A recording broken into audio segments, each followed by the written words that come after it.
What's going on, everybody? I hope everyone's having a fantastic evening, fantastic afternoon, fantastic pre-noon, no matter where you are in the world. I'm Hasan Piker, and this is the HasanAbi broadcast coming to you live from sunny California, Los Angeles, folks. We're live and alive, and unfortunately, we are in California, Los Angeles.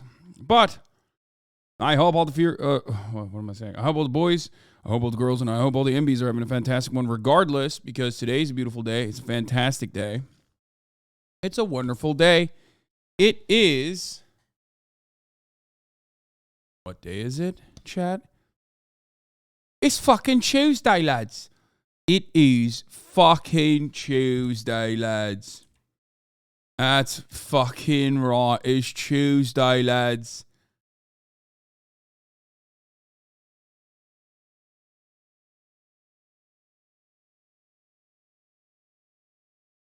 It's true. You know what it's like when it's a fucking Tuesday. Grab a couple of pints with the fucking lads. Start thinking about making some fucking money, yeah? It's Tuesday, boys. Second day of the fucking week. Right after Monday. Not having a good fucking time. Susan's giving me lip back home. Just doing a little bit of banter with the boys at the fucking local spoons, yeah? Thinking about how our skills are not fucking shooting galleries, right? That's right, get a British curry, yeah? Proper cuisine, if you know what I'm saying. And then we get together with the boys and we figure out how to do a fucking heist, yeah? Crime. That's right. Better than ever. This is fucking Tuesday! And this is the part of fucking broadcast where I tell you a little bit about my personal fucking news, yeah? It's chippy time. Settle down. Buckle up.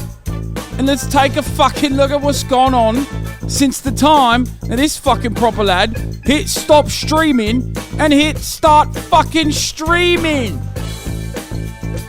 You know what it is, lad. Grab a fucking pint, you wanker. Anyway, it's Tuesday, and yeah, that's... You know how it is. Someone said I look like the Team Fortress sniper, and I take offense to that. Isn't he Australian, if I remember correctly? Grab a cuppa, sit down for some footy, do it right. Fucking do it right, lad. Same picture. Anyway, I hope you're doing good, King. Oh, I am. I am doing good. I'm feeling myself. I'm feeling like I got clear skin. Okay, I feel like I'm standing BTS really hard. You know what I mean? I got clarity of skin, clarity of mind, body, soul. 2 days in a row of incredible workouts. You know what I mean? It's just things are going decently well. Sniping's a good job, mate. I watched the Podazon. Oh, did it come out? Finally, freaking finally. New episode of Furand is out. Everyone's favorite content creator, Valkyrie, is on, obviously, but also Austin Show. Austin Show confronts Hasan and Valkyrie. Emotional. Fear and Nihon.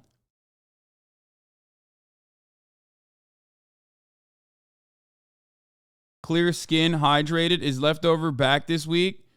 Yeah, let's hear what the audio sounds like, because this motherfucker couldn't recover the audio files at first. He had to come back to my house late. I never wanted to ask her because, like, March also works for her, you know what I mean? That's not true. And, like, and like, I was worried because, like, This episode of MILF Manor was wild, the teaching sex scene. Yeah, I showed Ray and Austin MILF Manor. It was fucking awesome. It was definitely one of the better episodes. I highly recommend you guys check that out. It's behind the paywall. Audio's all right. It's just a little in and out.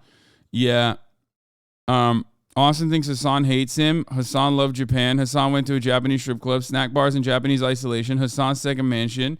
Limited. Yeah, I didn't shut the fuck up for the first 30 minutes. Let's be real.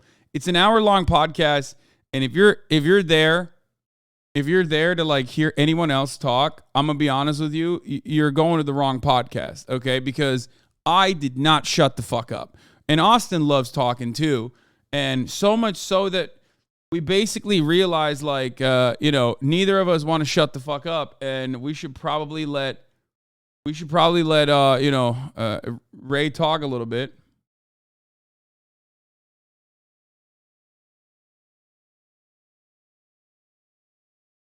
Y'all basically asked Ray 2 questions. I know. Dude, Ray was dead from the jet lag. She deserves another shot. We'll have her on again. I don't know if she wants to, but if she wants to, we'll of course have her on again. We got some interesting things cooking in the background as well, behind the scenes, about where the podcast may go with hosts, co-hosts, guest hosts, co-stars, maybe an entire revamp. Who fucking knows? Even though we're popping off, this is why you need Will, dude. Don't fucking tell me that, okay? There's nothing more annoying than someone coming in here and being like, this is why you need Will. Like, yeah, no shit. Why do you think I fucking started a podcast with him, asshole? You think I don't know how to do a podcast on my own? Why are you telling me that?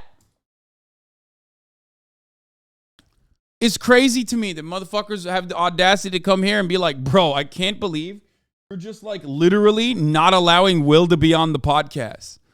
You know what I mean? Are you fucking mental? You know how many fucking times I'm trying to get this fucking lad to come on the show? The audacity. What the fuck are you talking about then? One guy 10 minutes in. Yeah, I know. I feel like Ray made a good point about how the Japan trip felt like a business trip. You should do one day just be off grid and not even worry about social media. Yeah, I can't do that. One, because I'm a fucking freak. Okay?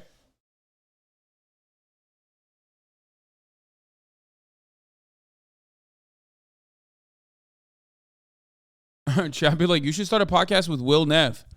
It seems like you guys have really good banter back and forth. If I didn't know any better, I would say you guys have known each other for like around 10 years, almost 12. And it feels like when you two are talking to one another, it's very natural.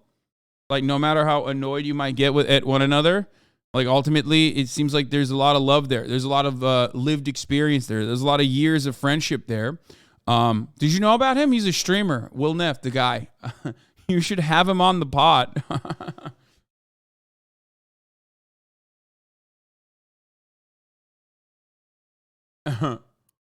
Anyway,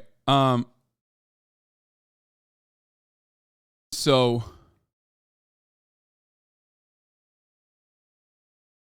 oh no, I got fucking dick shame checked. Shameful smile, leaning into her, ugly jacket, big beautiful smile, not smiling, leaning into her, arms interlocked.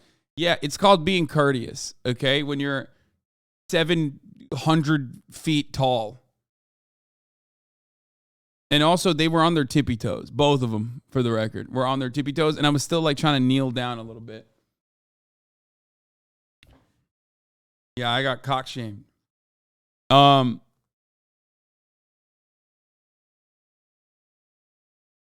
So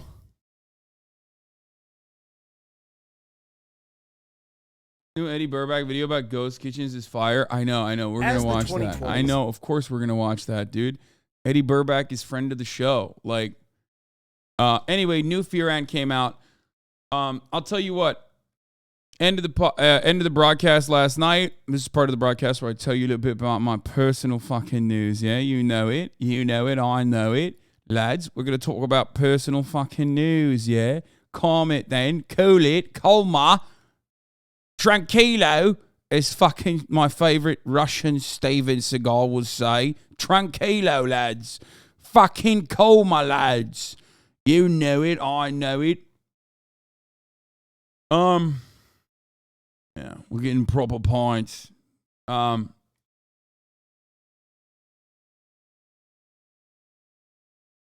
Did Austin really bring the fake cig from Name Your Price? It wasn't a fake cigarette. It was a real one. It was a Turkish Camel.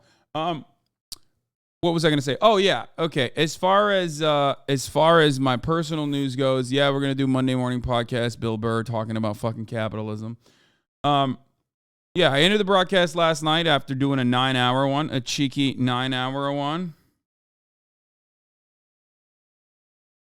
Will said he is not as close to you as you were before the streaming days. He also said you take streaming very serious. Feels like we chatter stole you from Will. I mean, yeah, of course.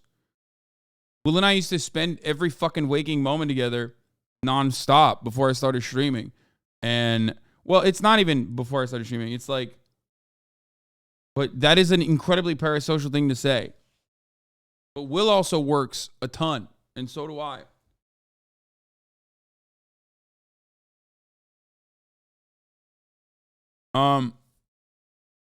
He didn't describe it in such a sad way like that. Yeah, well, Chatter did. So, what's the bev today? It's Groundwork Organic Nitro Cold Brew Unsweetened Coffee Bitches Brew. That's right. This one's for the fucking lads, yeah. It's the Bitches Brew. How can I improve my English? Literally watch me. Watch me talk all day, every day. Watch English content. Watch English TV shows with subtitles. That's how I did it. That's the reason why I don't have an accent. But I did it from a very early age too. So I read English books and I watched English speaking content. And also, you know, I watched predominantly English speaking content. So, did you catch the Guy Ritchie movie, Super Mid Bruv? No, I don't watch. In my mind, Guy Ritchie, prima donna Guy Ritchie that's it.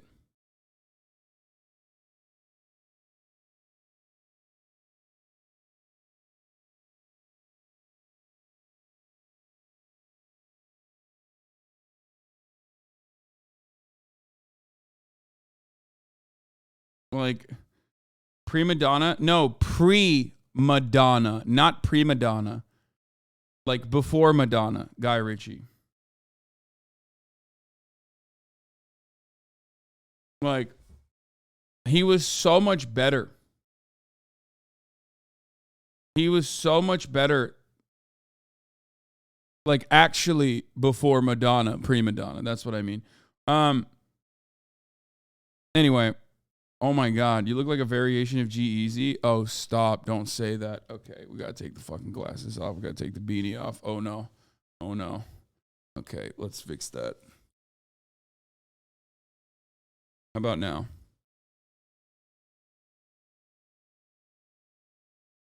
Just literally the worst thing you could have said. Okay, we're back. We're back. We're good. We're back. We're good. We're good. We're good.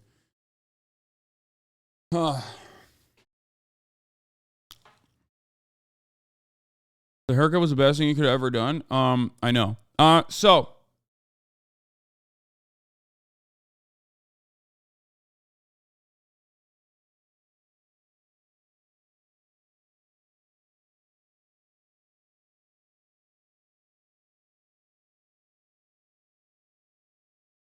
What the fuck is this? My mom really wanted to play her old Nintendo, so I set it up for her. I don't even know what's going on there.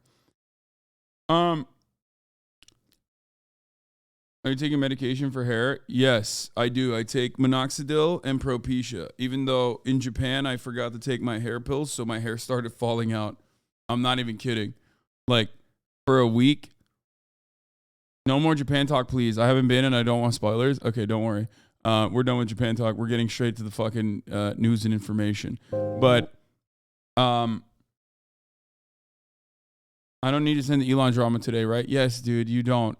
We're gonna talk about the new Elon drama. God, I hate it.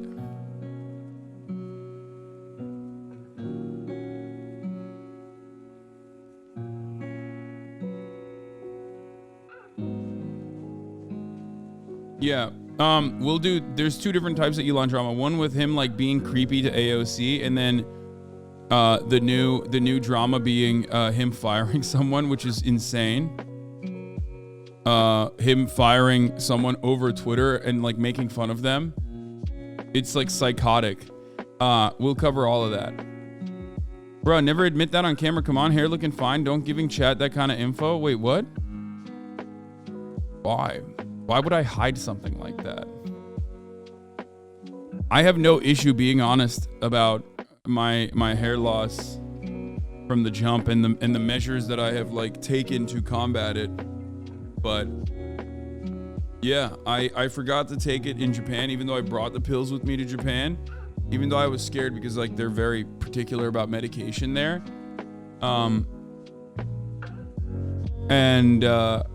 He fired a disabled person, then he made fun of him and was being really creepy to AOC to the point where he would be fired in the workplace. Yeah, I know.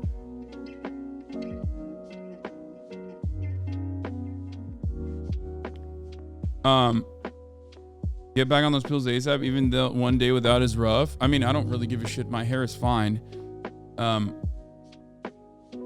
Will you watch Joe Rogan with CoffeeZilla? I'll listen with you if you're planning on that for later. Yeah, that's going to be awesome. Yes, I do implement cardio in my workouts as well.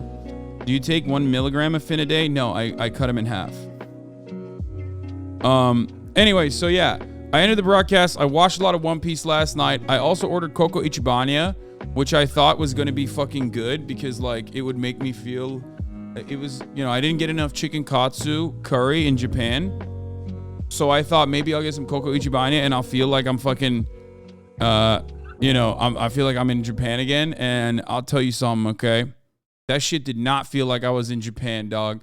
That shit felt like, you know, I got it from K-Town. And as a matter of fact, it wasn't even good for K-Town. Like there's usually, there's better chicken curry I could have gotten in most other parts of Los Angeles.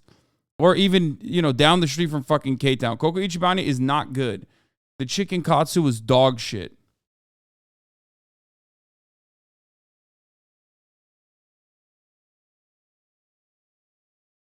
Yes, I did see this anime top 5 list. I'm gonna talk about it as well. I know. Yes, Michael B. Jordan had an anime, not top 5 list, but like first 5 animes to watch list, which I think is bad. If it's a top 5 list, it's like top 5 of the GOATs, it's good. But if it's like first 5 animes to watch, it's awful. At least get the pork cutlet. Yeah, I should have probably gotten that. Did you finish Sabaody? I'm inside the prison.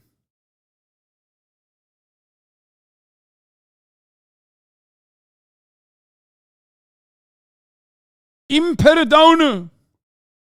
Yeah, which is sick because you know, you learn a little bit more about like Ace's relationship with Garp.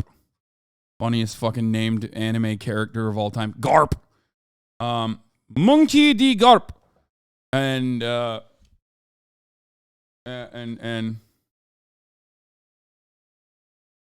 obviously Ace is my favorite character after Zoro. Oh, and it's pretty good, except for the fact that my least favorite character has a recurring role in it, unfortunately. Just absolutely fucking despise him. You guys know. Buggy. Just the fucking worst. Even though he got a revamp in this, okay? Buggy now has like cool hair, so that's chill, I guess. In this iteration. So he's fine. But I still don't like him with the ponytail. He looks a little bit cooler, but I still don't like him. The Amazon Lily Island arc was fire. That's where Oda really tested out his penmanship with respect to like drawing women, writing about women, and just straight up doing the most disgusting levels of fan service I've ever seen. Like the sequence where Luffy is like, you know, inside of the when he falls into the when he's found, and then they like take the mushrooms off of his body and think he's a woman. So like then they're like, oh, his penis. They think his penis is a mushroom. And then they wash him. It's like, it's ridiculous. It's ridiculous. It's the most diversity I've seen as far as like the body types of women. on the show, but then they stretch his cock. Like, it's just crazy, okay?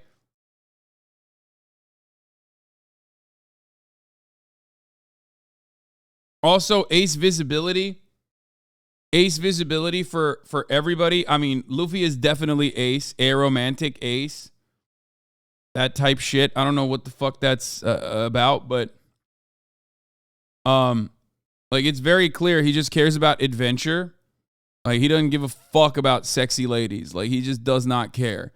Because at a certain point, like, I thought, you know, what's the woman? I mean, the giant woman was really hot. Fuck. But the other one that, like, he's like vibing with a little bit. Not Boa. No. Boa is great, but like, everyone likes Boa. Everyone thinks Boa is hot. That's not the real one. Marguerite is the real one, the blonde. Yeah. That's the one where, like, Luffy, I'm not a shipper, but Luffy and Boa would be a great ending. No, Marguerite is the one that is, like, actually kind of, you know, she was the one I was shipping Luffy with, okay? I'm an adult. What am I talking about? It's kind of crazy. Anyway, the tall giantess is fired to Afalandra. Anyway, so all that stuff is fine. Lots of fan service in that episode, in that sequence of episodes. Once again, Oda defeating the misogynist allegations, however, by putting Nico Robin in the best personal arc. Nico Robin on the bridge is crazy. I need more of that. I haven't seen enough of that yet, but like, I want to see so much more of that because, you know, she's fire, and that arc is fire. There's like an entire nation that's like designed around like building this insane bridge. Like, that's sick. That's super cool. Tequila Wolf, yeah. Really, really, really good side story. Were you devastated by Sabaodi's end? No, because I just immediately clocked Kuma as like, you know, doing something that's like relatively positive for them.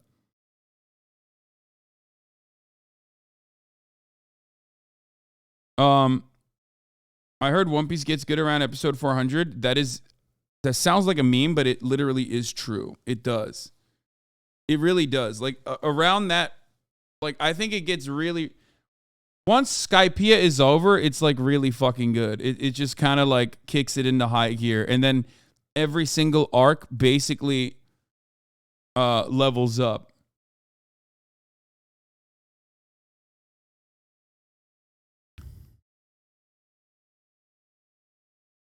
Except for the annoying Thriller Barg arc, which I just despise. I really did not like that.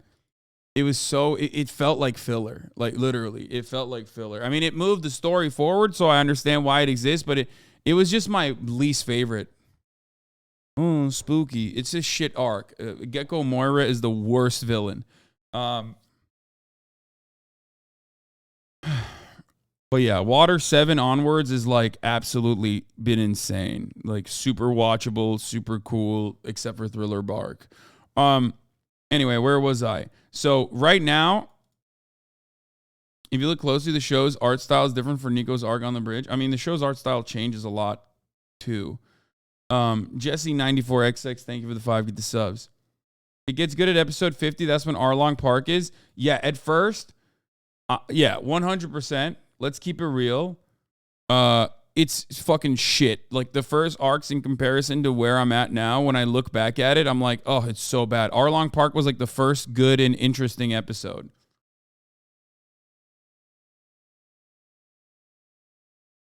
Like, the Miarabon arc is not good. So anyway, listen. All that stuff is great. I do think there's a little bit of a transphobia, I think, which I thought was strange because Oda, up until this moment, has been like very oddly like over the top positive about like non-binary representation. but I don't know. I'm waiting. I don't think that he'll be. I don't think like it'll be like that. But no, the Sanji one, like the Sanji Island makes it seem like I can't tell if they're drag queens or if they're trans or not. But like all the fucking animals on the island are also women too. Like it's like trans island. So, but they make it seem like they're creepy perverts. But I don't know. We'll see what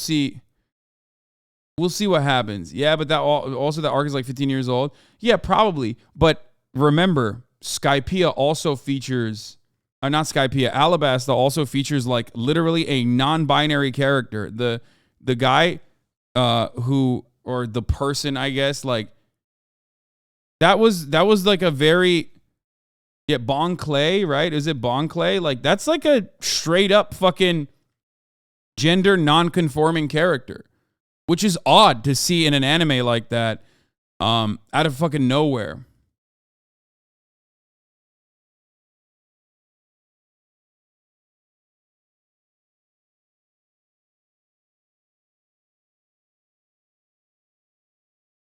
There's good queer inclusion later on too. There's also a trans character in the Rhino arc. I think a ninja or samurai or both. Yeah, so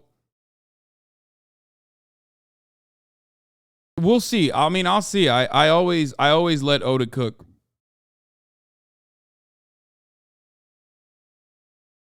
I always let him cook. Because who knows? Who knows what happens? The whole point of Kamikaba Kingdom is to be open about who you are on the inside. Oh, okay. That's my suspicion as well, for the record. I mean, no spoilers. But that's kind of what I thought too. I was like, maybe they're gonna make it seem like it's creepy at first, but it's like a misdirection, and it's just about like being like maybe that'll be like I understand how these people live kind of thing. You know what I mean? Anyway, we'll just see it. But Sanji could be transphobic. You know, certain characters could be transphobic. That is allowed, you know what I mean? It is what it is. I mean, we're talking about anime, okay? Like, transphobia is the most normal component when in like lovable characters. If he is a fucking, if he is a transphobic person, remember one of the most beloved animes of all time, Hunter x Hunter, quite literally features one of the best villains of all time, who is a literal pedophile. So, like, unironically, openly a pedophile. So there is that. Zora is racist as fuck, dog.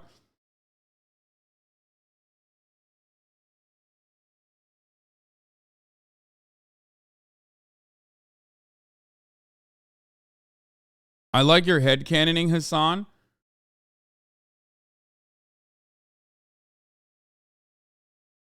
Can't believe you just said transphobia is good. No, I said transphobia is a normal component of existence, and one character is allowed to be transphobic if that's the potential, if that's just like potentially a learning lesson or something, especially if a character has like questionable morals in general.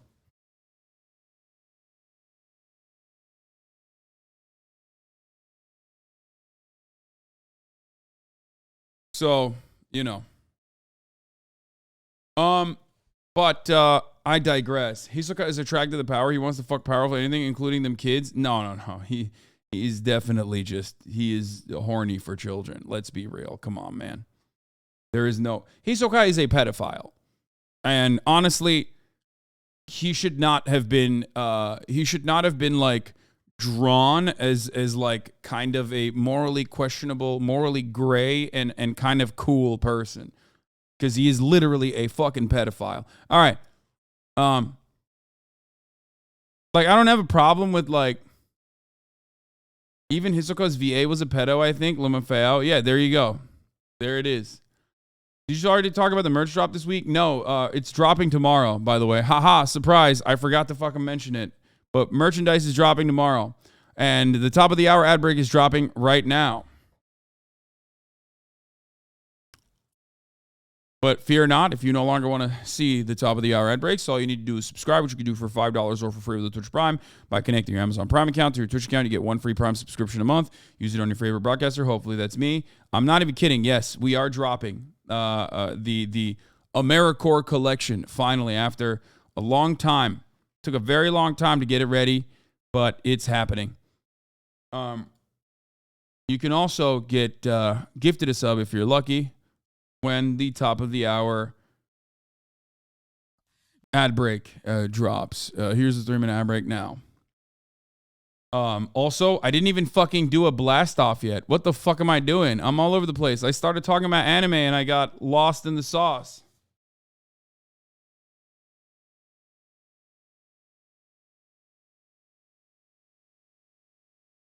Wait, let me see if I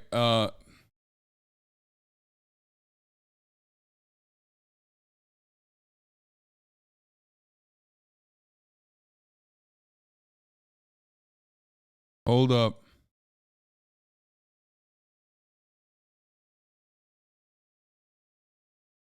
One second. They get in, lads, in your blast off tweet? No, I will not be saying that. What the fuck is this?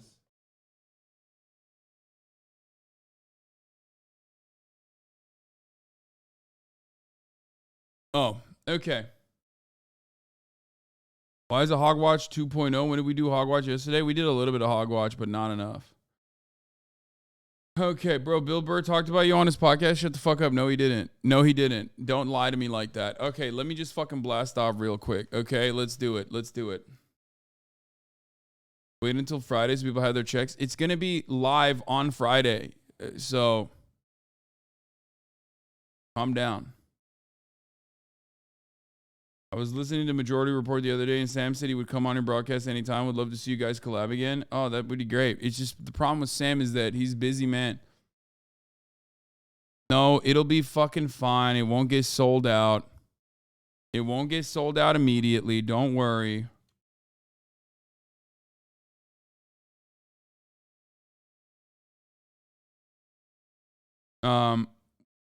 Don't cap me. It'll be fine. It'll be fine. It'll be fine.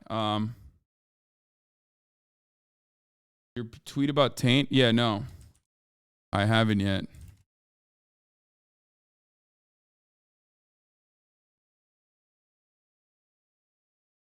It's live tomorrow.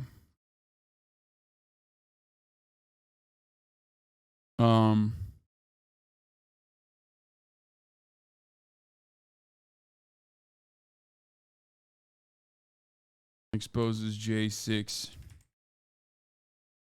truths.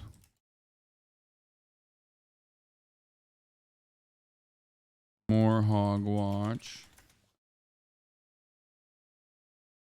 Are you doing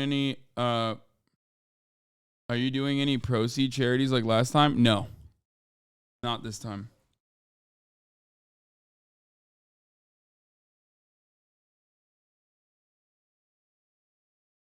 Have you seen a new DILF Manor type show is out?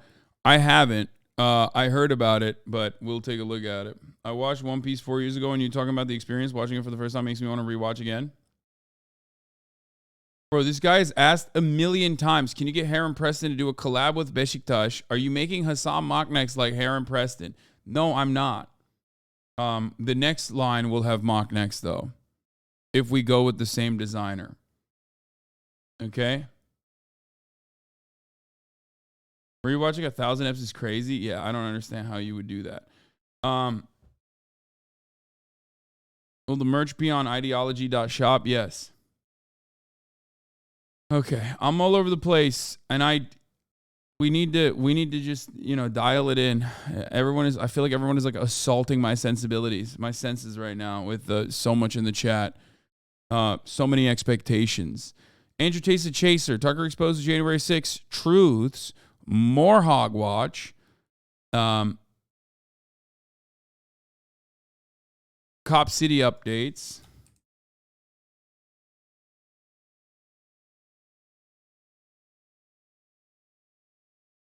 Alex Murdaugh murder.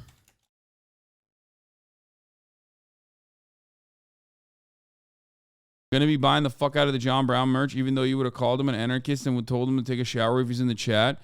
Dude, John Brown was a fucking freak. I mean, I love him, but like, also he was a psycho. And yes, he probably would have benefited from taking a fucking shower. Like, come on. He wasn't necessarily like a good guy. He had a really solid, profound sense of justice and a moral compass that I agree with, and an advocate for direct action. But like, even fucking Frederick Douglass was like, nah, dog, you're out of your fucking mind. You're gonna die. Like, you're gonna die. I'm not coming with you. And he was right.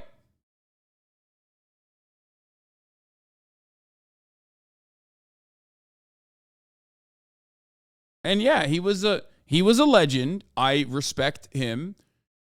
You know, but by no sense of the word was he literally like a fun person to be around. Okay, he was an unironic, insane person with a, again, profound sense of justice and a moral compass that was unshakable. And I love that for him. And the things that he did are very, very respectable. Okay, no one. So one revolt in Haiti and thought he could do that. Bro saw one revolt in Haiti and he thought he could do that. I mean, listen, you can't be sane in his shoes. Yes, sometimes you need someone to be insane. The insane thing is a media myth. Dog, he had 21 children and he was like really, really into religion. Okay? There's no way that guy was normal.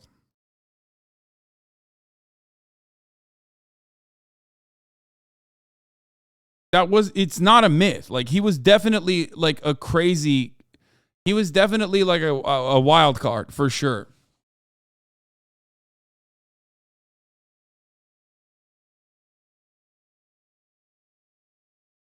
But I mean, he's awesome. He's fire. That's what I tailored the entire fucking AmeriCorps collection off of, because the AmeriCorps collection is about America at its best. Okay? Southern aesthetic oftentimes gets a bad rap for understandable reasons, whereas like there's so much in the South that is good. There's so much in like Southern culture that could be good. Will there be camo? Yes, we made our own real tree design for it specifically. But it's not out yet. It's going to be out tomorrow. He's not Southern, he's Appalachian. Yeah, you know what I mean, dude. I'm talking about Appalachian. Yes. I love camo here in West Virginia, but God, it's all rednecks out here. Yeah, I mean, that's what it is.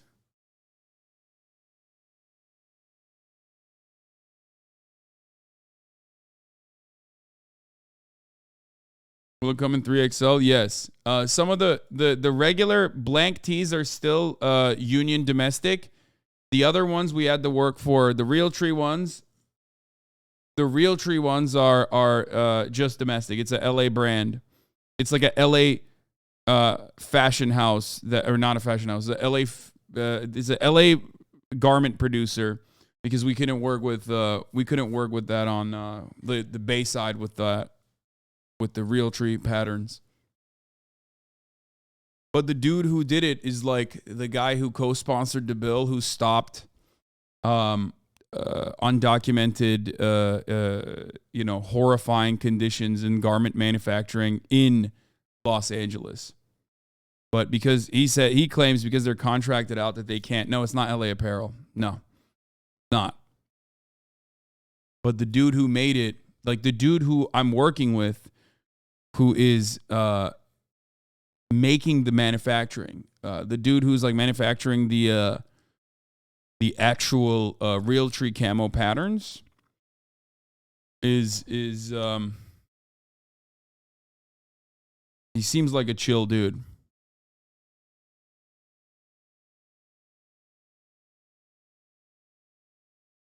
I want it, but only wear black. Yeah, there's more. Don't worry. There's gonna be a bunch of stuff.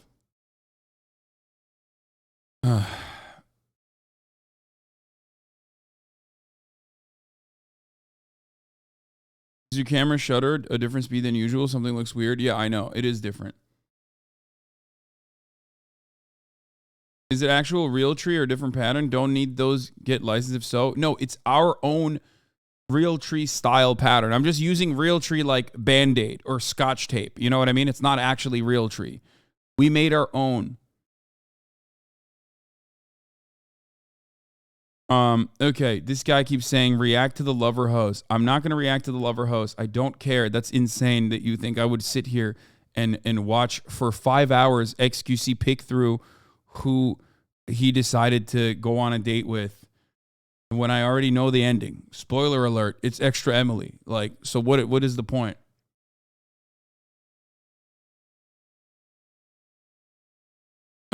Okay, I haven't even blasted off yet. Let's do it. Let's blast off real quick.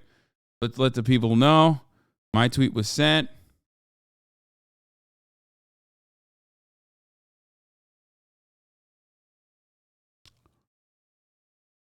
XQCL, he turned down Jenilyn Miari. Yeah. Female XQC lost.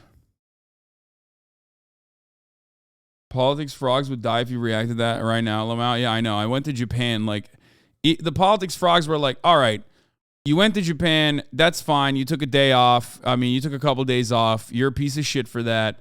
But, like, if you fucking turn around and, like, if you turn around and not talk about politics right now, little Liana was also on a HasanAbi head. Yeah, there was a bunch of HasanAbi heads. Quincy's a HasanAbi head too.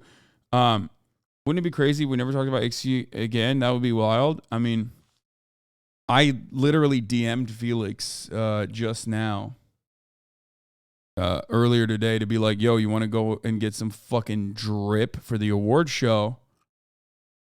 So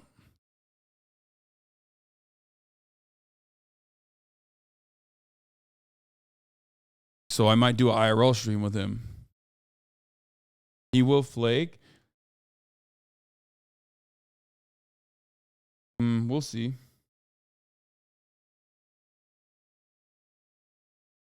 Did you see the AI animation controversy? Yes, I did. I sure did.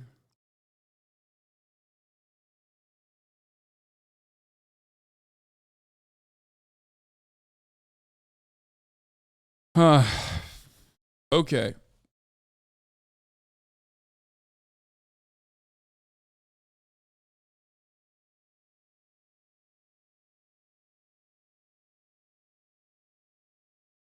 New haircut looks great. Thank you, my friend. Is it limited quantity? It won't be limited. It won't be limited. Everybody calm down. You will be able to get it. I don't think it'll fucking sell out, okay? Don't worry. But this is a full-blown drop that I've been working on for a while now. So, here, this is the sneak preview. I'm not gonna lie, I hate this. Like, first of all, it's not the Hog collection, it's the AmeriCorps collection. It is my fault. It is my fault because I didn't tell them like that I wanted specifically. I just don't like the way that they presented this, but it's whatever. There is a lot. There is the tough one with technicals. Okay, Toyota Tough technicals t-shirt. You can kind of see it here. There's the Realtree.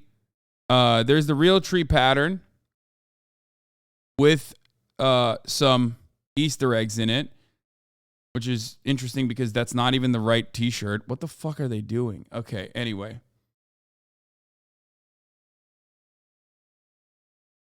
This is the hoodie.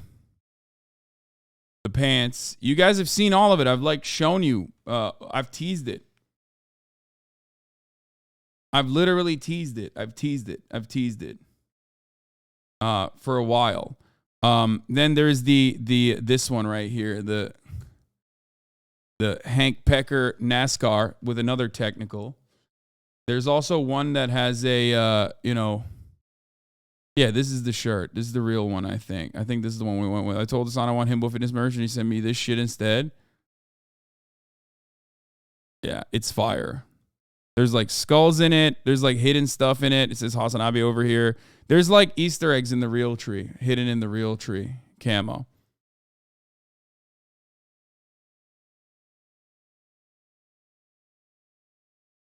That bag looks like a PlayStation 2 asset. The bag is actually Realtree. You're ranked 170 on the Twitter impact tier list? Wait, really? Only 170? Where is the tier list?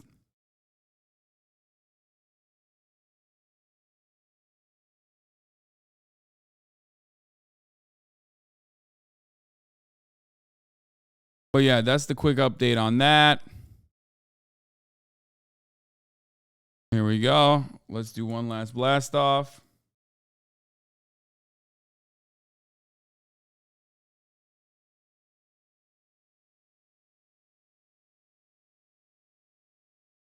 What if actual hogs start wearing them? What do you mean? I don't care. It's awesome.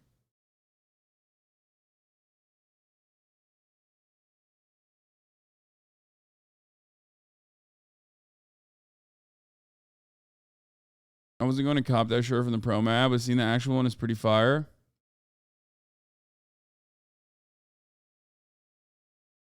This is what? What is this fucking thing? Notable clout drop. Checking accounts ranked to add them to the leaderboard and nominate yourself for a category. What the fuck is Choki? No humans context. BTS official cat with confusing auras. FIFA World Cup pop bass. Who are these? Daily Loud is number 9. Okay, that makes sense. That's a real one. Cat Turd is number 15, most influential.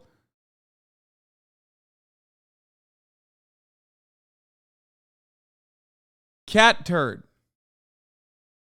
Pop Crave, Internet Hall of Fame. Oh, damn. Corn is 18. Okay, fair. Facts. Corn is actually very good.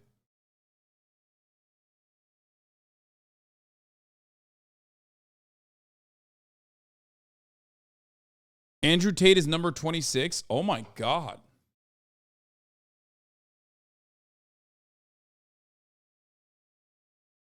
Elon is number 1. Fight Haven. Dude, can we ban this fucking account? I mean, I follow it cuz I thought it was going to be good cuz like every now and then there's like funny or sick fights on it, but it's like impossible to avoid them.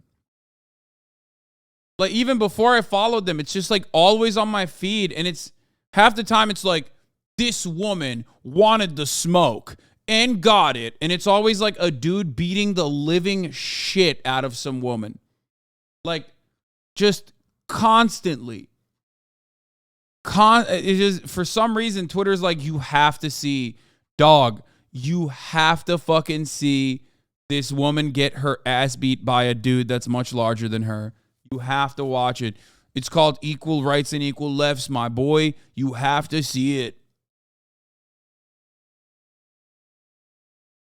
Anyway. I'm 170. I've fallen off. Brooklyn Dad Defiant, number 76. Benny Johnson, number 79. Narendra Modi, number 80. Ugh, this Twitter list is fucking awful, okay? Straight up. Like, I hate all... Oh, Fenerbahçe 94. Galatasaray'ın götüne koyayım. Fenerbahçe Spor Kulübü 94 abi.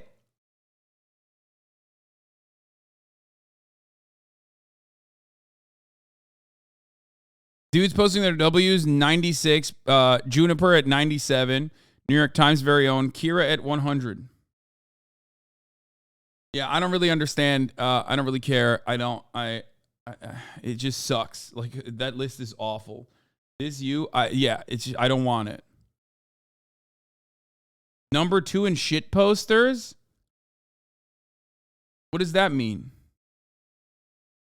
175 overall? I don't like this. I hate this. Trying to beat with teenagers instead of adults and still losing is wild. These are my Hall of Fame. Can't believe he had the audacity to claim he's bald by choice. This is my fucking Hall of Famer accounts.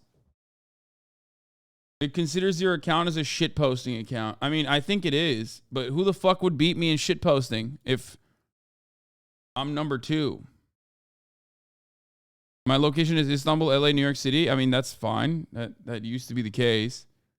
My social cap, 94.2 million. What is that? How much influence an individual has based on who and when others engage with them. Their content performs 69.2 times better than users with a similar number of followers. Holy fuck.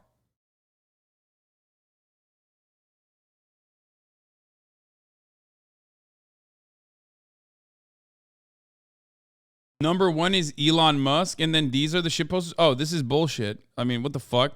Only this account I recognize here. Oh, the 3-year letterman I think is like kind of funny too, but all these other ones are awful. What the fuck? Elon Musk is number 1 on everything, by the way. It seems like this is just an account created to like suck Elon's weirdly shaped, deformed penis harder. Anyway. Okay.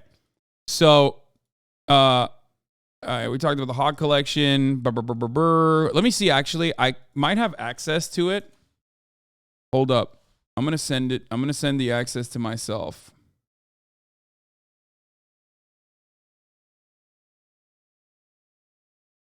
Hold up.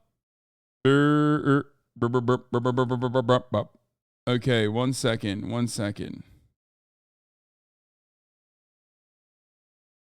Because I have a password, I think. Because I told him I want to see what it's going to look like.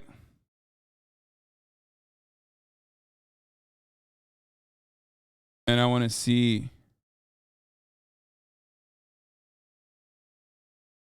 I want to see what the website looks like. The website is going to be fucking cool, by the way. We revamped the whole thing. Okay. Let's click.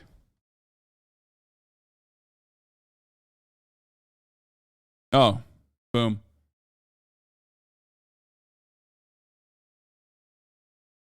Hold on. How do I hide this? I'm just going to put myself here. So it hides the link. Okay. Here, you want to see what the website is going to look like? You want to see?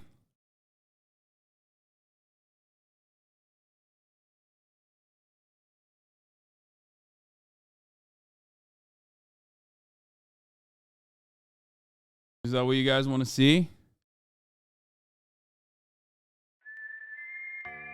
You want to see what a real man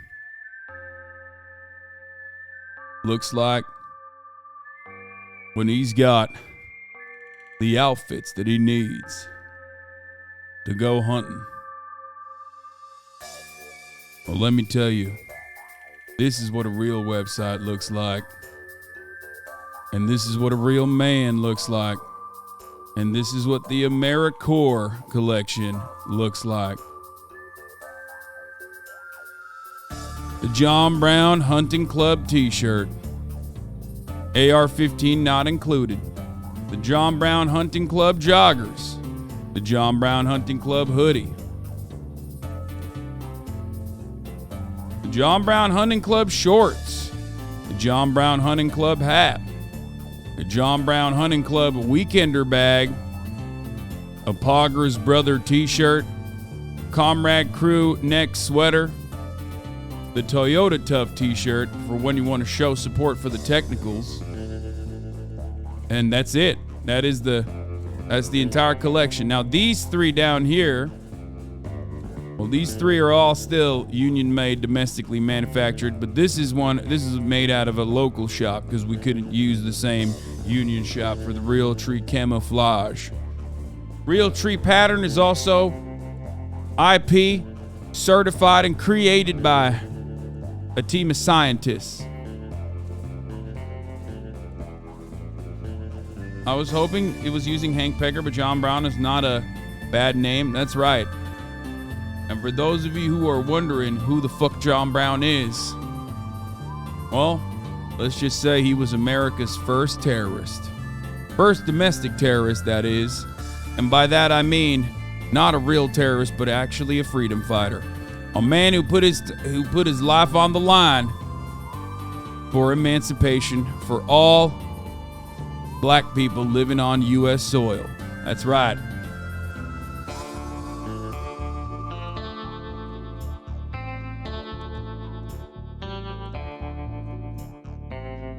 John Brown was an American abolitionist leader, first reaching national prominence for his radical abolitionism and fighting in Bleeding, Kansas. He was eventually captured and executed for a failed incitement of a slave rebellion at Harper's Ferry, preceding the American Civil War.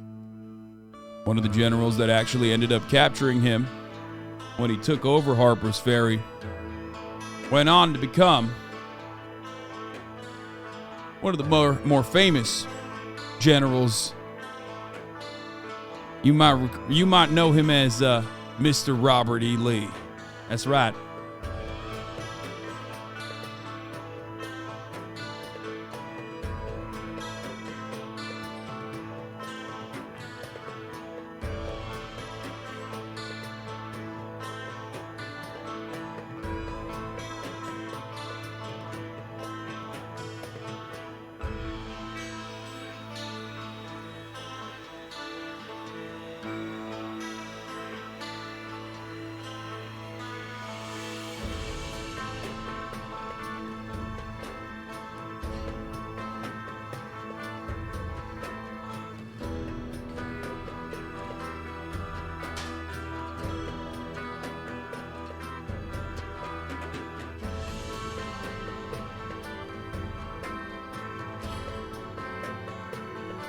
Oh, I saw this. This is so funny. Okay, anyway, I'm gonna turn off the website before I fucking reveal some shit accidentally. But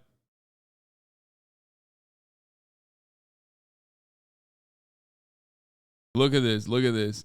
I saw this tweet sequence that over when I was in Japan. This was really funny. Oh fuck. Oops. Hold on, let's put myself back here. Okay. The Life and Letters of John Brown, Liberator of Kansas and Martyr of Virginia, scholar select by Franklin Benjamin Sanborn. This guy with a fucking Ukrainian flag in the bio goes, he was a psychopathic serial killer who happened to pick the right side. That's insane, dude. That's insane. 0 likes, 94 quote tweets, by the way. I've never seen a ratio like that. That thing is all sorts of fucked up. Like, yeah, he killed slavers, bro. Are you fucking insane? You can't have a Ukrainian flag in your bio, talk about Russian orcs all fucking day, and act like, you know, it's justifiable to kill every Russian person, and then turn around and be like, but the slavers in America, those guys could not have been fucking murdered like that. Like, are you insane?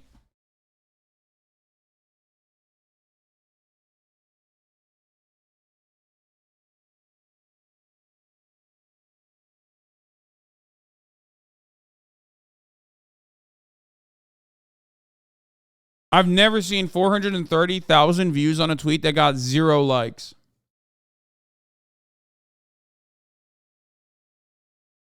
Oh, yeah, this is the second time he was saying this, by the way. I saw this as well. He also said, Lee was a great man who chose the wrong side. John Brown was a psychopath who picked the right side. Like, Robert E. Lee was a good man. John Brown was a psychopathic murderer. Bro, just say you're racist. I mean, you don't have to say you're racist. War is different than murdering a slaver. Not saying killing slavers is wrong necessarily, but John Brown was absolutely a murderer. Yeah, the fucking justifiable kind. And no, war is not different than murder. Shut the fuck up. Bro, if there's one type of people that is like, you're allowed to kill in this regard, especially because like, oftentimes, most historians refuse to offer like normative declarations when talking about any part of history, okay? Because that's not supposed to be how you talk about history, even though like obviously history is written by the victors and yada, yada, yada. But there are a couple exceptions to that, okay? Nazis and fucking slavers. Like, that's it.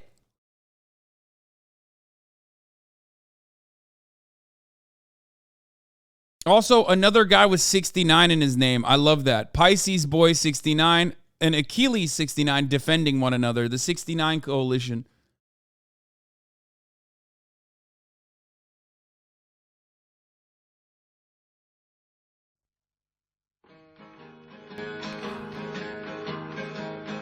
John Brown's body lies a-mouldering in the grave.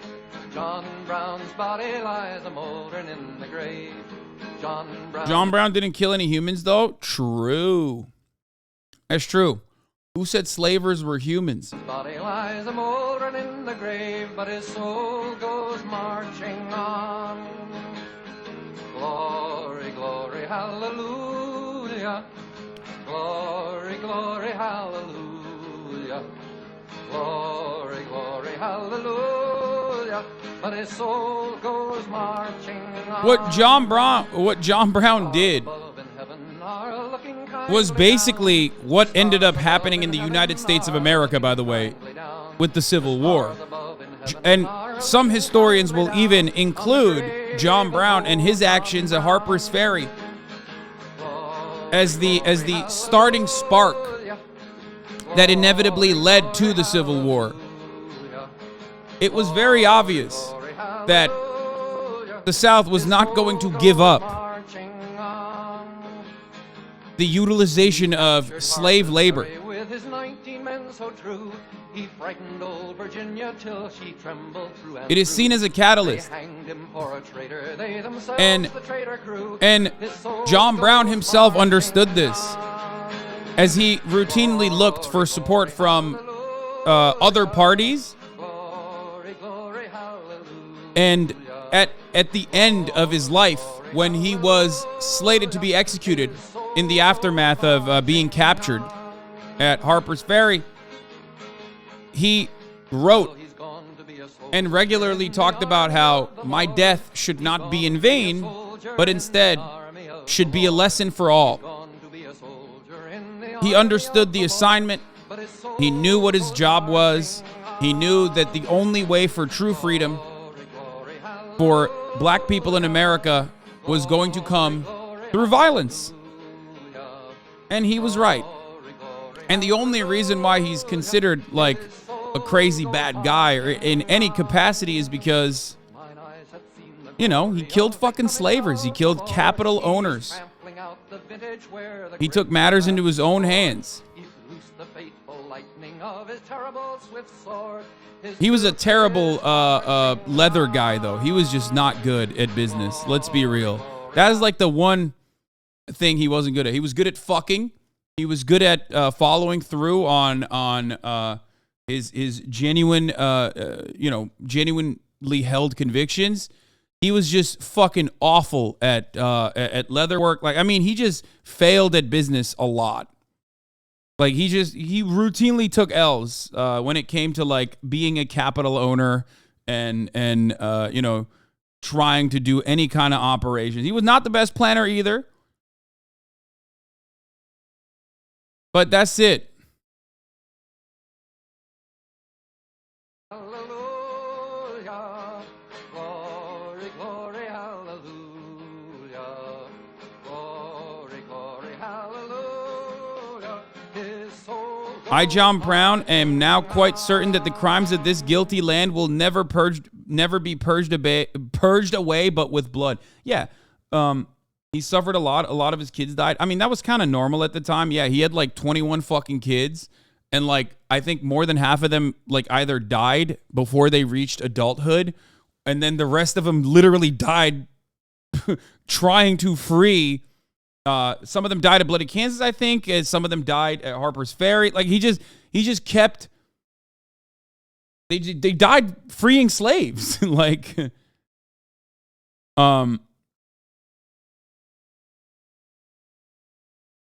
So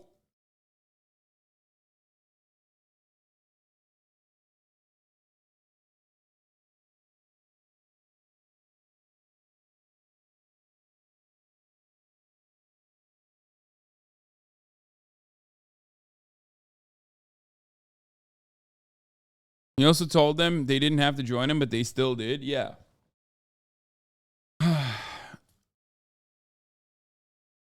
You could make an argument that his resorting to murder turned people off from the abolition movement. Bro, you are in 2023. What are you talking about? How are you making the Protestant-ass argument like that they made back then? That's crazy. Bro, you know the Civil War happened, right? Like, you know what that is, right? Because that was like what John Brown did, but at like a much larger scale. This guy is literally like only state-sanctioned violence, sir. Anything else other than that, completely unacceptable. I have eaten debate hook, line, and sinker. What are you doing? It's like how if we murdered oil execs, future generations would look back on it as justified, but it's still murder, and we would be seen as extremists. Like, what are you talking about? you have to be the same Twitter guy, right? Like, this has to be the same Twitter guy. Like, you have the benefit of knowing what happened, and you are still making an argument.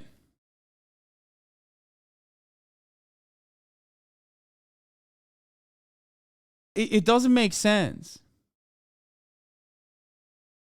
Like, what do you think? What do you think happened after? What do you think the Civil War was about? I don't understand. The slaveholders were not going to give up their slaves without violence. Everyone knows this. Yeah. Also, the maintenance of slaves was ongoing and unimaginable amounts of violence. You know that, right? Like, that's what the other thing is that people don't often recognize, which is that the maintenance and continuation of slavery could only be conducted through unimaginable amounts of violence that was unfortunately normalized at the time and still desperately normalized through historical revisionists such as the Daughters of the Confederacy. Okay? That's why I'm always like, bro, but do you not see what they were doing? Like, that's crazy. And that violence was legalized. So you, at the very least, know that was fucked up now. I hope. Holy shit. It's 2023. You know?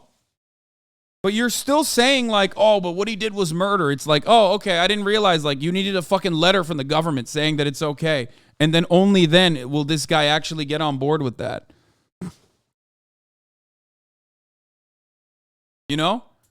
Don't get me wrong. I fuck with John Brown and agree that what he stood for. I just don't think murder happening outside of a war situation is particularly effective. Yeah, I already understood your point, and but you're failing to recognize why I think your point is null and void and stupid. You are just basically telling me that violence is only appropriate if it's state sanctioned. Do you understand? That's not a particularly unique position that you're taking. It's a very common one, and that in and of itself is like the silly argument. Yes, they deserved it, and yes, we know that he was right, but he was absolutely crazy fuck who thought he was sent by God to murder people. No, he thought he was sent by God to emancipate, slaves, free them. That's what he thought he was going to do, and he was right.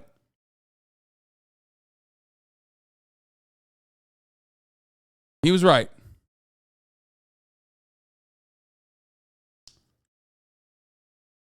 What is this? McConnell, unprompted, addresses Tucker Carlson segment. Oh, here we go. McConnell, unprompted, addresses Tucker Carlson segment on Jan 6, saying he wants to associate myself entirely with the Capitol Police Chief's letter, which criticized the presentation on Fox News last night.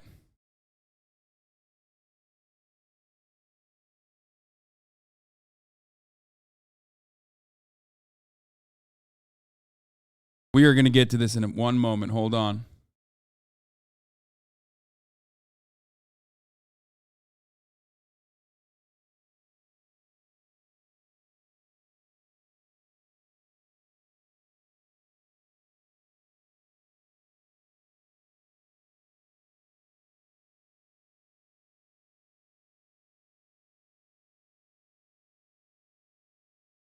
I bet that dude would justify murdering his kidnapper or the kidnapper of his family. Look, the reason why people had to take matters into their own hands and engage in like individual acts of violence is because when you have the state normalize this level of violence, like, and no one is doing anything about it, and you see hundreds of thousands of people suffering right in front of your fucking eyes, sometimes it's a little justifiable to, go outside of the boundaries of what is acceptable, what is deemed appropriate in civil society. Okay? It is in no way, shape, or form any different than like if you knew someone was fucking kidnapped and you thought the state wasn't going to help and you took matters into your own fucking hands. There's thousands of movies about how sick it is. If someone was talking about radical Jews freeing others from Holocaust internment camps, that chatter wouldn't have said shit. Exactly. Like before, chatter's like, before World War II, it was really fucked up if like someone went into concentration camps and executed the fucking Nazis there. You know what I mean? That's a great take. But that's because, your ancestors weren't potentially linked back to slavery in the same, your ancestors were not linked back to Nazi Germany the same way that some of your ancestors are linked back to slavery, or you like hold on to that for some fucking weird reason as though it's like actual heritage.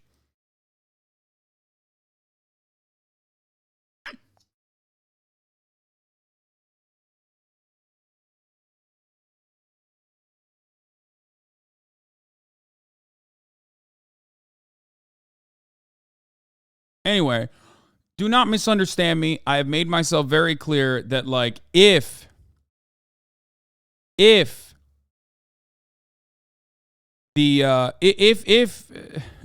Reconstruction was conducted in more violent ways, where the Southern aristocracy was truly wiped out, okay, rather than babied and conceded to, because they made a lot of fucking demands, America would not be as fucked as it is currently. America never repaired the racial wounds that it had created, it had opened up.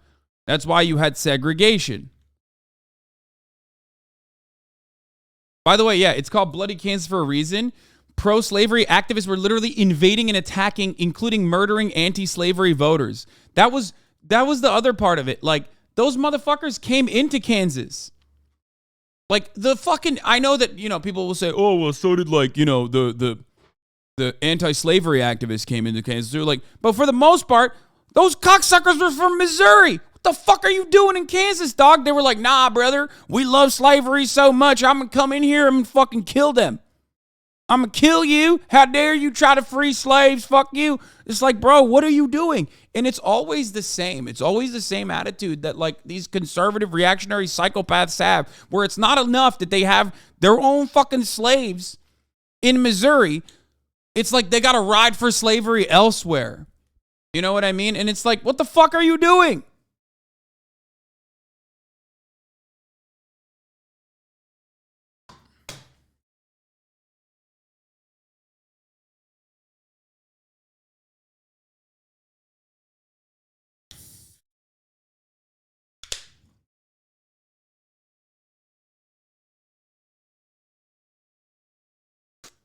Historians have always said the North won the war, but the South won Reconstruction. Yes, because they're capital owners. And those in positions of power in the North were also capital owners. And capital owners have class solidarity. So the capital owners in the North, even though the Republican Party's original inception literally had the mantra of abolishing slavery in the South and abolishing wage slavery in the North, right? They very quickly shook those radical roots. Radical roots that I might even say it were teetering, bordering on what some might even call Marxist or socialist. Okay?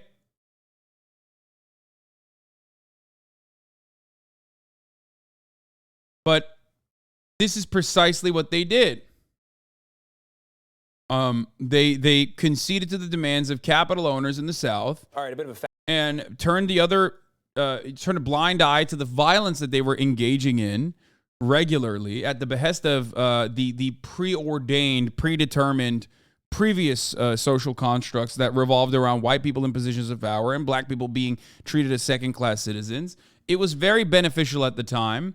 Didn't Lincoln write letters to Marx? No, it's the other way around. Lincoln actually left them on red. Karl Marx wrote regularly about America, saw the revolutionary potential,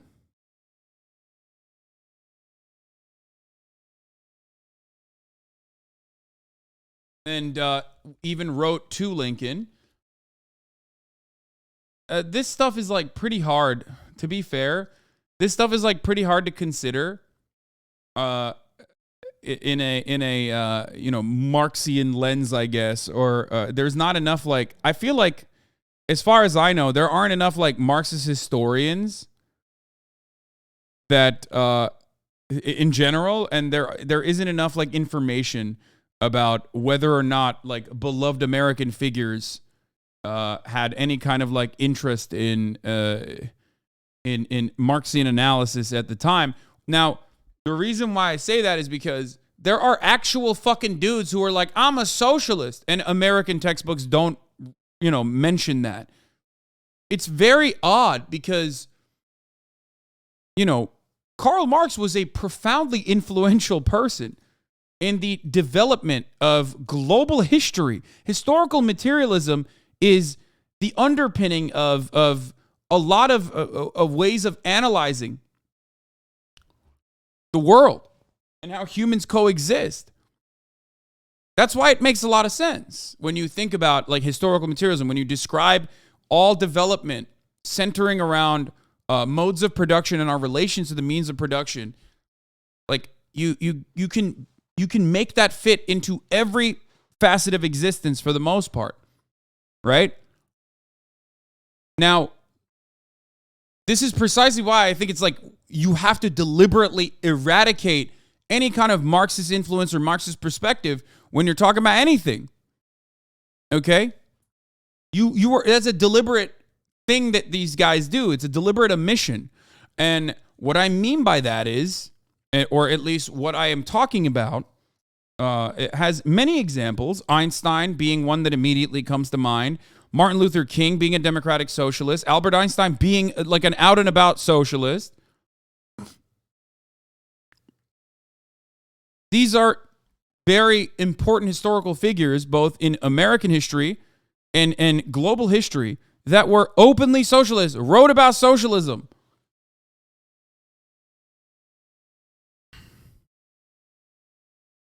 The first international wrote to Lincoln pleading he keep the Union and abolish slavery many times. Yes.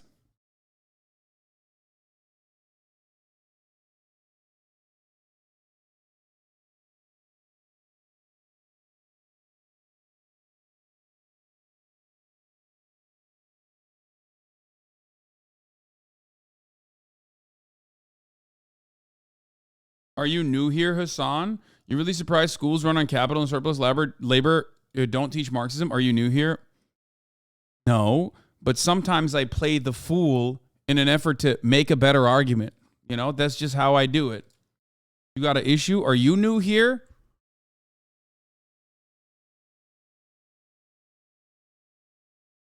Anyway.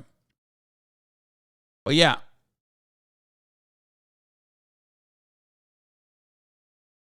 It can be applied to social media, surveillance, capitalism, and ecology, like you mentioned with Kohei Saito the other day. Marx thought of things that wouldn't be relevant until now. Yeah, but he also kind of flubbed it a little bit with the welfare state's continuation of capitalism. Let's be real. Because, like, the inevitable implosion of capitalism as a consequence of the inherent contradictions might come in the future, but I think fascism as a mechanism of control has been so good. Or a lighter form of that mechanism of control being neoliberal capitalism with like some moderate welfare state provisions has kind of kept this thing going for a very long time. This is why Lenin's works are important to also understand, especially as it pertains to imperialism being a necessity for the continuation it necessitates. Imperialism is a necessity under capitalism. You have to consistently ensure that there is more, that there is a third world labor that you could extract additional profit from.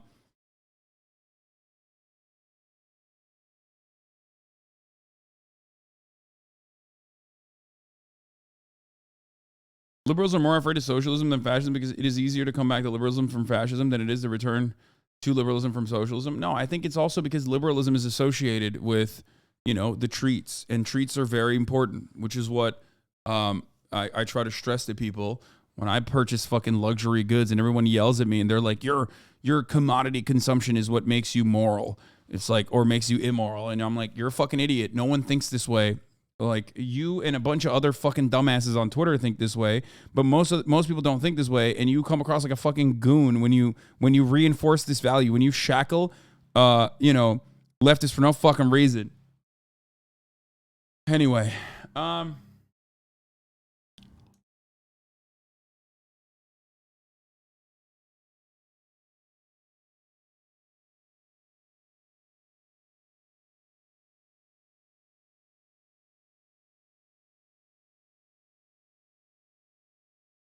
Daily Wire transphobes are fighting each other because of what? Wait, what? Because of what that fucking dickhead said? Well, capitalism did collapse around when he thought in the 30s, but the global revolution didn't come in Capital One. The frontier is what keeps capitalism alive, and the frontier is closed. That's why I said what I said. Fascism is a really, really solid mechanism of control that liberal capitalists will rely on in times of need. That's it. And they did that. And then they did that in Germany, at least. And then what happened at the end of the day? Tate and Revolution is super readable. Lenin writes like a podcast there. That's funny.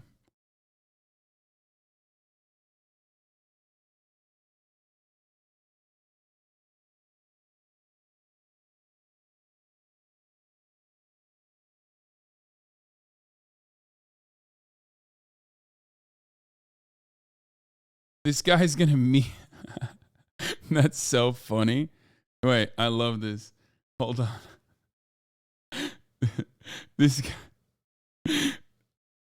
guy's gonna miss the ticket segment if you don't get to it. Hasan, please get to the ticket segment. I have a meeting at 1. I'm gonna miss the Tucker segment.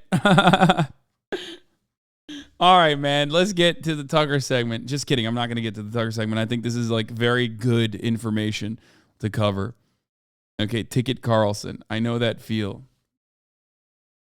This is good shit. Come on, this is important. What I'm covering is definitely news related, definitely history related. It's like lightly sprinkling a little bit of theory, pointing to some a little bit of theory. We can wait till after my meeting. Okay. Anyway,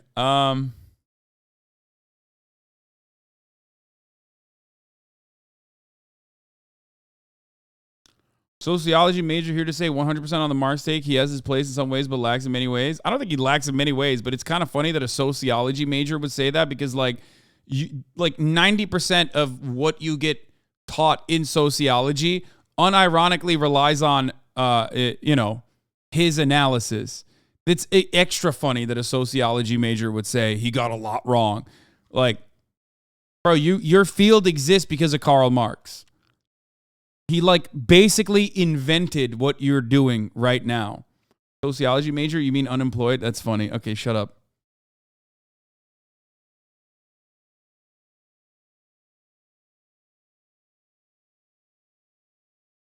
Are you against Maoist tribal movements in the third world nations like Indonesia and Nepal? Wait, what? Why would I be against that?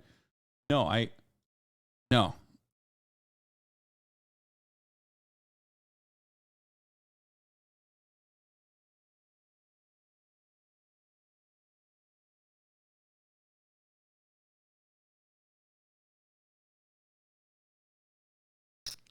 What did he get wrong? Like I said, I think one of the few things that I think you can criticize, well, not criticize, but like one of the few things that in a sea of like getting things correct, one of the most important ones being the rate of profit and its tendency to fall.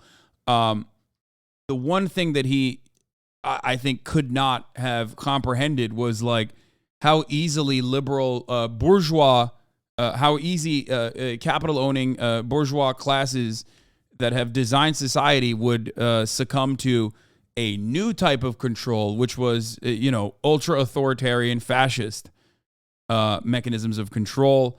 And then, okay, that's why I said you need to read Lenin too, by the way, for people saying Lenin predicted it. Like that's what I mean. Like there are certain gaps.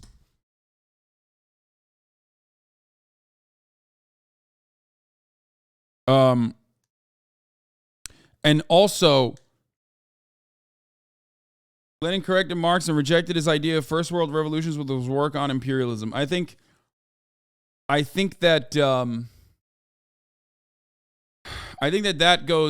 was what was I going to say? Oh, I think that fascism is a mechanism of control, and neoliberal capitalists or capital owners now utilizing like the welfare state to continue and basically nullify the contradictions that everyone experiences under capitalism, the class contradictions that would inevitably implode this global structure, paired up with imperialism and a bunch of treats that you can get for yourself, and this like maintenance of the presence of stability in the first world, and evisceration and destruction of the third world with natural resource extraction, and also a maintenance of like an underclass, like a permanent underclass that will benefit the labor aristocracy in the imperial core, you get to the situation where, yes, capitalism is failing. You see it, you experience it, but you have no way of like truly comprehending it because ultimately you're like, well, at least I have fucking McDonald's. At least things are good. Things are good here in America. Things are pretty good. And I also don't get to experience the Indonesian child factory conditions. You know, I don't see it. It's not here. It's like really far away. So I don't really have to think about it. I don't have to think about how like fucking cobalt is mined. You know what I mean? Ever.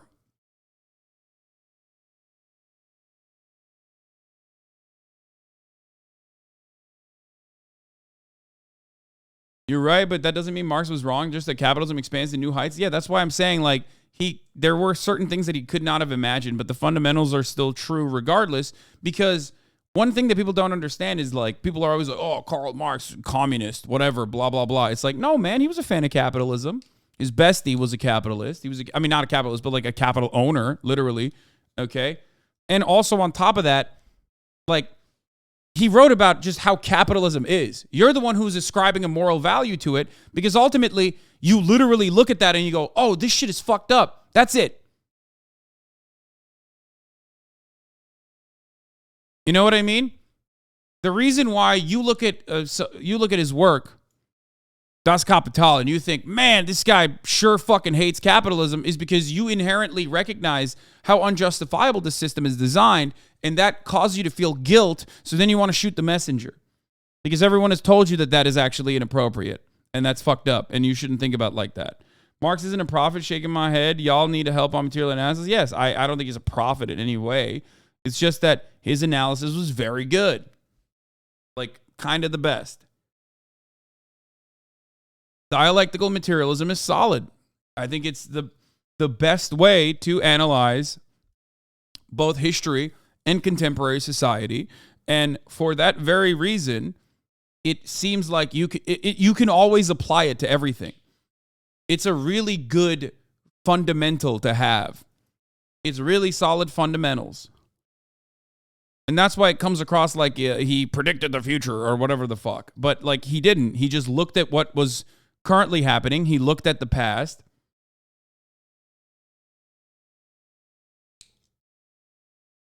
And if you don't actually operate on that understanding of the world, if you don't look at historical materialism, if you do not analyze the world through,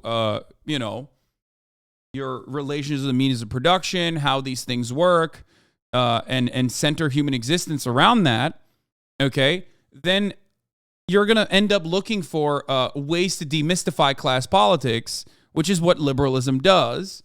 And then when you engage in that sort of thing, that's how you get to like weird Nazballs and shit. You know what I mean? People who are like, well, nationalistic identity is very important, and there are some people who deserve more than others. And it's like, no, it's just you've lost the plot in that regard. That's why I always say, like, you know, the 4chan fucking weirdos that create new ways of like trying to say, create new ways of like trying to fucking shove possibly Nazi ideology into the conversation are silly and wrong.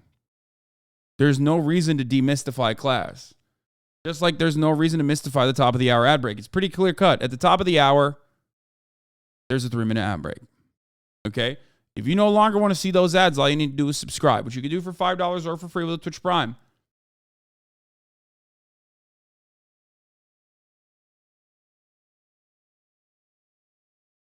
MAGA communist IP? Yeah, that's a joke. I don't give a fuck about dumb shit like that. There's like 8 people who think that that is real.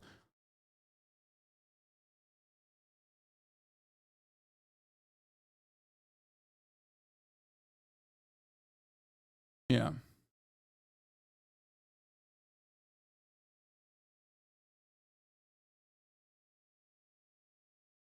All right, we're gonna get to some. We're done with the theory, but here's a theory: if you get gifted a sub, If you're lucky, you could avoid seeing those ads at the top of the hour.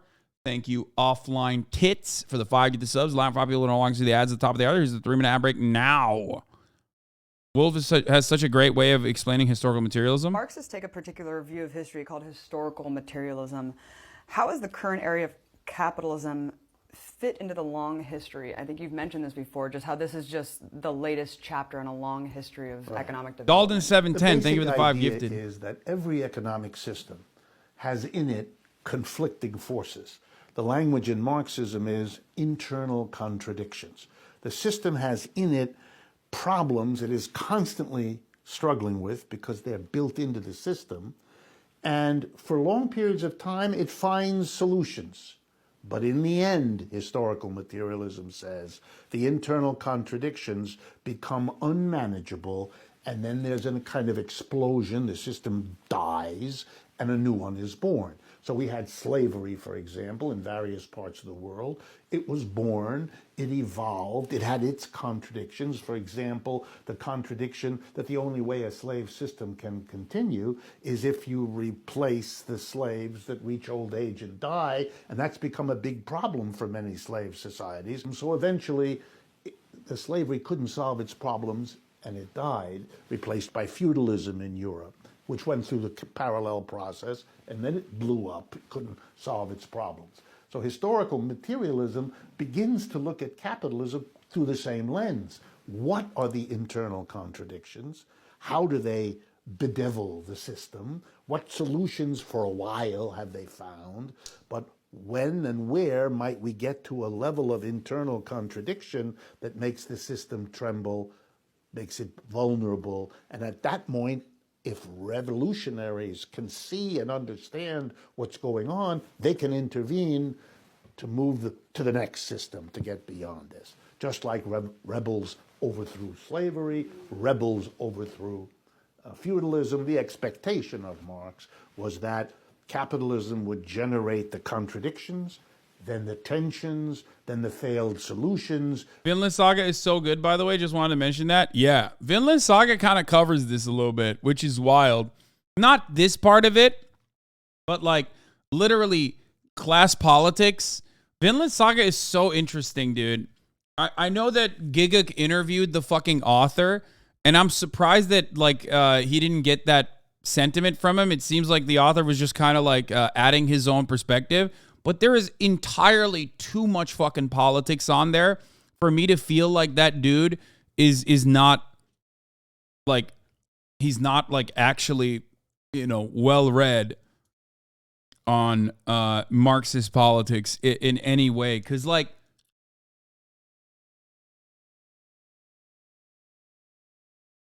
it's weird. It's not a One Piece reference. No, Vinland Saga is a different. Vinland Saga is a different manga and an anime.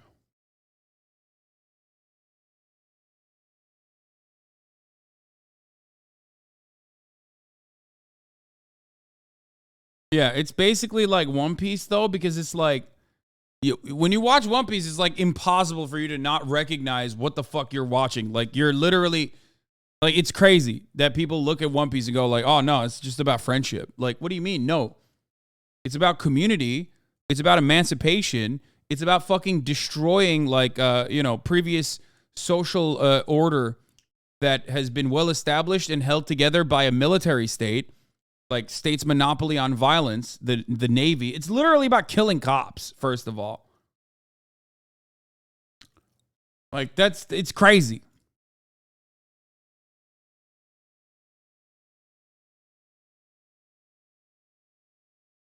Villain author tweets about guns. Yukimura says people should be embarrassed for firing a gun as showing their bare dick. This man is based as fuck. Yeah, he's like a omega pacifist from what I understand. Like that is something that he is like very, very interested in. It's such a funny take. Anyway, I think that other than being like a humanitarian though, I do think and being a agro-pacifist, I mean, he fucking, goddamn, his depictions of violence in season 1 was so epic. There's a big tie between artists in Japan and the Japanese Communist Party. Yeah, Japanese mangaka are either pedophiles or communists, from what I understand. It's like it goes pedophile, fascist, or communist, base communist. There's nothing in between. It's just like literally. Yeah, the two genders in Japanese mangaka is libertarian, pedophile, fascist guy, or based communist guy.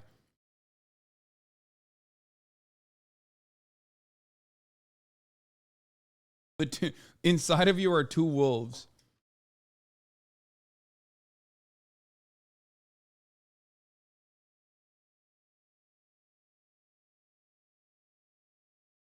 Anyway.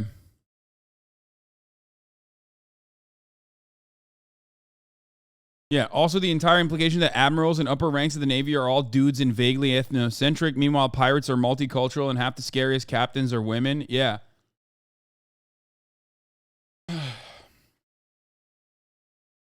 But anyway, yeah, as far as Vinland Saga goes, like there are certain moments where I was just like, dude, this is crazy. Like, this is insane. If the Attack on Titan guy is a fascist, I'm gonna tell you one thing. You know, I don't really care because Attack on Titan is great. How about that? That's what I got for you. Nice green screen. We know you're in Tokyo. Yeah, I wish, dude. I fucking wish I was still in Tokyo. Are you kidding me?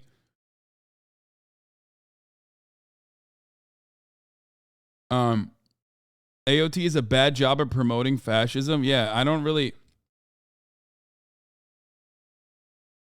I have seen the latest episode. Isayama is a liberal. You'll figure it out once AOT ends. Yeah, I don't know if he's a fascist, brother. I don't know. If he's a fascist, then he's not doing a very good job. Like, he just kind of makes fascism seem like relentless violence for the sake of violence, and there is no real freedom that comes from it so far. That's all I'm going to say.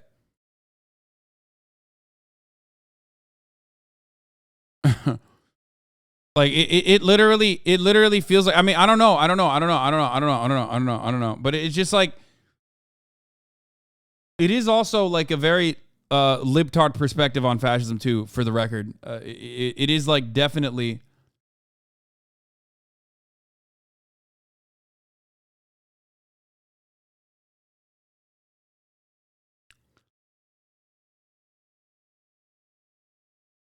Watch Planetes. It's made by the Vinland guy and it's super political, but also good sci-fi.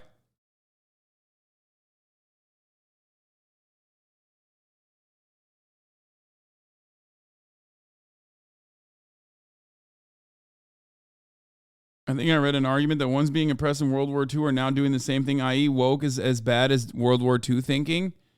Yeah, I think people just like apply their own assessment to something like AOT.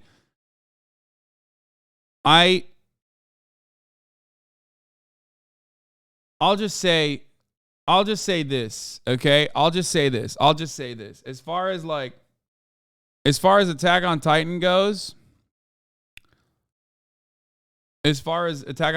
like, it's just all over the fucking place, okay? I mean, I think it's not as, like, clear cut.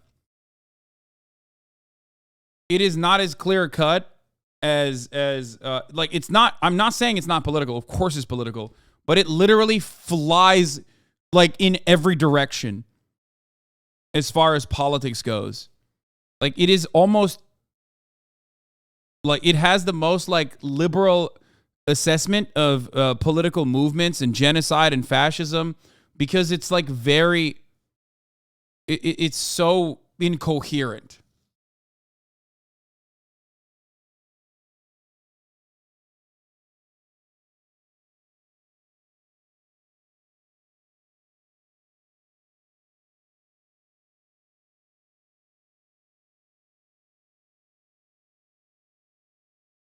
AOT has melted brains. Stupid libs don't understand. AO Marjorie Taylor Greene ugly as hell. Nationals propaganda bad. It's a little more clear cut than One Piece for sure. No. It's obvious that it's political. Whereas if you watch One Piece, you can think, oh, it's just about friendship. But as far as like a clear cut political identity, Attack on Titan is nowhere near as like coherent with a well-established political ideology that One Piece very clearly shows you. Vinland Saga and One Piece actually have clear-cut political ideologies of the mangaka that you can like fucking see in the concept. Whereas Attack on Titan is like all over the fucking place. It literally flips the narrative. I don't want to get into it. AOT is mid Death Note for Zoomers. No, I don't think it's mid. I think it's great. But I don't think that it has a coherent, cohesive political ideology, and therefore it's kind of lib. That's what liberalism is. Liberalism like casts doubt on certain moral concepts. But AOT is not mid, by the way. I heavily disagree with that sentiment.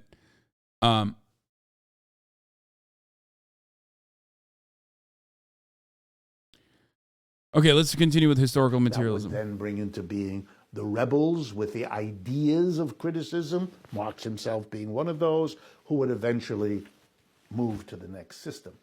To illustrate it as concretely as I can, let me give you an example of the kind of contradiction Marx found in capitalism that has been crucial for everybody else. And I pick it because it's so relevant right now in the United States and around the world. Every capitalist, I think most of the folks watching know this just from their personal life.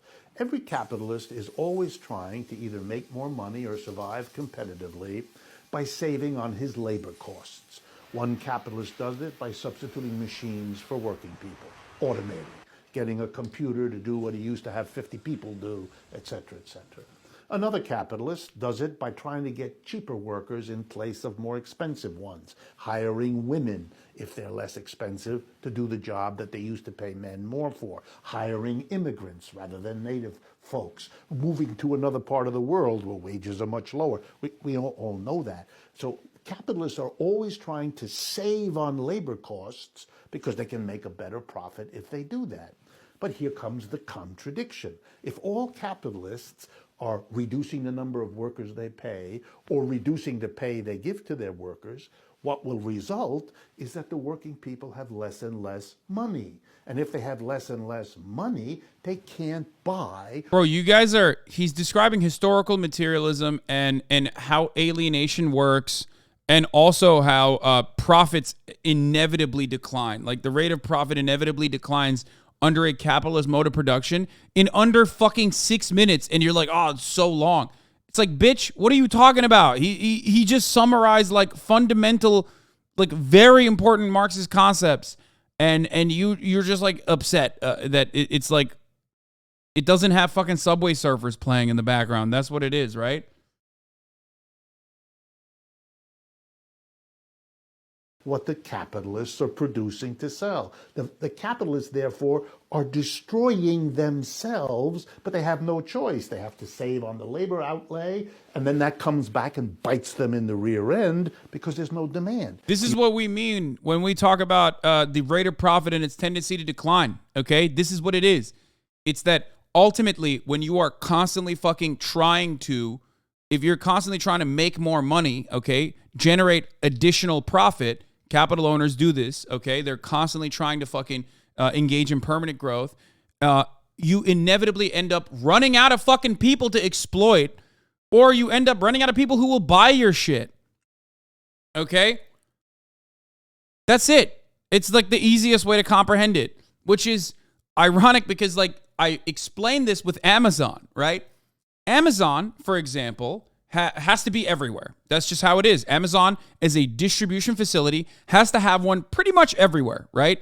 Because, like, you have to have a site where you get the packages and then deliver those packages, right? And someone has to deliver those packages. So Amazon's labor practices are dog shit for obvious reasons, and they create this system of turnover where they realize that if someone is working in a distribution facility for over like 4 years, 5 years, they're going to end up recognizing that their place in society is shit. They're fundamentally important, productive forces are being undermined with awful wages, right? You're going to organize. You're going to organize a labor. You're going to organize your workplace if you realize like, oh, my shit sucks. Like I should be getting paid more. I'm doing profoundly important work. So in order to combat that, Amazon will basically fucking churn. Like they'll engage in a practice where they every couple of years they're like, all right, you're done. Like we'll pay you to leave, basically. Okay. And now they're running out of workers. There's an internal memo that suggests the company, because of its exceptionally high turnover and the fact that it has to be everywhere, is now risking churn through available labor pool by 2024 because you're running out of people to exploit.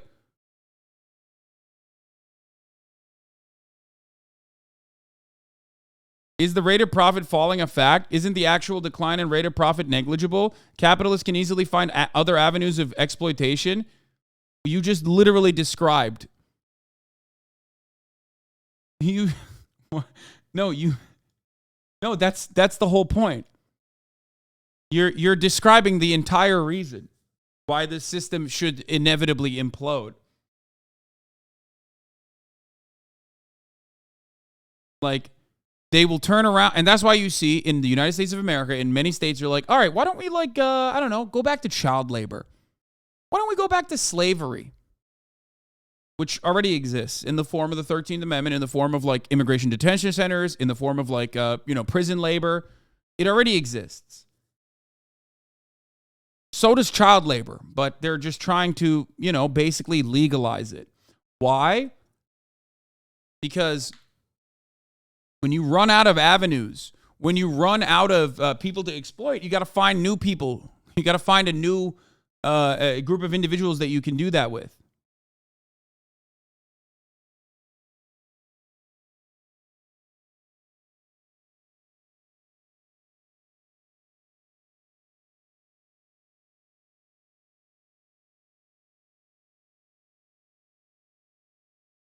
Stock market is key in this constant profit-seeking motivation because every shareholder wants a return every quarter or even more frequently. Value of the company must go up. Paying your employees gets in the way of that. Yeah. It is a fundamentally broken process because, like, some of those fucking shareholders who now feel like they have an ownership stake in the stock market, who think that, like, my 401k is in the stock market, like, my future is in the stock market, are workers themselves. And they don't recognize that, like, because they don't have a pension plan, because they don't have like an internal mechanism that will offer them a better future once they're done being a productive laborer, okay? They think that like the only way for them to survive, and in many respects this is true, is their 401k. So now they are tied to the stock market's performance. Now they feel like they have a stake, a dog in the fight. But they don't.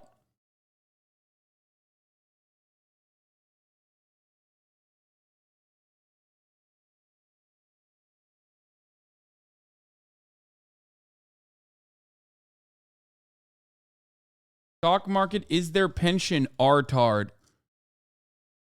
Maybe you should get a job too. I make more money than your dad and your granddad combined. What are you talking about? And also, you just basically replied with the same thing I just said. Does that make you sound or feel smart? You just added a slur to the end of it, but in a cowardly way. Does that make you feel good? Because I just basically described exactly this.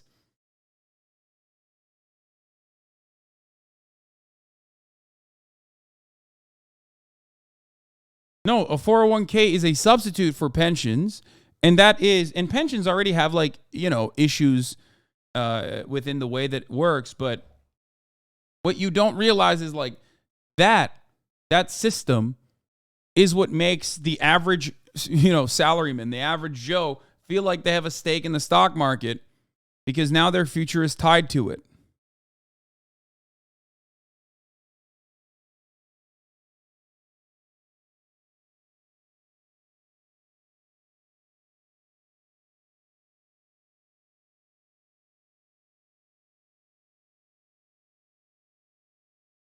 Poor countries' children are not good enough consumers. That's why they earn their place in the system by producing. Place in the system. Yeah.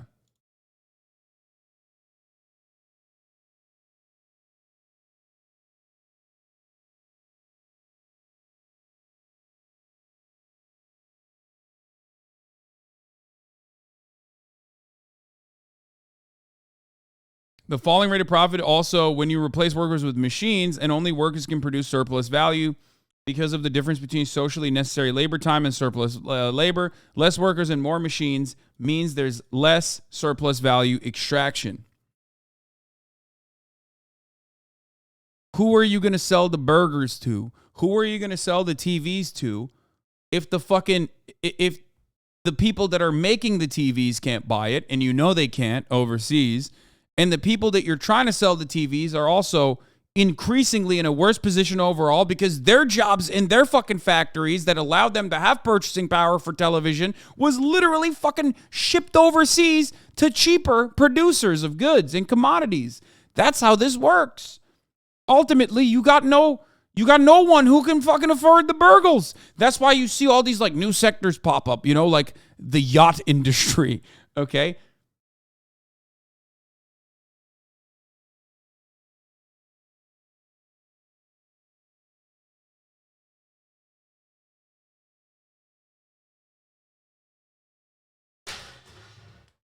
Well, fear not. There's a new profit sector now. Fear not. There's a new frontier. You got crypto. You got scams. Let's fucking recreate scams. Let's do cryptocurrency. Let's just literally have an unverified, unsecured security, okay, that has nothing, no tangible benefits, nothing whatsoever, that basically is just a gamble. Okay? And then, yeah, you'll sit there and go, all my apes gone. Is this a repeat episode? I'm tripping, man, lol. No, sometimes I have to talk about this. And it's important to talk about it. NFTs are an even, NFTs are an even better example of this. I mean, it's the same shit.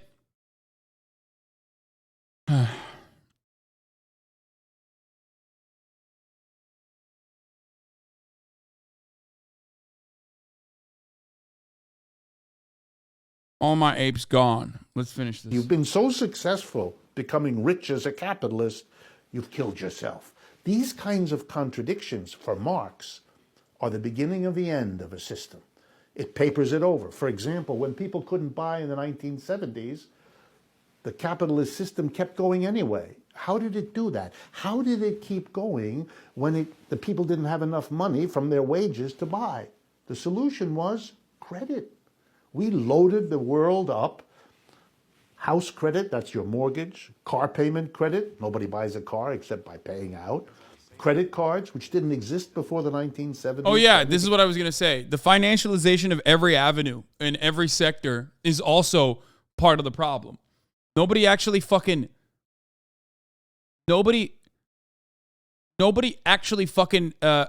is like producing anything meaningful other than like weapons for the most part. But even weapons, like Boeing is a great example. Like every fucking industrial powerhouse, even in the military industrial complex, which actually does manufacture shit here, okay, and ships it overseas, is still like engaging in financial tools to tweak their stock prices ultimately.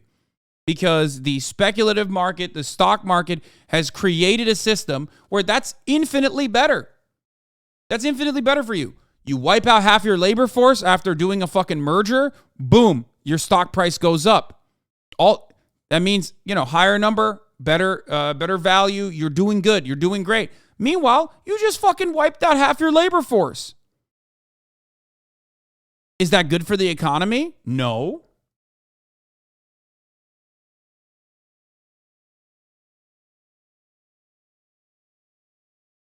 But hey, can't buy a TV. Now you can, now you can get in debt to purchase the TV.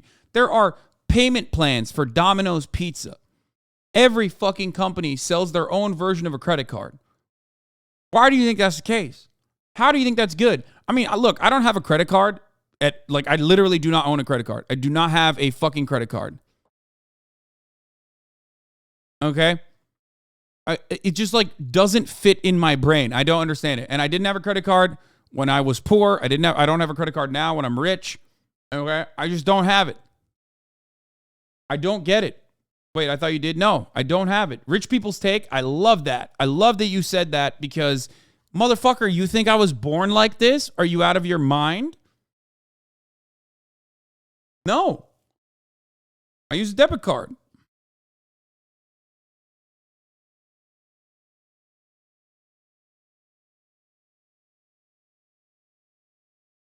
How'd you get apartments? I snuck in.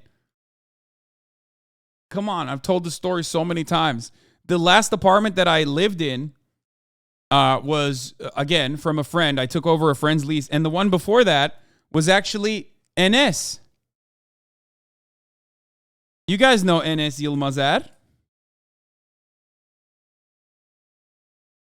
This motherfucker is the reason why I was able to live in an apartment with a dog shit credit score. I mean, now it's fine because I have a fucking fat mortgage that I pay, which builds up my credit.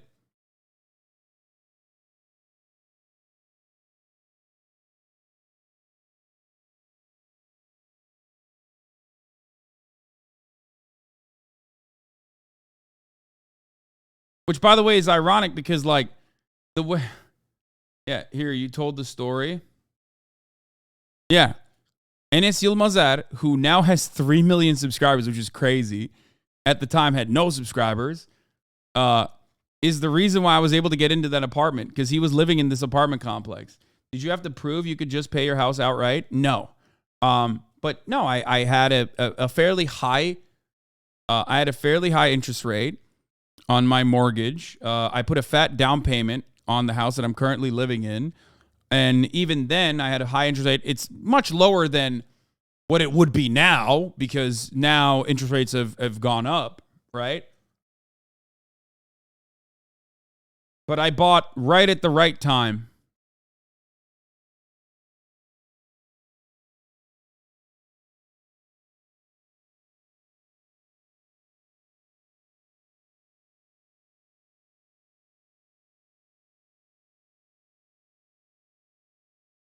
Anyway, you literally have to have a credit card, because this is a debtor's economy. You have to fucking build credit. And the only way to do that is by, taking on debt. Bro, Hasan already live in a mansion. Oh my God. Okay.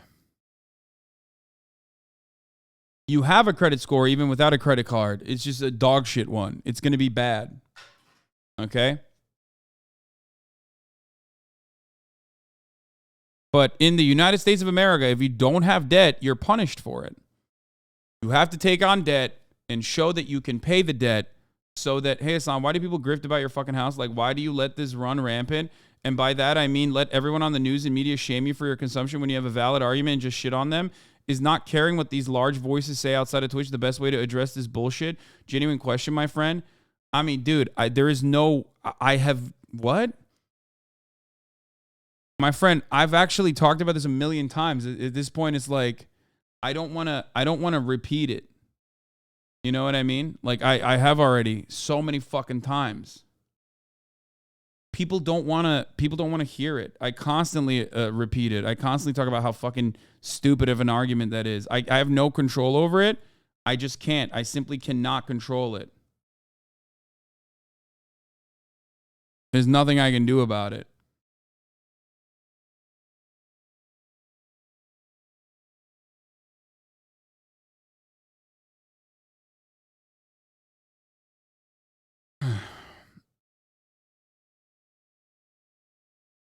Everyone constantly brings up you're a socialist in a mansion.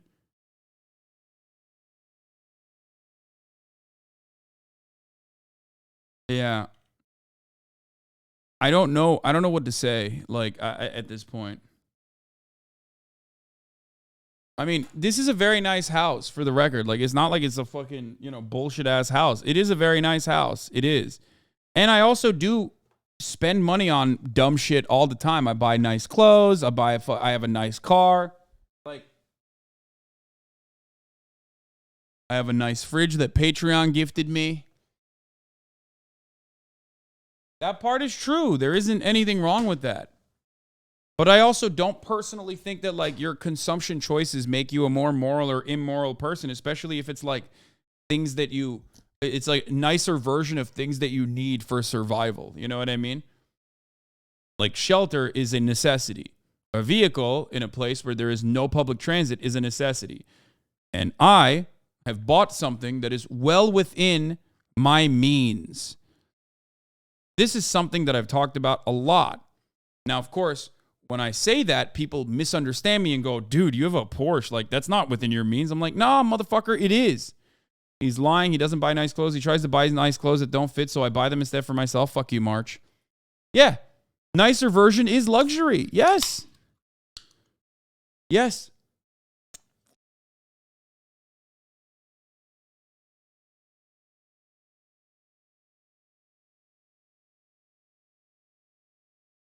You buy expensive clothes, not nice ones. I mean, I like them.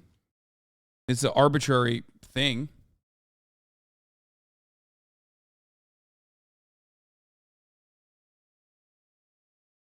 He doesn't buy nice clothes. He buys ugly as sin clothes.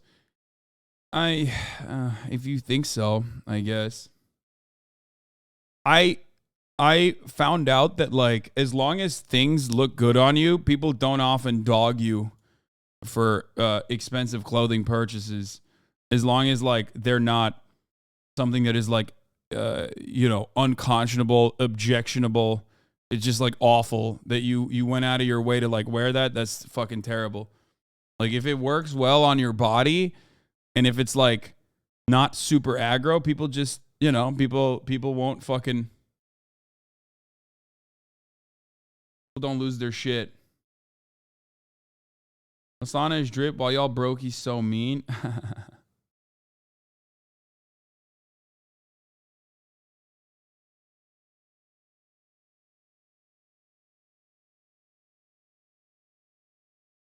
Lululemon yoga pants.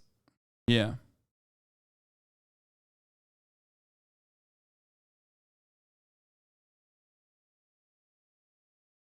But traveling businessmen, and only a small number of them. And then when that was not enough, we loaded up, for the first time in American history, an entire generation of students who can't get a degree without loading up with tens of thousands of dollars of debt. We kept the system going. People could buy stuff, even though their wages didn't pay for it, by borrowing. And in 2008, the predictable happened. It turned out your fix only lasts for a while. You really have to ask, in a way that many of us as Marxists hadn't done for most of our lives. The problems of capitalism now are so severe, so systemic, so global, that we're beginning to wonder whether this system is going to find a way out. The Marxists are not the only ones wondering whether this system is coming to an end. The people on the other side of the political fence are very worried too. Yeah, you have billionaires writing op-eds. The Absolutely. pitchforks are coming for the plutocrats because Exactly. they know.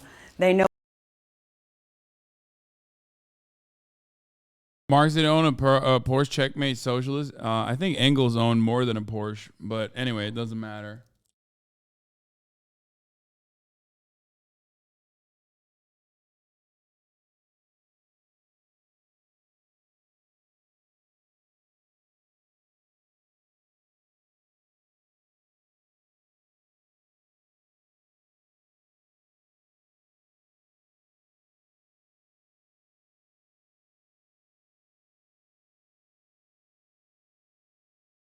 Lenin had a Rolls Royce, which, by the way, the socialist but rich concept is as old as time itself, dude. The whole, I mean, yeah, they did that with Lenin, they did that with Engels, they did that with everyone. Like, so it's always weird that, like, and not saying that I'm like a revolutionary figure in any capacity. I'm not. I'm just a fucking dumbass. I'm a Twitch streamer. You know what I mean?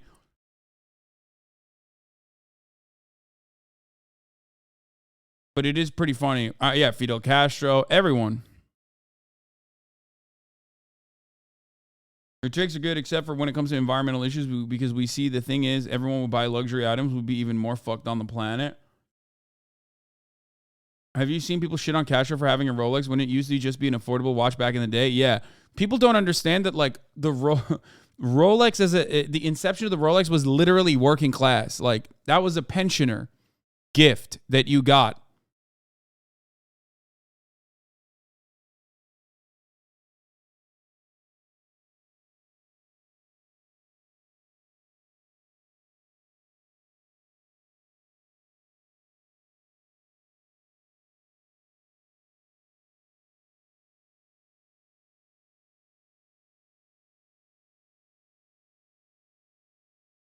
It's not anymore because it is a Veblen good, but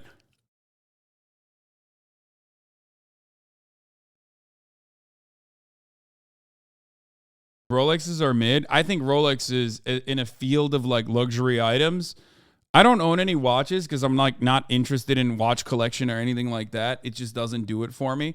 But in a sea of like awful, fucking, disgusting, horrifyingly looking big face watches and shit like that, I would say that a Rolex is infinitely more quality, timeless than all these other dumbass watches out there. Ray-Ban was a cheap brand as well before it was bought out. The top 1% of the USSR controlled 4% of the wealth. In the USA, the top 1% control 32.3%. In 1950s, a Rolex Submariner was $150. Today, that's around $1,681. Today, the Submariner is $9,100.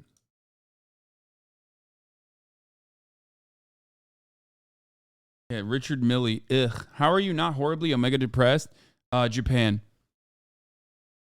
I'm not horribly depressed because I'm a very fortunate person. Something I mention all the fucking time. And, I'm very lucky to have a wonderful community. I'm very lucky that, I can fucking go to Japan and hang out with friends and all this stuff. I'm surrounded by friends and family on top of that.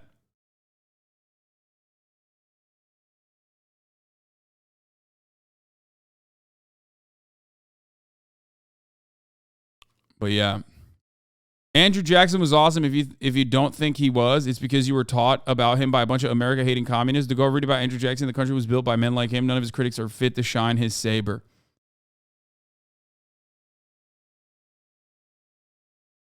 Thanks.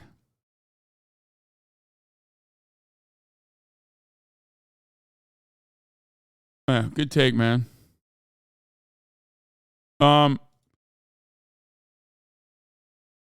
Oh, this is the before we get to the fucking Fox News Tucker Carlson shit that I'm gonna get to. Quick anime note, okay? Here is Michael B. Jordan coming out of the gate swinging with his top 5 anime, which I disagree with. Off your back. Is that sort of from your anime love? Yes. Talk to me about how anime informed the way you placed the camera and shot the movie. So usually in anime, when the protagonist and antagonist are fighting, physically they're trying to take each other's heads off. They're trying to kill each other. They're trying to win the physical battle. But emotionally, they're usually someplace quiet. And they're talking about how they feel, because fighting was the only way they can communicate with one another. Tell me though, if you were a total layman, you've never seen anything, you've never seen, Neon Genesis, Evangelion, you've not seen a thing, what are your go-to, here's what you start suggestions? This is a terrible list for starter anime, especially for the Western audience. That's crazy. Okay? At least he didn't, but here's what I'll say. He's not a fucking weeb, because a real weeb would be like Boku no Horojikaru or whatever the fuck, which is like an anime about rabbits fucking children or some shit, okay? That's what the insane anime weebs will say to like a Norman, a civilian, okay? Which is psychotic. I just made it up. I don't know what the fuck I'm saying. I just made words up. But listen. Like, that's usually what like the average weeb will like come out of the gate swinging with. I have a really good starter anime list, which I've talked about time and time again. Okay? But let's see what he is talking about. One Piece, Dragon Ball, Naruto, Bleach, Hunter x Hunter. That's a pretty good starting 5. I disagree.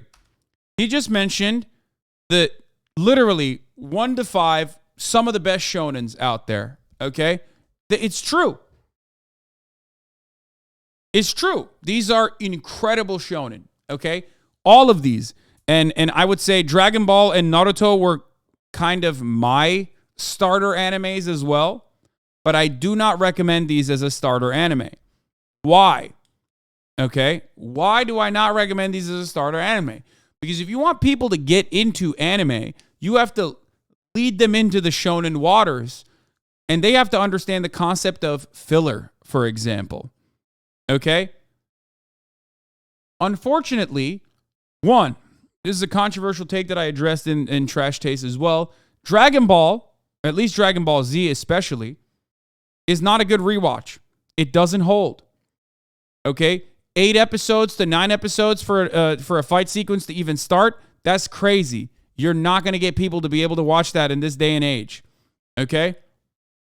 Straight up. So much filler. Naruto, insane amounts of filler. One Piece has a decent amount of filler too, and the pacing is like kind of slow in the beginning. Okay? I also have another controversial take, I guess, but Dragon Ball over Dragon Ball Z. I don't know if that's a thing that people actually recognize. But anyway.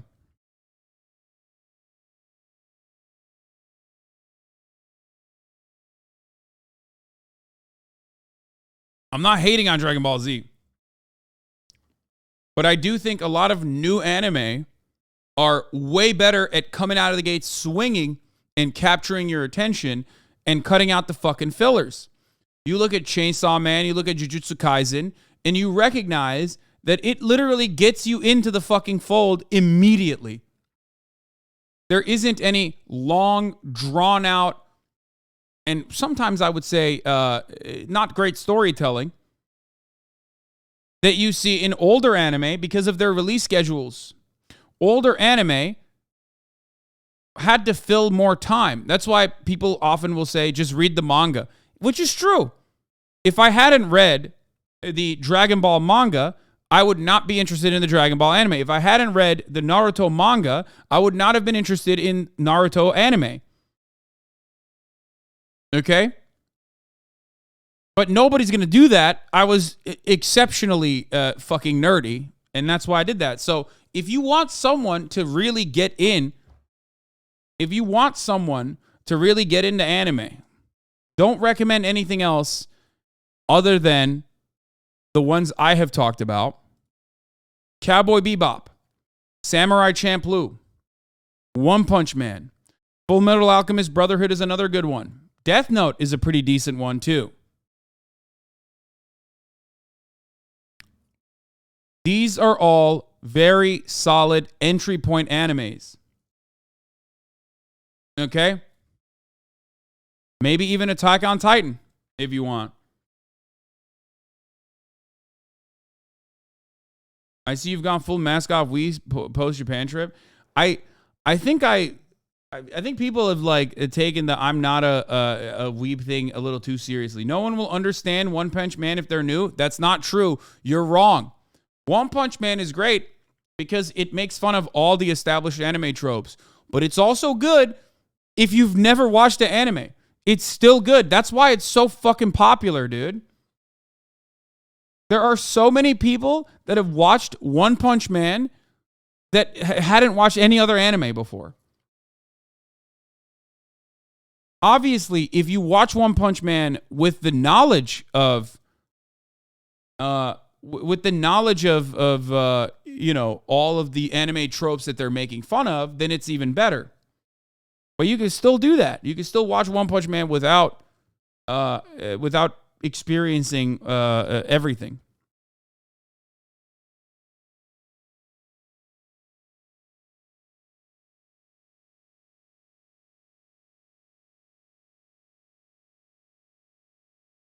See, there's people in here. The only anime I've seen is One Punch Man, and I loved it. Yeah, there you go. Ghost in the Shell and its various spin-off series are also very solid. That's another... Yeah, I agree. Naming the Adult Swim lineup. How we know HasanAbi is a millennial. Yeah.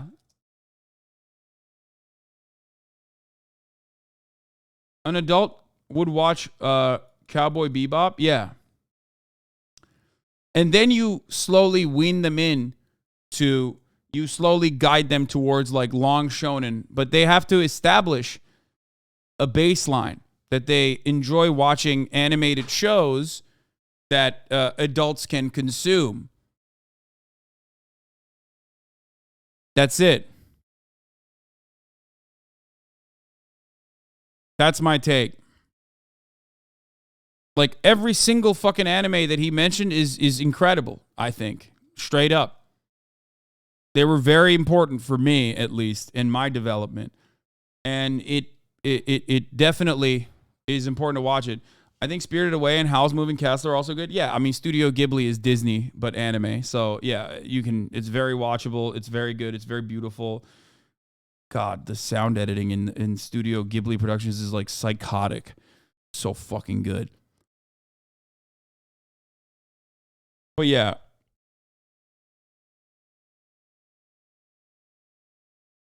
I haven't heard you talk about Neon Genesis Evangelion yet. You think it's too weird for a normie or something? I love it, filled with action, short and sweet. Yeah, I feel like it's a little, I don't know. I'm not like really into mecha. I know this is like a sin to fucking mention. But I don't know if it's the best, especially because of the ending and all 25 of the endings. Like it will leave people who have never watched anime. It's anime for Catholics. Good one. Feel like calling Ghibli the Disney is an insult in my opinion? No, it's not. What do you mean? Disney has the most solid IP of all fucking time. What are you talking about? What? What?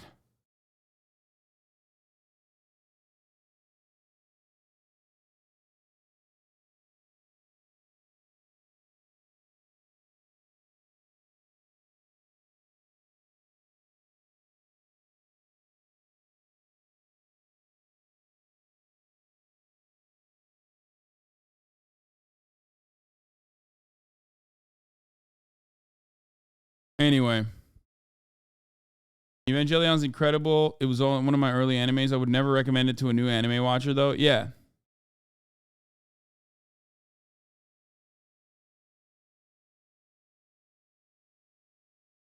Also, Studio Ghibli is very Disney-like. Ghibli being Disney anime is jail-worthy take. Disney would never touch how Dark Gray with the Fireflies or Princess Kaguya. Okay, dude. I'm not talking about like plot points or whatever the fuck. I'm talking about like mass appeal, beautifully animated sequences. Like when you compare Ghibli to like other animated productions, it stands out. Anyway. Yeah, family friendly for the most part.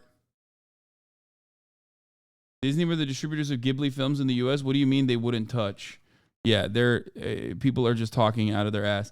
Yu Yu Hakusho is a great starter anime. I don't know. I mean, I like Yu Yu Hakusho, but I do think that older anime is like sometimes a hard watch.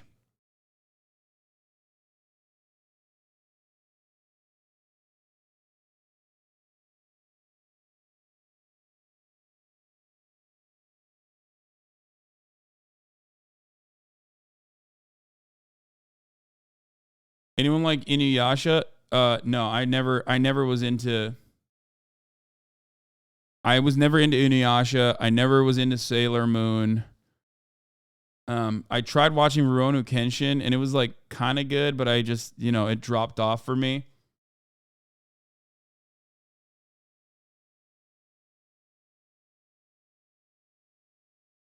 Anyway, let's fucking move on from this. But, this is what I was going to say. This dude is a pedophile. Hunter x Hunter has, like, a dude who should not be this well written and this likable, who is just, like, a straight up fucking...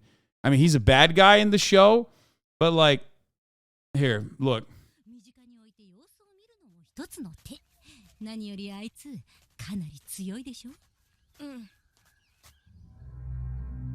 This is real. Don't say Hisoka is awesome. He's literally a pedophile.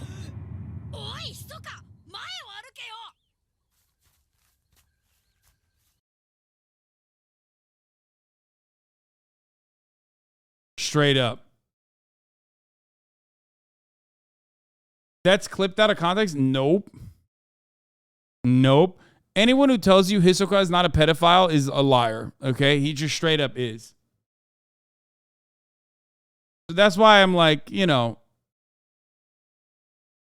it's maybe not the best one to show people as a first starter anime, even though it is a great anime overall.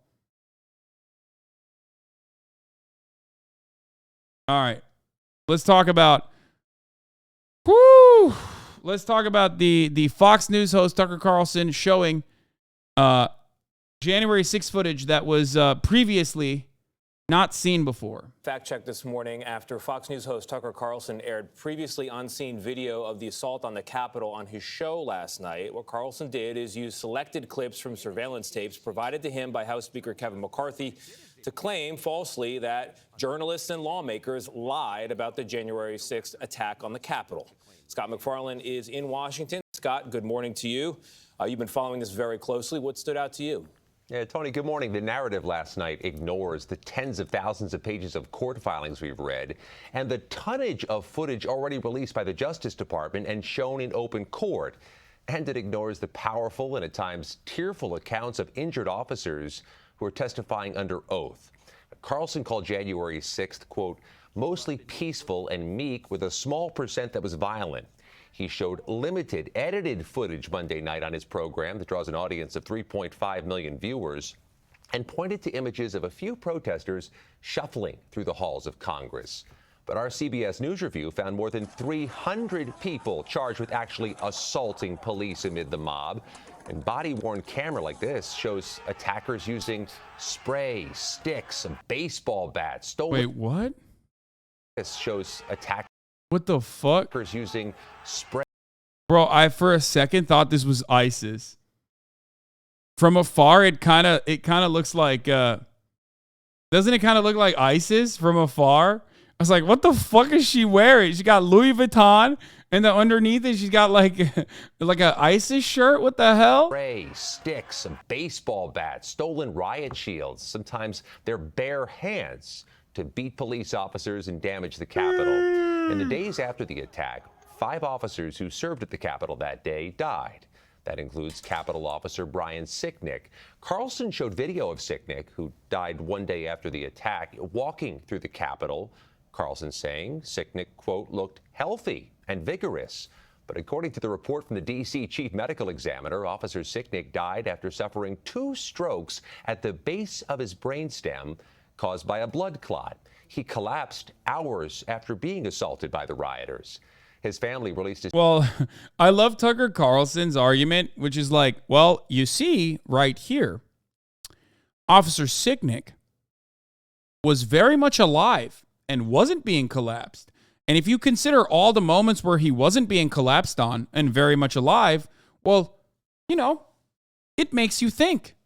How did Officer Sicknick get killed if for all of the other moments where he wasn't being collapsed on, he seemed to be doing fine?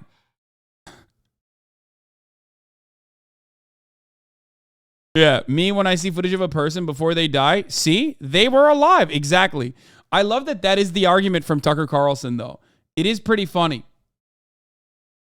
Yeah. Many people will tell you Officer Brian Sicknick was murdered as a consequence of the 2 strokes that he suffered from, collapsed hours after being assaulted by rioters.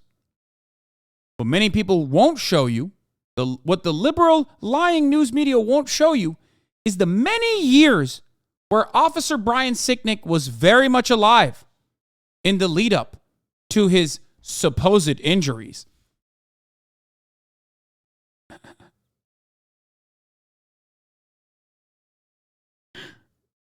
That's so funny. Yeah, you're right, dude. A statement to CBS News Monday night saying in part, on video, Officer Sicknick looks like he managed to shake off the chemical irritants and resume his duties. His sense of duty sent him back in and no doubt contributed to his succumbing to his injuries. The chair of the House January 6th committee blasted Speaker Kevin McCarthy for giving the footage to Carlson to, quote, spew lies and propaganda. The speaker defended his decision, saying those tapes belong to the American public. Tony? Scott, you've covered this for 2 years. There have been all these court cases that you mentioned. Have legal teams, defendants been given access to video like this? What have you learned from the judicial process, I guess, is the question. This is insane to be real. How is this level of propaganda not immediately ignored by anyone? Brother, you have to understand, mass psychosis is a very real thing, okay? People want to feel like they're right, okay? People want to feel like their side is correct, their arguments are correct, and anyone who tells them that, they're going to listen to. That's it. They're not like motivated by truth. They're motivated by wanting to avoid the top of the hour ad break. Because at the top of the hour, there is a 3-minute ad break. Now, if you no longer want to see those ads, which many people are motivated to not seeing ads, you know, this is a predisposition for a lot of watchers, well, then all you need to do is subscribe. Back in the day, you couldn't use a $5 a month subscription, nor a free one in the form of a Twitch Prime. Back in the day, you couldn't even avoid the ad breaks by getting gifted a sub, but now you can. And some people will gift you a sub. And if you're lucky, you will receive it. Here's the 3-minute ad break now. JFK Rowling, thank you for the 5 gifted subs.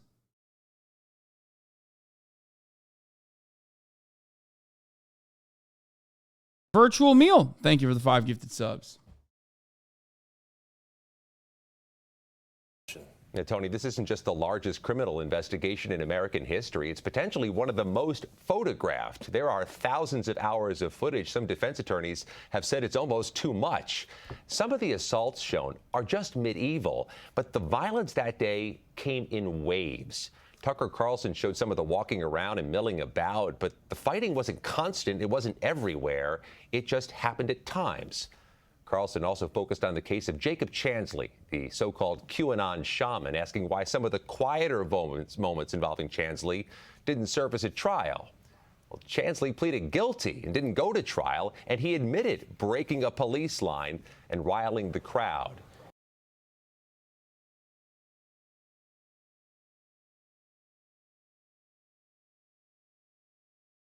I'm sorry, what?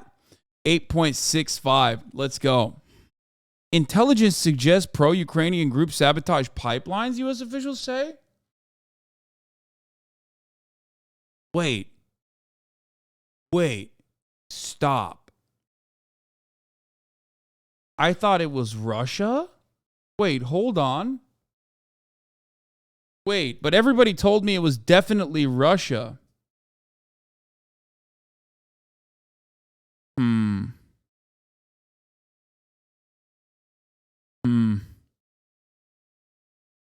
Huh. That's interesting. Dude. Ukrainians could learn a thing or two from how America treats Kurds. Okay? They could. And how disposable U.S. allies are. I don't know why they don't recognize this. That's unique? No, the fuck it's not.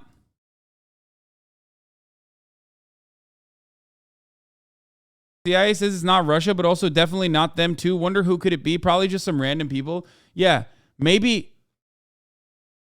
they just, a couple people just took matters in their own hands. So what happened? So when Seymour Hersh was like talking about how, it was definitely the CIA. Everyone was like, oh, he's crazy. He's kooky. He's out of his mind. At least Hersh's scoop forced Langley and its media muppets to finally come up with a cover story, which hilariously concludes no one really is responsible but some rogue Eastern Slav freelancers totally unconnected to anyone on Team NATO. Interesting, this drops just days after Schultz visited Biden, offers zero details on how these alleged freelancers allegedly carried it out, unlike Hersh's scoop. Reads like Langley is doing damage control via trusted media pets. Yeah, it seems like that because that's absolutely what's going on. Okay? If you are to tell me that a bunch of random motherfuckers were able to blow up pipelines, okay, After the first Gulf War, we literally called on the Iraqi people to rise up against Saddam, and they did, and we watched them get slaughtered. Yeah.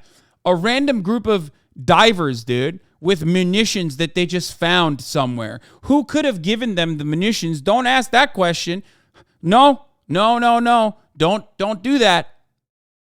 Come on, man. It's just a bunch of guys, dude. Chill out.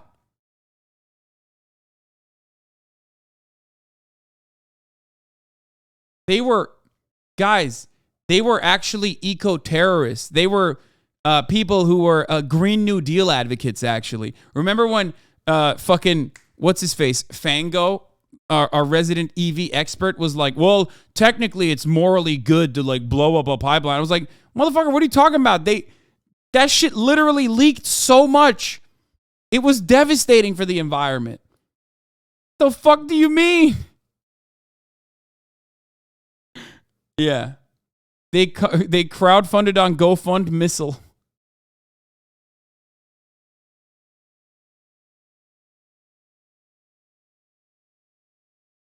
Anyway, that's crazy, man. Largest gas leak in human history, by the way. Yeah. By the way, there's nothing more cucked from the German side. There is nothing more cucked. Nothing more cucked than just being like, we don't know who did this. I mean, we just did the investigation and concluded that it was a bunch of Slavs, I think. Very, very nice. I mean, who knows? Who knows who could have done it?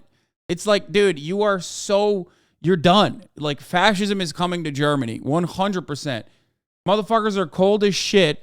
Energy prices are high. And now it's directly going to be pointed at, U.S. and U.S. allies. And the AFD is going to eat this shit up. The AFD and other, anti-liberal German movements that also side themselves with Russia are going to turn around and say, this is absolutely America. They blew up our fucking pipelines. Fuck you.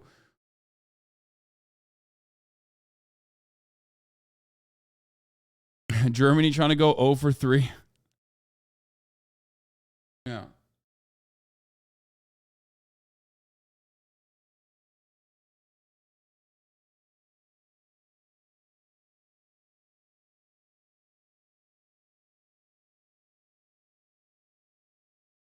Anyway, they Shinzo Abe'd the pipeline.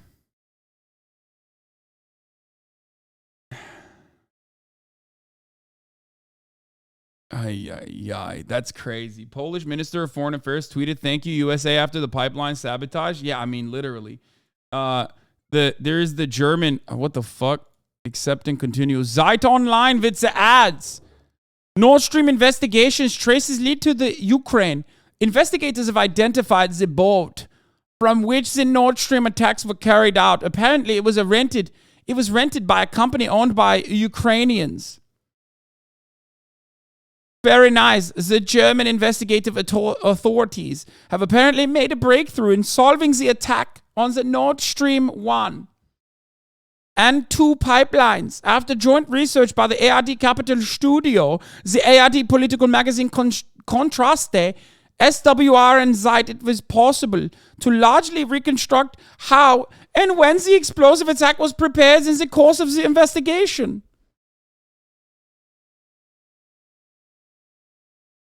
Okay, let's finish this fucking Tucker Carlson thing, and I'm gonna get to the pipeline and how it blew up. Oh, it went poof on its own. Gail, about 500 people have pleaded guilty in their roles that day, and the FBI is looking to arrest 260 more. It is a Scheiße, let's get back to the pipeline, yeah, very nice. So, very nice. Let's take a look at the pipeline. How did this happen? Oh mein Gott, ich kann nicht glauben. How? Could the pipeline Nord Stream 1 and 2 just blow up on its own? We did the investigation and found that it was a bunch of Slavs. They did it on their own, you know?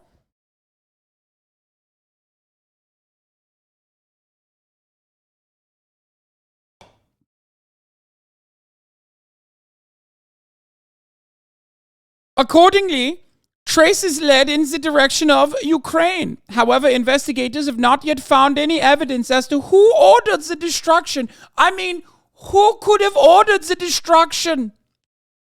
Who could have done this thing, you know? Who could have benefited the most from this kind of destruction? It certainly wasn't the German people, right? I would go so far as to say that it maybe wasn't the Russians either.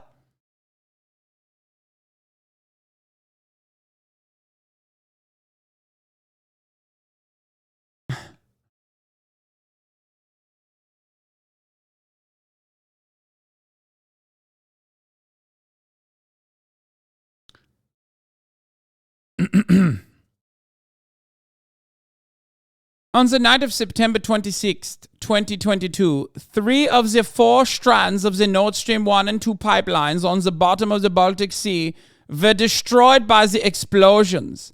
Specifically, according to information from the ARD Capital studio, the investigators are contrasts. Managed to identify the boat that was allegedly used for the secret operation. It is said to be a yacht rented from a company based in Poland, apparently owned by 2 Ukrainians. According to the investigation, the secret operation at sea was carried by a team of 6 people. It is said to have been 5 men and 1 woman. According to the group, consisted of a captain, 2 divers, 2 diving assistants, and a doctor, who are said to have transported the explosives to the crime scenes and placed them there.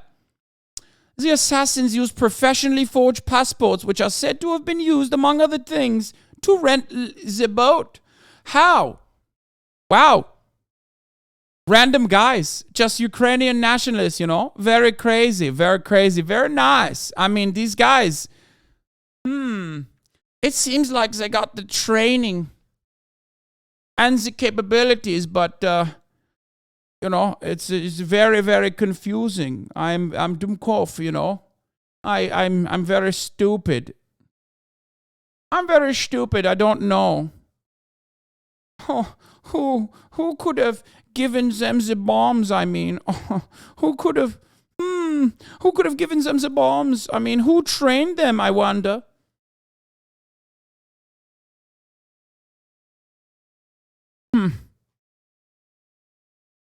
Seems the oil line assassins broke down into ninja squads. Has anyone questioned Konoha yet? Yeah.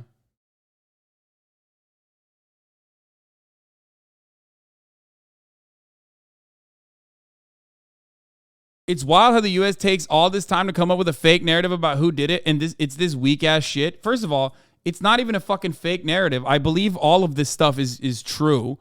I just don't think that they're random Ukrainians, or even if they are random Ukrainians or Ukrainian allies, I wonder where they got the bombs from, and I wonder where they got the training from. I wonder who these people are. It's like oddly specific, and yet they could not place who these people are. What's going on there, you think? Fake passports? According to the investigations, the command set sail from Rostock on September 6, 2022. The equipment for the secret operation was previously transported to the port in delivery truck, it is said. According to the research, the investigators subsequently managed to locate the boat again the following day in Wieck. I don't know how to fucking say that. And later on the Danish islands of Christiansø, northeast of Bornholm. The yacht was then returned to the owner in an unclean condition. According to the research, investigators found traces of explosives on the table in the cabin. According to information from the ARD Capital studio Contraste, a Western Secret Service is said to have sent a tip to the European partner services in the autumn. Shortly after the destruction, according to which a Ukrainian commando was responsible for the destruction. After that, there are said to have been further intelligence indications that a pro-Ukrainian group could be responsible.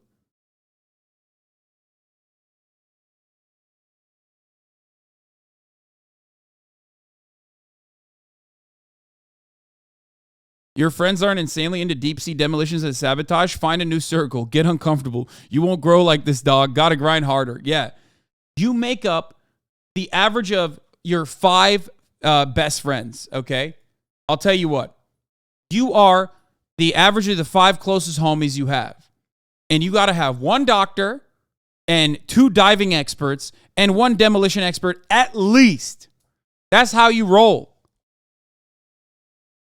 Sigma grind set, dude. Straight up. By the way, all my haters can suck my nut.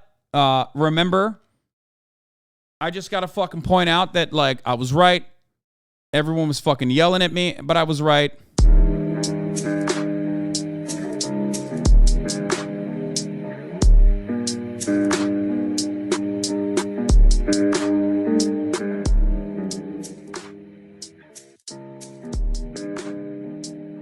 Remember, I was right. I was always right. But my haters won't let you know that. They'll say, Hasan, remember when you said Russia won't invade Ukraine? Remember that? And then immediately you took it back and you said I was wrong. Well, I don't care. I'm still going to talk about how you said Russia won't invade Ukraine, like you haven't been covering the entire thing non-stop since then. Remember all of that? Well, think about all the times I've got things wrong. Well, that's not important because guess what? I'm riding the NATO line, so it doesn't matter if I think the ghost of Kiev is real. It's real to me still. It doesn't matter if I said unjustifiably that Russia indeed definitely destroyed its own pipelines. I mean, who cares if I'm wrong all the time? I'm wrong at the behest of the American State Department. And that's what matters ultimately, really. That is what matters. And if I'm wrong all the time, as long as I'm towing the bottom line of the American State Department, then it doesn't matter. We'll forget about all the times I was wrong and constantly talk about the one time when you got something wrong, even if the fundamentals were correct, even if Zelensky himself thought that Russia would not invade, including the Ukrainians, because it was a fucking stupid thing. Anyway, okay. Germany is so cucked by America, it shouldn't even count as Europe. Excuse me, there is nothing more Europe than being cucked by America.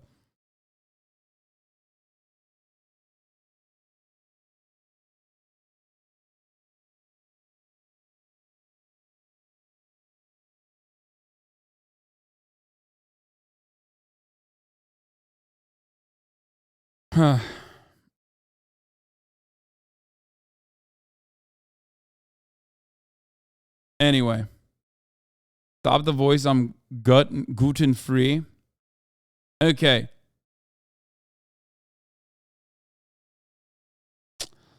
Even if traces led to Ukraine, the investigators have not yet been able to find out who commissioned the suspected group of perpetrators. I mean, I'm sure this will go away. And if they don't go away, I wonder, I mean, they'll just find a fall guy. Who cares? There's plenty of fucking people that you can point the finger at. If international security circles, it is not ruled out that this is also a false flag operation. This means that traces could have also been deliberately laid out to point to Ukraine as the culprit. However, the investigators have apparently found no evidence that confirms such a scenario. The Ukrainian government could not initially be reached for comment. The Attorney General also declined the comment. A German government spokesman referred to the ongoing investigations by the Attorney General as the authorities in Sweden and Denmark. Only a few days ago, Sweden, Denmark, and Germany informed the United Nations Security Council that the investigations are ongoing and that there are still no results, said the government spokesman. The Ukrainian President Advisor Mikhail Podolyak said in a statement to the ARD Capital Studio, Of course, Ukraine, had nothing to do with the attacks on Nord Stream 2. There is no confirmation that Ukrainian officials or the military took part in this operation or that people were dispatched to act on their behalf. It is conceivable that Russia is behind it. There are a lot more motives and a lot more uses in this scenario, Podolyak said. Yeah, totally.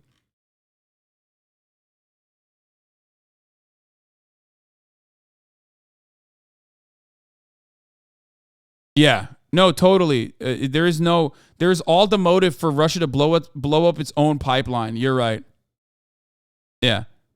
I love when I fucking spend billions of dollars on building and constructing a fucking pipeline only to blow it up. Destroying your money pipeline to own the libs. Yeah. Destroying your singular most important fucking mechanism of like making Europe concede to own the libs.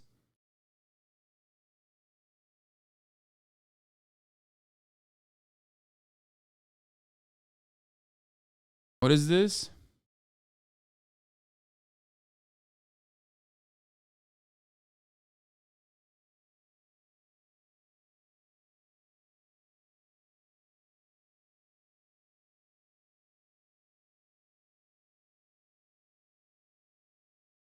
This is coming from the people that burned their Nikes. Yeah, I don't know, man. All signs are pointing to Saddam Hussein. I mean, the Iranians. We need to invade. Yeah. Destroying your pipeline while you hold the gas.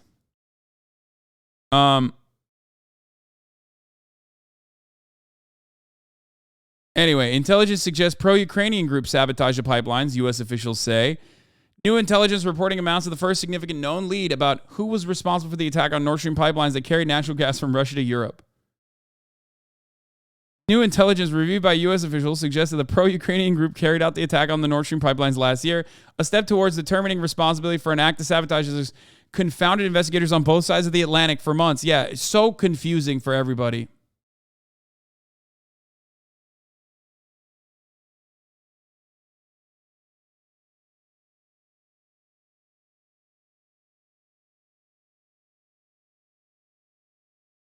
Can we read Seymour Hersh now?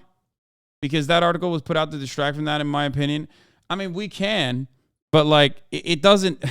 I told you this from the jump, okay? The reason why I didn't read the Seymour Hersh article when it first came out was literally because, like, I don't need the Seymour Hersh article to tell you that it's like, that it's, you know, come on. I said it when it happened, and people yelled at me and said, dude, what the fuck? How dare you? How dare you say that? It made no sense to me, but I had to fucking sit there and concede because liberals in the chat were like, well, you were wrong about Russia invading Ukraine, which is like what they hold on to every day. Why would Ukraine not take full responsibility right away if they were them that did it? Are you kidding me? Why the fuck would they openly admit that they blew up the pipeline when that would destroy, like, it's significantly more contentious to like give weapons to Ukraine and eat the cost of like being in political turmoil with Russia, where in the eyes of like random European citizens.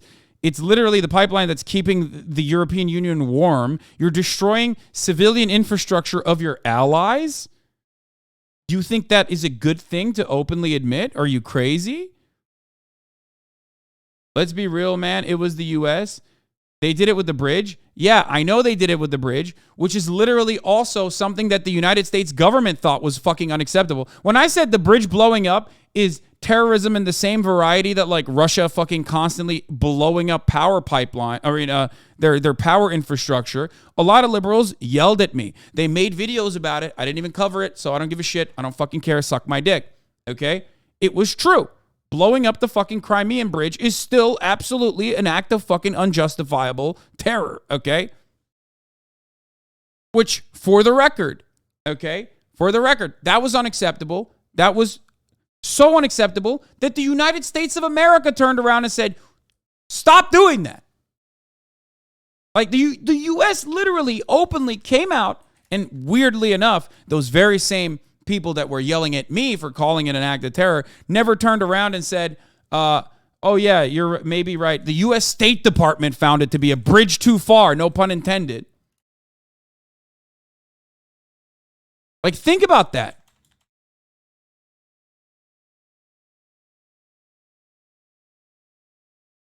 Look, here.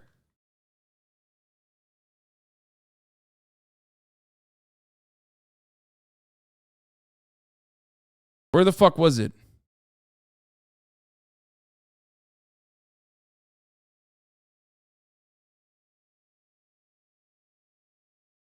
They were also writing those points to discredit Hasan and Ukrainians' blood, where Hasan moved on from it instantly and focused on people in Ukraine, not petty internet squabbles? Yeah, I know. They're just fucking insane. They just think it's an own. Who cares? It doesn't matter.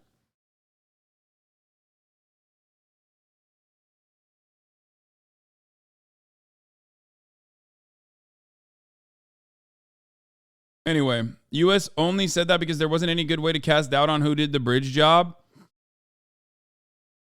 So the U.S. found blowing up a bridge unacceptable, but is okay with blowing up key energy infrastructure major allies depend on. Yeah, it doesn't matter. The United States doesn't give a shit about either of those things. Come on, dude.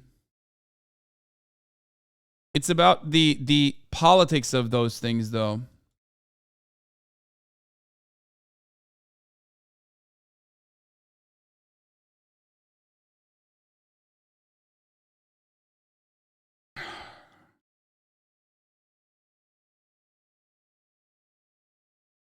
Anyway, gotta publicly say something is bad to make the U.S. look neutral. Yeah. We will blow up that bridge again. Brother, this is, violence begets violence. I mean, do what you want. Hopefully no civilians die in the process like it did last time. But, like, understand that, it's not like that kind of escalation, especially on what is now considered Russian territory. And I don't mean like Russian territory like in the fucking Donbass. I mean like straight up. Those are people who are living there that rely on it. You're overextending. There's a reason why, for example, the HIMARS that are sent over to Ukraine, escalation amount, it's escalation from the side that is justifiably fighting for emancipation. Okay? It's true though. This does not like negate that Ukrainians' need for emancipation is justifiable, valid, moral, okay? It's still true. But there's a reason why, for example, the HIMARS that are sent to Ukraine are sent with a very specific guidelines. You cannot fucking blow up Russian territory with the HIMARS, right? You can't. If you do that, that is considered a major escalation. Why don't they just go and fucking drop bombs on Moscow? You know what I mean? You could just be like, oh, well, sorry, they deserve it. They're killing our people, right? But you can't do that. Russia deserves it. Their goal is to eradicate us completely. This is not about what Russia deserves. First of all, I don't think Ukrainians deserve the violence. I don't think Russians deserve the violence either, okay? I don't think it's appropriate.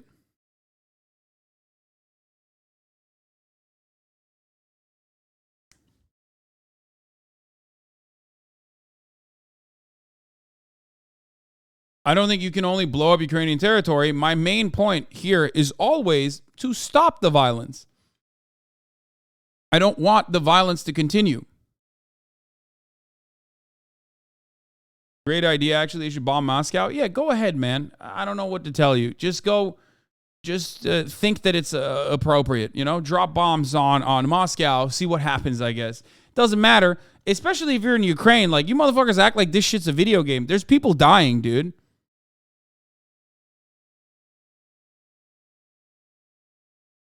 Why is that person on Twitch and not on the front lines? I don't know.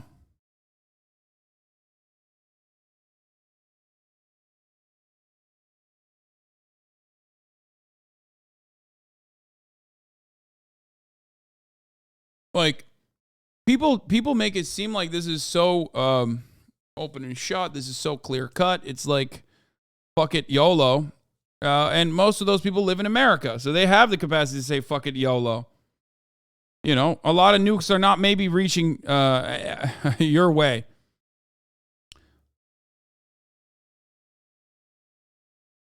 As a liberal, I'm happy to fight Russia down to the last Ukrainian. Exactly. That's what all of this is like reduced to.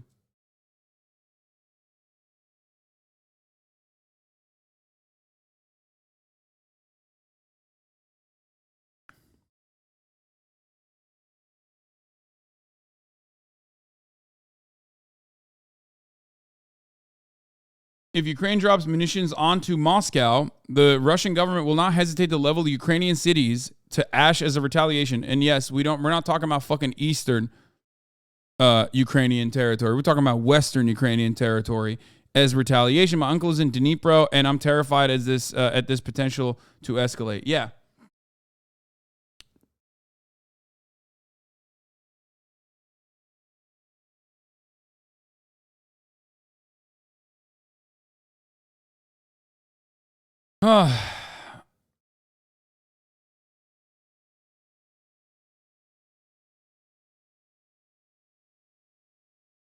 Is the Israeli occupation in Palestine inherently violent? Dude, I'm sorry. I find it gross to make considerations of Ukrainian emancipation, like comparisons of Ukrainian emancipation with the Palestinian movement, because the Palestinian movement is being funded by the same side, or the Palestinian oppression is being funded by the same side that's also funding Ukraine. And you literally consider this to be the same, and it blows my fucking mind in many respects. If so, you have to also consider the Russian occupation that will continue in the case of total ceasefire is also violent. Stopping the violence is a complete fantasy. It's just harm reduction. Yeah. No, it's not. No, it's not. Like, you're out of your mind. What the fuck do you mean? Like, one side has guns. It's not like America is arming the Palestinians and then Palestinians are fucking blowing up with American weapons Israeli infrastructure. The fuck are you talking about? Palestinian kids are throwing rocks at the fucking IDF, and then the IDF that gets literally all of its funding from America is using insane levels of disproportionate power and violence on the 14-year-old fucking Palestinians that they're throwing rocks. It is such an unimaginably idiotic comparison.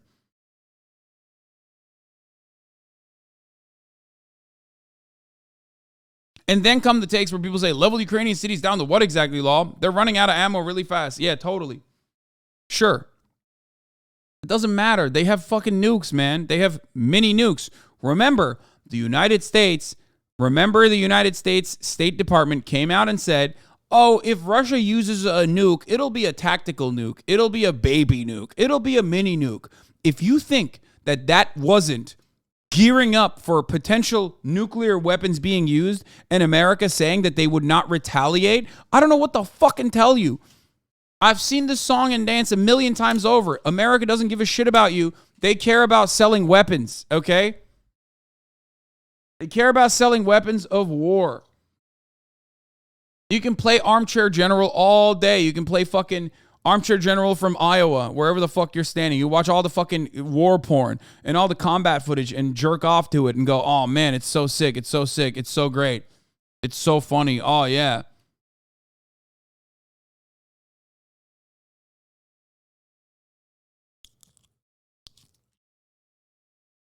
But ultimately, the people that will end up getting fucking wiped out potentially are Ukrainian people.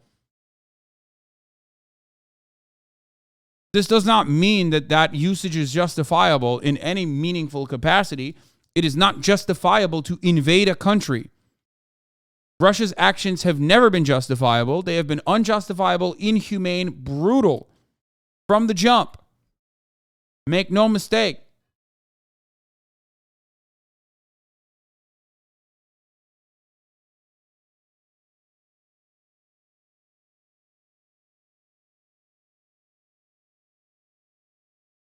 Desert Island Sales says, I live 200 miles away. We fuck them or they fuck us. I live in Poland. Go F you. And this is why we want this, so we freeze another war. Don't fuck with us, mate. Slava Ukraini. We take Russia to the cleaners now. Shut the fuck up. Nothing gonna happen. Oh.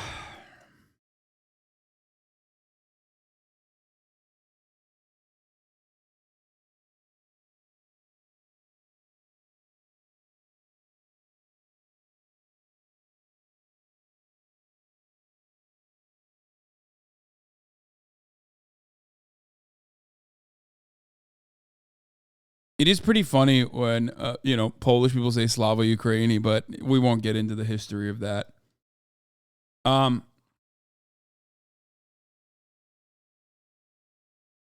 You think Polish people will be against war, death, and destruction? Oh, no. There's a major battle happening right now with such major casualties on both sides, and people are acting tough online. It's fucking disgusting. Yeah, it's so stupid. It's so immensely stupid, incredibly cruel, incredibly fucking stupid. I don't know. I hate it. I hate it so fucking much. But, hey, there you go. I was right once again. The Ukrainian government could not be reached for comment. We talked about it. Look, originally Seymour Butts, also known as Seymour Hersh, wrote this article, How America Took Out the Nord Stream Pipeline. The New York Times called it a mystery, but the United States executed covert sea operation that was kept secret until now. Okay? Hold on. The U.S. Navy's diving and salvage center can be found in a location as obscure as its name, down what was once a country lane in rural Panama City, a now booming resort city in the southwestern panhandle of Florida, 70 miles south of the Alabama border. Center's complex is nondescript. Should we watch the Democracy Now! Interview? Democracy Now!, democracynow.org. Viewers across the country and around the world. Juan Gonzalez, my goat, my New Jersey goat, dude, from New Brunswick, New Jersey. And Amy Goodman, of course, the queen. What is this? Hersh exposed the Abu Ghraib prisoner. Oh, here. Well, I won't show you. For activists during the Vietnam news service on the My Lai. Oh, they actually, hold up. In 1970, he won the prize for his reporting for the Dispatch news service on the My Lai massacre, when the U.S. slaughtered more than 500 Vietnamese women, children, and old men on March 16, 1968. His reporting in the New York Times on CIA spying on anti-war activists during the Vietnam War era helped lead to the formation of the Church Committee, which led to major reforms of the intelligence community. In 2004, in the pages of the New Yorker magazine, Sy Hersh exposed the Abu Ghraib prisoner abuse scandal in Iraq. Well, last week, he published another bombshell report, but this time on his new Substack page. The piece was headlined, How America Took Out the Nord Stream Pipeline. It looks at one I know Juan Gonzalez moved out of New Brunswick and is in Chicago now. Yes, I know. Great mysteries of the past year. Who is behind the bombing of the Nord Stream pipeline? Amy Goodman is a fraud. She has no feet to stand on for smearing Julian Assange with neocon lies. I love you. I love you, Amelia09. Like, literally, probably one of the most fucking important left-wing journalists in the United States of America, who has been consistent, like a lifetime of doing this, pretty much, who's been like attacked by attack dogs as recently as during the water defenders protesting against the DAPL pipeline. Okay, North Dakota Access Pipeline. Like, that person is actually a fraud because she fucking ate some of the goddamn propaganda on Julian Assange being like not the best guy. That means all of her nearly a fucking century of good leftist journalistic integrity and work is totally irrelevant now. Just tell me you're like a lifestylist psychopath who just fucking reads way too much Hammer and Sickle Twitter and move on. That's crazy, dude. That's crazy.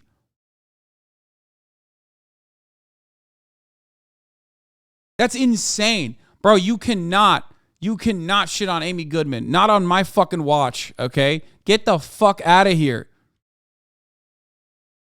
Oh my God, the U.S. Air Force played on an ad on your stream on my TV after you went on the rant? Yeah, of course. This is one of my first chatters? Wait, really? 47-month subscriber. Yeah. Stop. That latest Hersh story is fake, bro. Yeah, totally.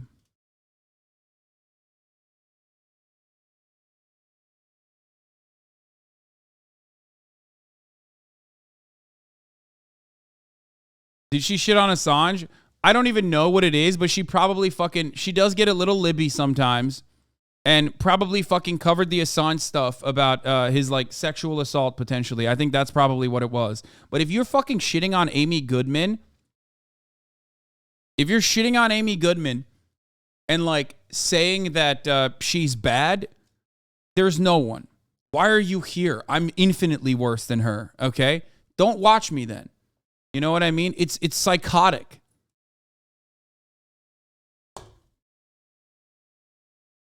And also, you probably have never seen all the other coverage that she has done on Democracy Now!, including like demanding that they drop the charges against Julian Assange, but you never saw that because you probably watched Jimmy Dore, some other fucking dumbass, okay? And then some other fucking dumbass probably said Amy Goodman is a fraud and a CIA asset or some shit. Like, you know, some dumbass idiot told you that, and then you literally dropped Democracy Now! Like, it's disgusting. Have a little bit better media literacy. You oftentimes succumb to people who consider themselves to be independent, contrarian thinkers. Gray Zone Watcher, KW, what do you mean? Half of fucking Gray Zone has been on Democracy Now! What are you guys talking about?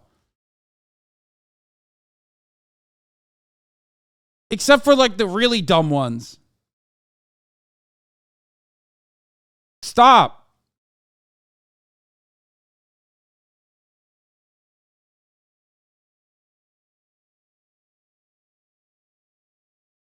There is no better, consistent, dedicated outlet that covers the global South in the United States of America than fucking Democracy Now! If you have an issue with Amy Goodman or Democracy Now!, you are delusional. You should not call yourself a leftist at all, okay? You are not a Marxist. You are not a socialist. You're just a weird crank, okay? You're the type of motherfucker who ate the whole Tulsi Gabbard as an anti-imperialist icon, bullshit propaganda point, hook, line, and sinker.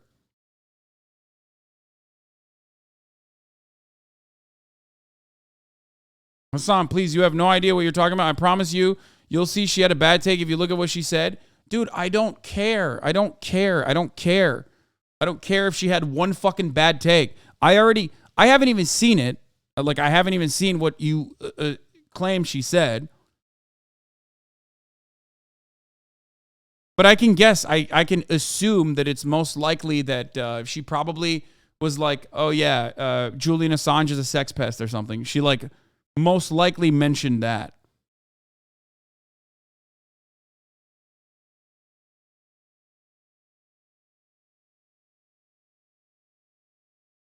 It's insane. Dude. You come after Amy Goodman, I'm going to be honest with you. You come after Amy Goodman, you have no human that is like a guy that you would like and appreciate. That's crazy. That's actually crazy. Like, it's blowing my mind, dude. What the fuck?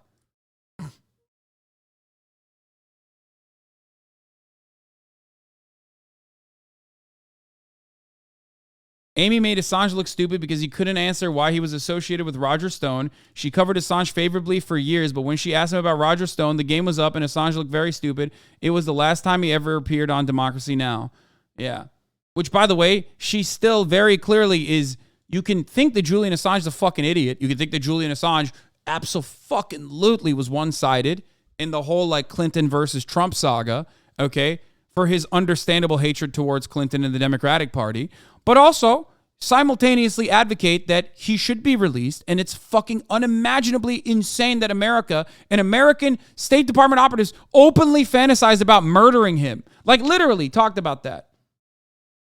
That's not at all what happened. She blamed him for Russiagate, not Roger Stone.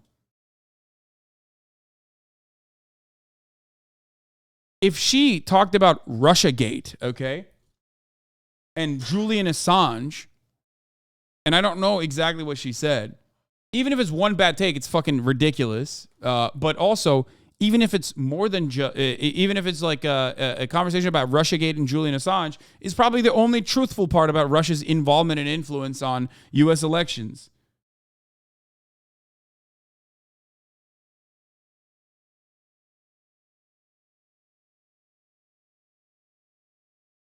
It's crazy. Dude, you can't shit on Amy Goodman. Not on my watch. Literally not while we're watching her interview Seymour Hersh.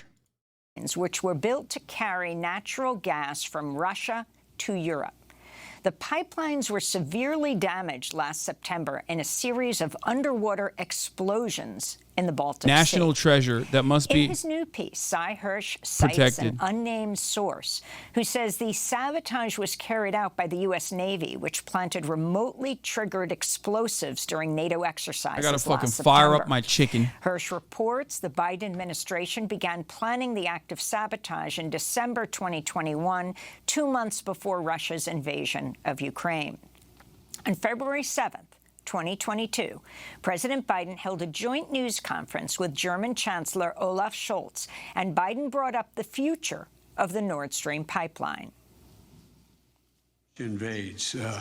That means tanks or troops crossing the border of Ukraine again. Then there will be no longer a Nord Stream 2. We will bring an end to it. How will you do that exactly, since the project and control of the project is within Germany's control? We will, I promise you, we'll be able to do it. I'll promise you we'll be able to do that.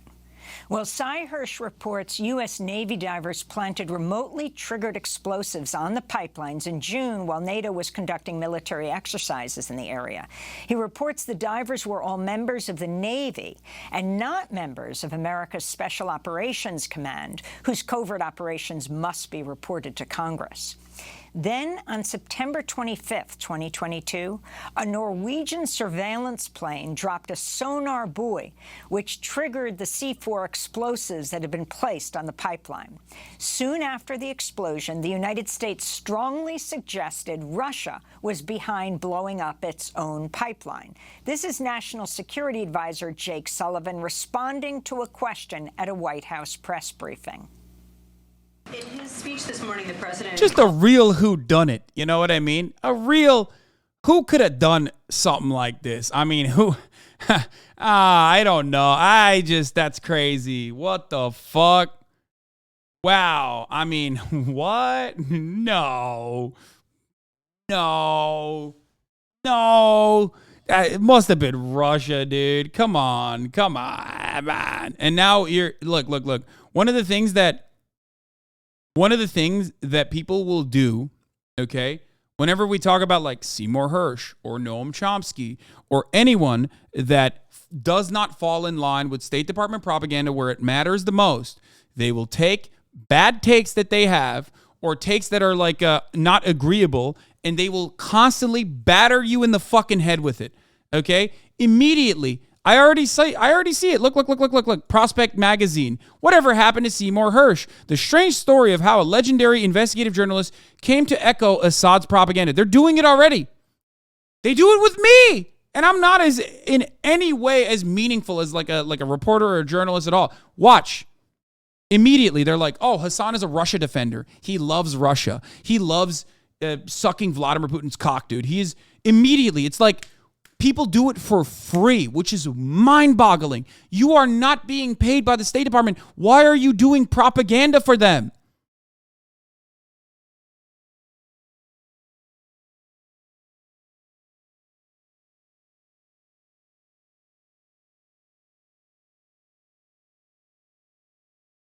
They always do this. Character assassination for people that do not fucking do, people who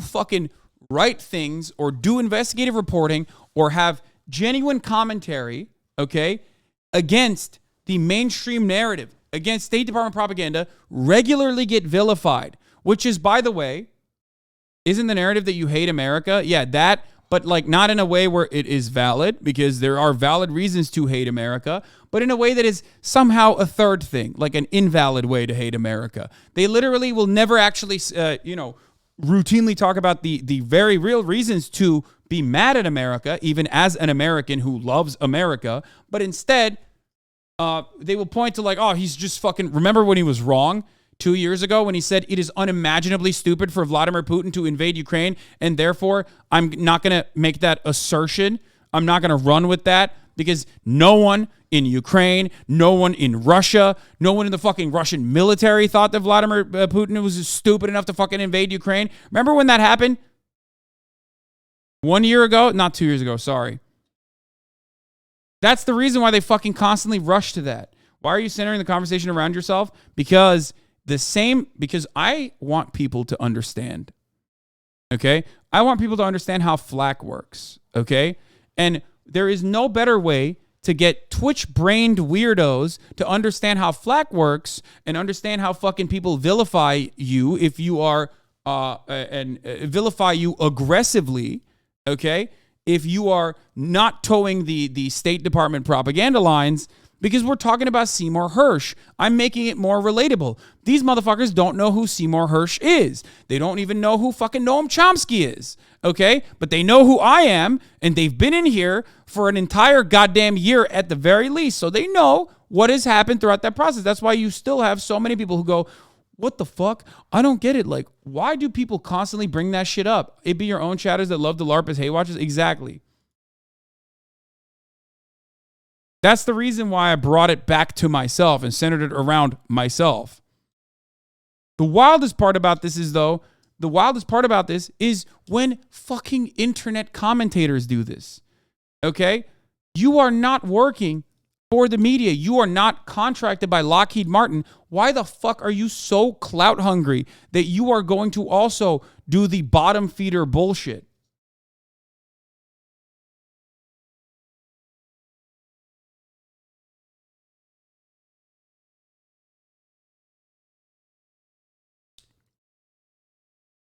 You're doing it for free. You're not on the payroll.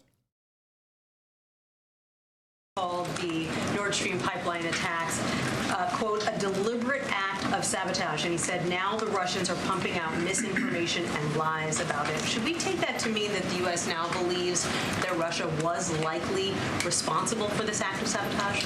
Well, first, Russia has done what it frequently does when it is responsible for something, which is make accusations that it was really someone else who did it. Maybe people just don't like imperialism. What are you talking about? That's a crazy take. We've seen this repeatedly. Of course, people don't like imperialism. But the president was also, but people do like American imperialism. That's the point. Clear today that there is more work to do on the investigation before the United States government is prepared to make an attribution in this case. In the following months, there have been few public disclosures about the pipeline explosion. In December, the New York Times reported Russia had begun expensive repairs on the pipelines, a move which has raised questions about Western claims that Russia had bombed its own pipelines. Meanwhile, some Biden officials have publicly praised the fact that the pipeline was blown up. This is Undersecretary of State for Political Affairs, Victoria Nuland, speaking during a recent Senate Foreign Relations Committee hearing. I am, and I think the administration is very gratified to know that Nord Stream 2 is now, as you like to say, a hunk of metal at the bottom of the sea. We're joined now by Pulitzer Prize-winning journalist Seymour Hersh to talk more about his new piece, How America Took Out the Nord Stream Pipeline.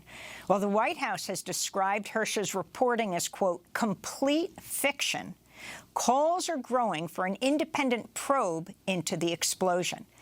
Sy Hersh, welcome back to Democracy Now! If you can flesh out what it is you found in your report and what first tipped you off, albeit there were a lot of public comments, including the Polish government right after the bombing saying, thank you, America. Lay it out for us, Sy. Well, first of all, I think the reporting really can be described as a friend of mine did. What I did was really deconstruct the obvious. I mean, you have to hear what the president said. But of course, there were secret plans that I'm writing about, and they include. There was a committee set up. Jake Sullivan was directly involved. He was the national security advisor, still is. They set up a team to look at options about how to put pressure on the Russian government to back off. I'm getting a bounce in my ear, so this is comical. Can you hear me? We hear you perfectly. We don't hear the bounce, Sy. Oh, okay, that's great.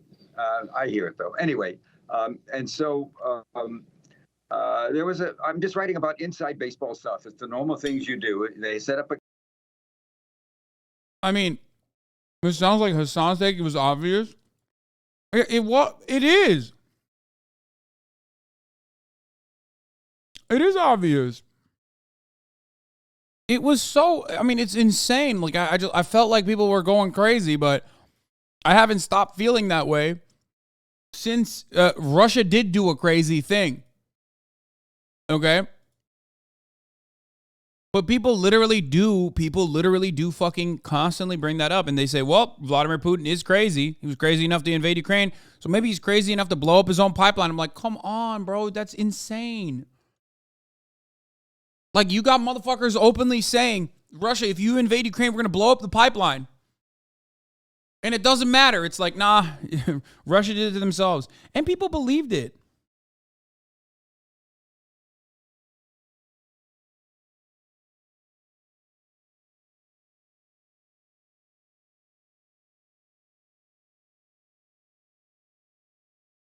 Committee to think of options. Russia was clearly going to go. The threat the president had yet to make had not been made, and this is December before New Year's Day of the year before, 2021.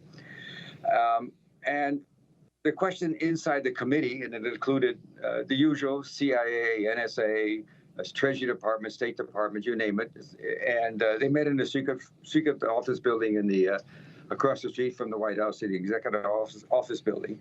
The option was, do you want us to do something kinetic or something not kinetic? In other words, not kinetic would be more sanctions, or something kinetic would be, taking out the pipeline, as had been thought about. And our answer came pretty quickly. I would guess Victoria Nuland's statement that you mentioned came actually before the president's. It came in late January of last year. And that statement came, at that time, I think the committee involved, a lot of sophisticated people in the intelligence and operation community, concluded you could do it, and the White House was told it was possible.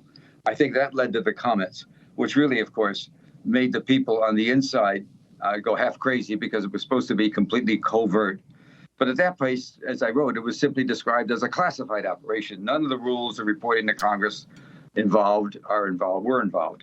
And so they began their planning. They went to Norway, which is a great ally of ours. Norway was one of the original signers of the 1949 NATO treaty. I think 19 nations were involved then. And Norway is a great ally. We have spent, I write about this in some detail in the article, hundreds of millions, probably more, closer to $1 billion or more, upgrading facilities. Norway has a 1,400-mile border along the Atlantic coast that goes from Oslo and in Europe. Bro, y'all are being a little fucking ridiculous. Saying he's boring. This man has done, like, he uncovered the My Lai massacre, dude. What are you, like, that's insane, bro. Like, just, know your place a little bit, TikTok brain fucking weirdos. Abu Ghraib too. Yeah, like, this guy is... Oh, God, it's so sad, bro. Yes, he's a journalist. I'm the one who's supposed to make it interesting. Yes, My Lai, Watergate.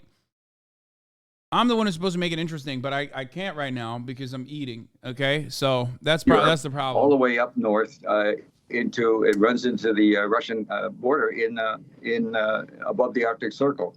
So we put a lot of facilities up north there.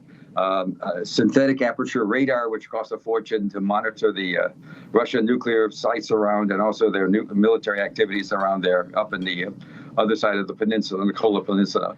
So they're just our guys, and they're also great at doing underwater stuff. And so that's what happened. We did a plan with them. We had to clear it with Sweden and Denmark. I'll leave it to them to decide whether that they were accepted the explanation we were doing exercises in the Baltic Sea for the hell of it. But so far, I haven't seen much from either of them. And it's a tiresome game to me. And so what happens is, when I do my story on Substack, I wouldn't even think. I'm embarrassed to say it, after all those wonderful years I had at the New York Times, I wouldn't even think of taking a story like this to the New York Times. They've decided that the Ukraine war is going to be won by Ukraine, and and that's what its readers get, and so be it. That's their call. So I just did my reporting, and the miners came from a very facility in a little small town in Florida. And the mining community in the Navy is very secret, and they just do their business. They don't talk. That was perfect people to get, and they practiced it. And as you said, there was a major exercise every summer by the Sixth Fleet, which American Sixth Fleet out of Italy, which also has the operational rights in the Baltic Sea. Baltic Sea is a huge place. The pipelines we're talking about. Sounds like a Russian asset. He sounds biased. You have been trained into saying that every single time someone brings things up, you have been trained into saying that. Everyone is biased.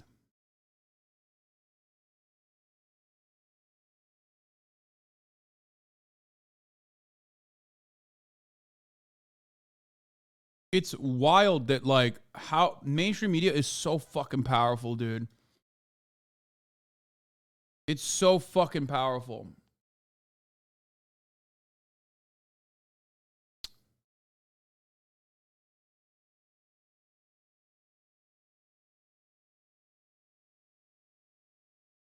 Like, anytime something is like even tangibly coming across like anti-Ukraine, people go, "Oh, dude, it's over. This guy is doing Russian propaganda."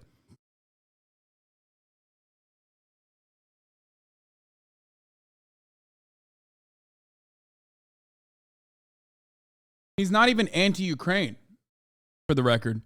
If anything, he's more pro-Ukraine than the New York Times is, because he said it was America that is responsible for this.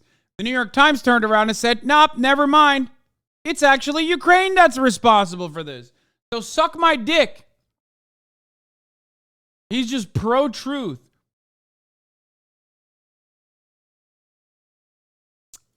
I think Chapo said he's a bit of a CIA drip source, but the local group I am a part of hasn't mentioned anything on that and did our last meeting on this article. Are those critiques worth keeping in mind, or do I just have wrong-headed stuff on this?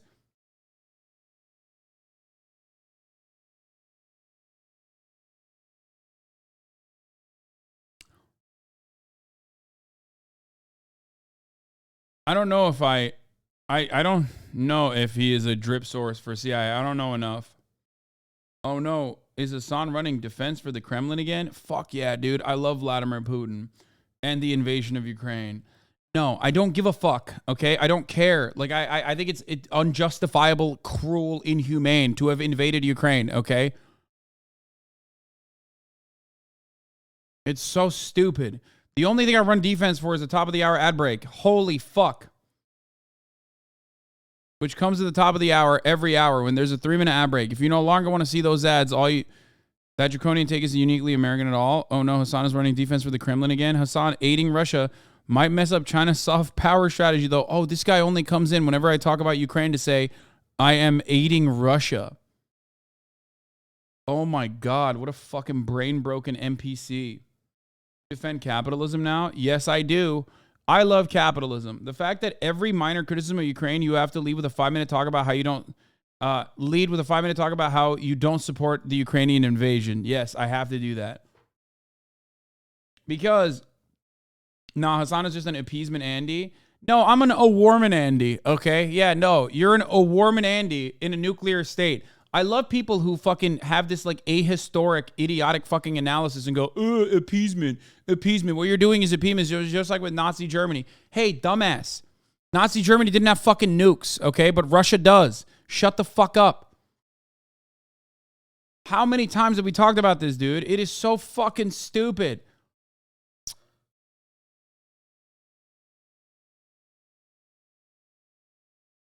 War pig libs chirping. I know. I hate it. I hate it so much. It's just so hard. It's part of the reason why I don't fucking talk about this shit at all anymore. Because, like, liberals make it unbearable and impossible to cover this story without, like, routinely getting me to fucking respond a million times over to the same shit that they consider to be controversies because their fucking YouTube essays, favorite commentator told them the exact same shit that the MSNBC is telling them. So now they have like the tools to fight back against it.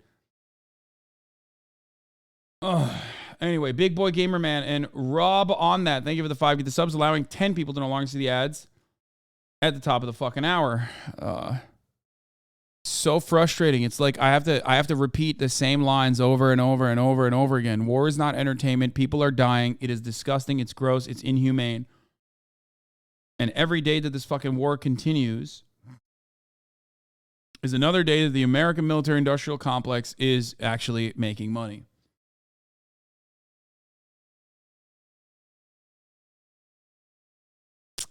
How can they be bleeding heart lives for Ukraine, but then think Ukraine blew up a pipeline harming EU citizens, which make them look fucking crazy? That's so harmful to Ukraine. Bro, they did this with the fucking the bombing of like that Polish grain silo too. There have every step of the way NATO perverts, okay? Every step of the way, NATO perverts have fucking unironically said wrong things over and over again and tried to fucking ramp up the war drums, bang on the war drums over and over again. They never have to learn because all of those fucking NATO pervert sentiment is shared by mainstream media and they never go back to it and go, oopsie, we were wrong. Maybe we should be a little bit more careful with our coverage. I, on the other hand, have said that when I was wrong. Okay? When I said that it's fucking insanely idiotic for Russia to invade Ukraine, this is a country of 44 million people whose like entire nationalist movement is built off of like anti-Russian resentment. That would be psychotic to fucking invade, especially when you're not even America. You're not the American superpower. Okay? And even America would not be able to do something like that. They still fucking hyper-focus on when I said Russia will not invade Ukraine.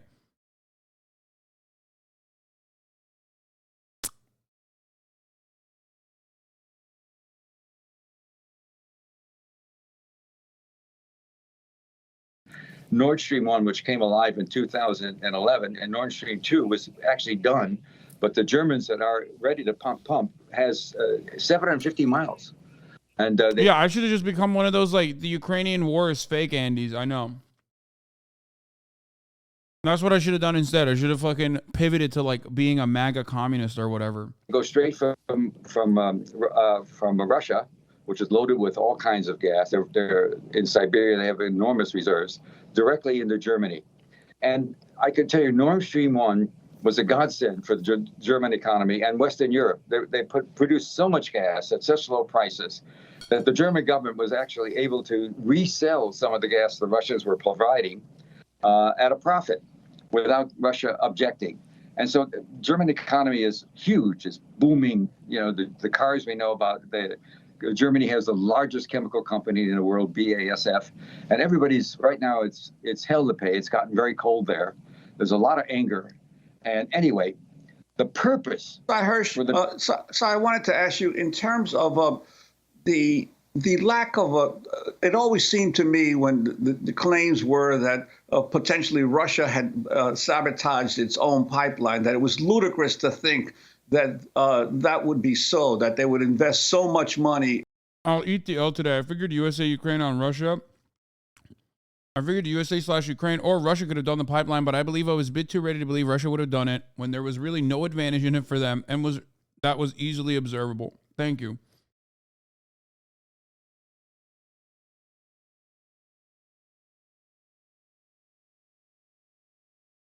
In pipelines and then bomb them themselves. But I'm interested in the lack of press attention since the sabotage occurred, and also the lack of congressional attention. I think back to the CIA's mind. We celebrate that kind of take back here. We consider that to be growth.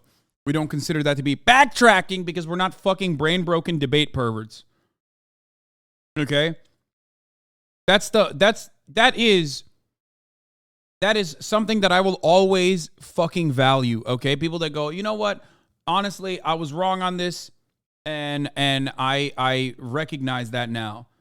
Whereas my interlocutors, my fucking psychopathic haters, do not see it that way.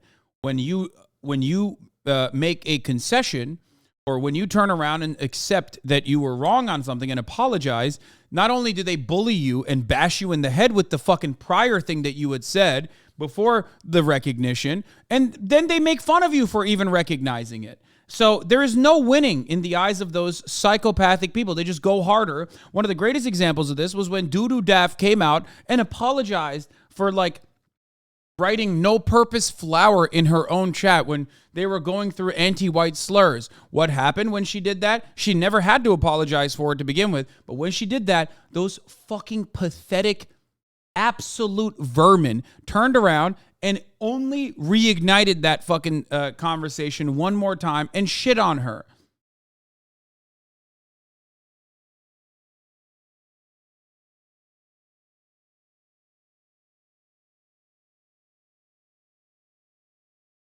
I always tell you, when someone is apologetic, when someone genuinely feels like they've turned a new leaf, when someone feels like, they got new information and recognize that they were wrong originally, you should respect that. You should be understanding and welcoming to that. They can't imagine conceding because they're sophists and don't care about the truth, just bringing people over, which honestly is a concept that only applies to teens and young adults. Of the Managua harbors back in the early 1980s under the Reagan administration, when the conservative Republican head of the Senate Intelligence Committee, Barry Goldwater, objected and raised concerns that this was a covert operation where Congress was not notified. And then, of course, Congress cut off aid to the Contras. As a result, there was an International Court of Justice ruling against the United States. But in this case, this kind of sabotage, the media seems not to be at all interested in finding out what happened here, as you have, and Congress, there's no one in Congress that's been raising questions. You listened to the newscast that we just heard as the show opened. One horrible event after another. I think the world's taken a very bizarre turn. I also, it doesn't matter what I think. There's no question there's been a polarization of the press since Trump got in. We're now on two sides, right, left, Democrat, Republican, however you describe it. If you watch Fox News, you don't watch MSNBC, et cetera, et cetera. And if you read the New York Times, you're not going to get what the right winger, the conservatives have been after the New York Times and Washington Post for their quote unquote liberal views. So we've got a polarization going, and at this time we've got a Democratic president that has done some good stuff domestically, but I can tell you I'm not understanding the total commitment to Ukraine, and I'm not understanding what I read, because obviously I have access to a lot of people who see things. I've been doing this, Amy, and I've been doing this, writing about COVID activities for, am I that old? 300 years. Anyway, the bottom line is the stories I've been getting. You were super annoying to people who were concerned about a potential invasion. It's been a year, man. Let it go. Super annoying about a potential invasion for months leading up to it. In addition to defending that position to this day, might have something to do with why people won't let it go. No, I'm sorry, okay, are like literally mentally ill. Like, you have a mental illness, and I think you probably need medication for it, or at the very least therapy. If you are still bringing up a point that I was mean about, like what my analysis of the situation was, which I apologize for a year ago, and while simultaneously claiming that I think an invasion was good and just, when I've never said that. And it's been an entire year, and you're still like trying to moralize the hatred that you feel in your heart. And that's okay. I mean, it's not okay for you, but you need to understand, like, you literally are trying to fucking moralize that hatred that you have because of something that I will never be able to understand.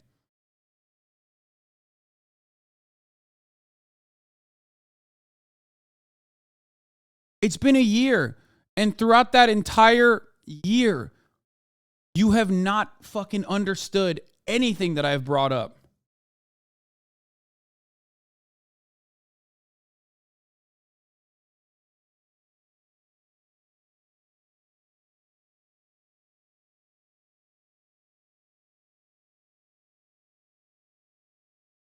Like, it's funny that you're bringing this up because, like,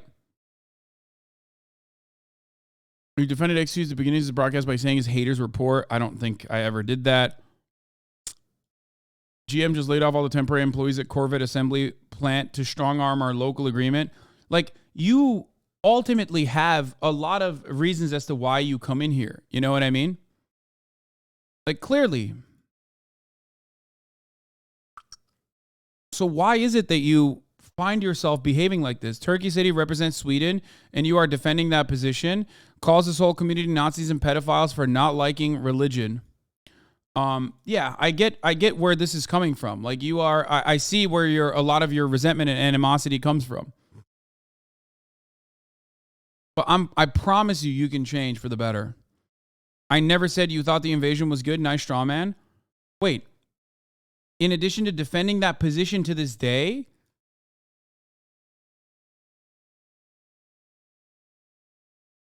okay. Once again, you are not only a... I was talking about your justification for your take. Well, my justifications for my take are correct, and they literally live in existence. Like, you can just watch what's going on with Russia and recognize that it's true. The beautiful part about this take is that, you know, it is defensible because you're watching it happen. And even if you're like a NATO pervert, you can still turn around and be like, yeah, I mean, that part is true.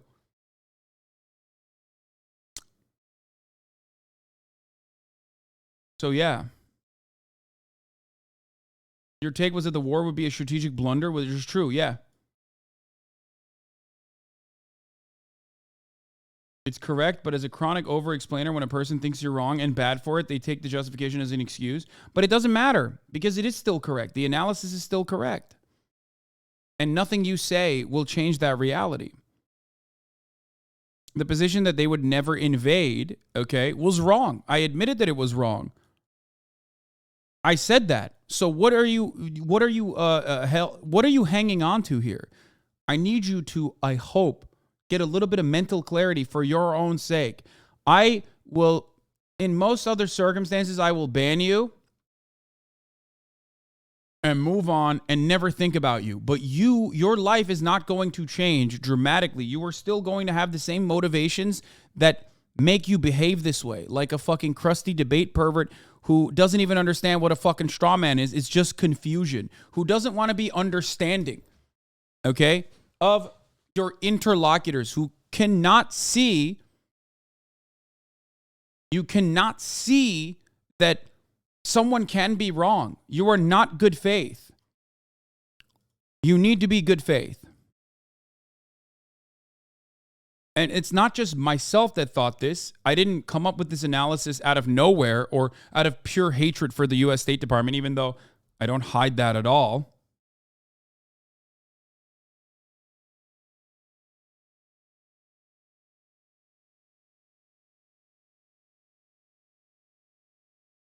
Believing Seymour's proof, who blew up the Nord Stream, and not believing... I don't care about Seymour's proof. I never even read it on purpose on this broadcast. I don't care. I already told you that it is... I look at things from who gets the benefit from the outcome of said actions.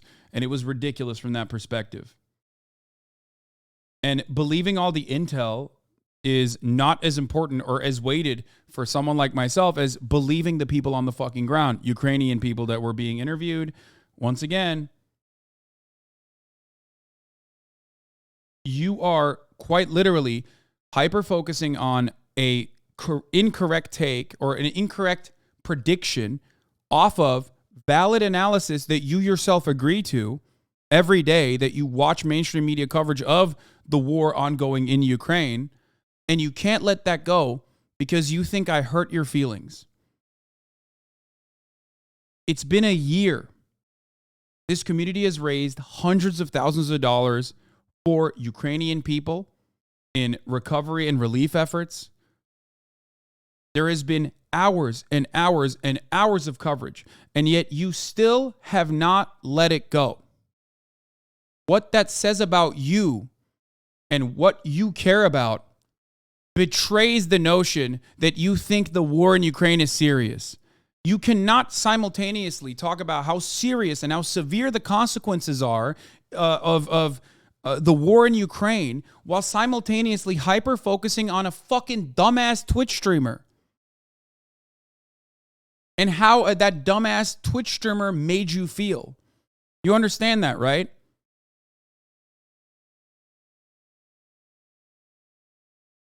So yeah, it's like saying the worst thing about the war in Ukraine is that Hasan had a bad take one time, literally.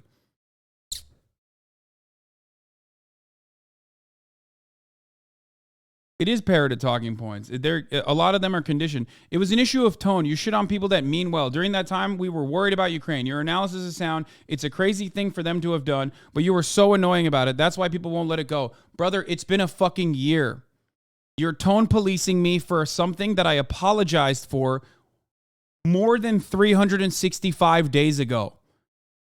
And you also now recognize that my analysis is sound. So this is why I'm saying you need to let go of the resentment that you feel in your heart. You are the one who's not letting go. Please, you seem like an otherwise normal person with, like, you know, a little bit of maybe Islamophobia, which we won't get into right now.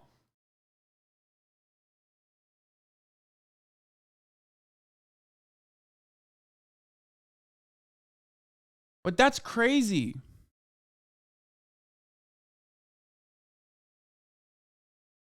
Whose war are you fighting? Why do you have anger towards someone who probably agrees with you 99% of the way? Maybe not 99. You definitely dunked on this person prior to the invasion if they've never not let that embarrassment you gave them. Yeah, you need to act embarrassed for my satisfaction is a too common attitude people have. I will never act embarrassed for things that I have said. I might feel embarrassed. I might actually turn around and even apologize for things that I have said if I have led you astray. It's a responsibility that I take very seriously. I want to ensure that I'm giving you correct information. Sometimes my predictions are not correct. Sometimes I'm over the top confident in my predictions because, you know, in a lot of circumstances, I am right. Right now, today, we are reading at least one component of that. If you don't believe Seymour Hersh, which is fine, you don't have to believe Seymour Hersh. You can, at the very least, believe this. Because this is very different than what the U.S. State Department originally said. This is more in line with what I said months ago when it first happened. There's only one community I know that holds this. He was wrong about Ukraine bullshit. Please no good faith of these idiots. No, I want to believe that while there are some fedayeen-ass motherfuckers who are just like brain broken. And then he goes, these replies are insane, RIP inbox. Okay, I'm going to time you out for your own sake. Just shut off your whispers and you'll be fine. But what you need to understand is this woe is me attitude is not going to help you.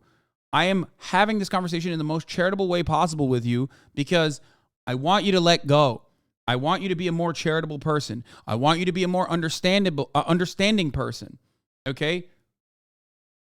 Your entire resentment towards my coverage unironically revolves around how I made you feel. Something I have already apologized for 1 year ago. Think about how narcissistic that is. A good way to frame this is, what would be different if Hasan had correctly predicted the invasion? The answer is literally nothing, lol. Yeah. This is also part of the reason why a lot of people try to find ways. Like they'll be like, what if there were Ukrainian chatters who listened to you and didn't leave their homes? You know, like they'll try to like find a way. And it's like, you think I am the only person who said Russia won't invade Ukraine? Well, maybe you should listen to some Ukrainian news sources from before the invasion and get a better understanding that like they also were saying it's not going to happen. And I'm pretty sure people were listening to them a lot more than they were listening to my fucking Twitch channel.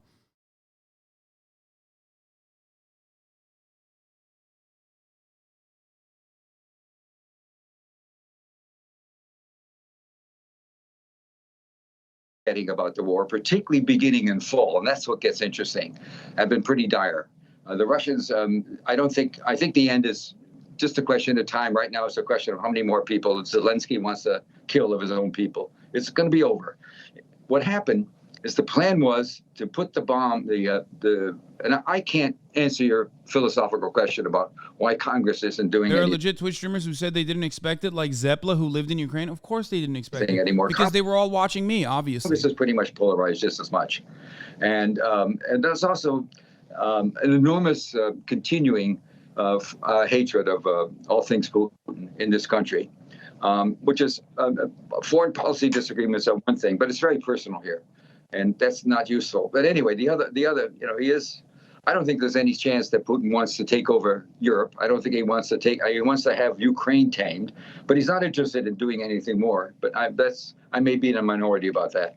Anyway, what happens is there was an exercise in June. Like, let's say Putin wants to take over Europe. With what army, motherfucker? What's going to happen? Like, how? Bro, he can't even take over Ukraine. How's he going to take over NATO countries, bro? What's he going to do? Fuck you mean, dude? Wrong. Latvia would be next if they could. Well, yeah, if they could. Bro, I'm not even kidding. I don't even think Putin could fucking take over Moldova. Okay?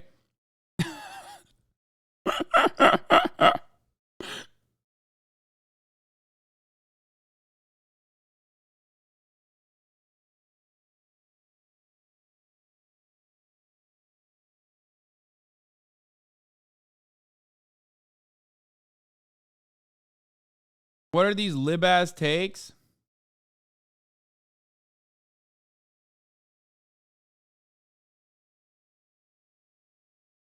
Moldovan Mama Liga will hold back the Russians on horseback? No, on cowback. Holy fuck, you are so wrong. Moldova has no military at all. How dare you? How dare you disrespect the cowback soldiers of Moldova? That is so fucked up.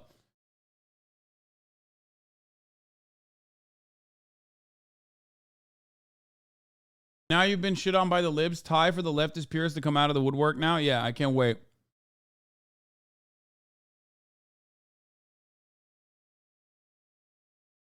And it was supposed to, the bombs were put in there under the cover of a NATO exercise. There were a lot of different countries running around with divers and blowing up things. It was an exercise to go find and chase mines. There never had been one before. It actually was whoever in the CIA or the other agencies that thought this up should get a bow because it was pretty ingenious. So in that exercise, the divers went down, did what they were trained to do. They're very good. C4.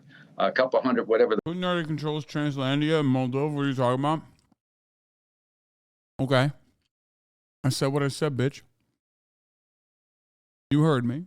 Did I stutter? The way it is. You mean Transnistria, by the way? Fucking Translandia. Motherfucker said,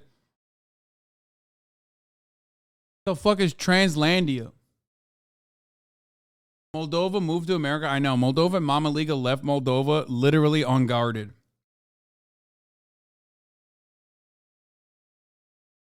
Which is kind of fucked up when you think about it.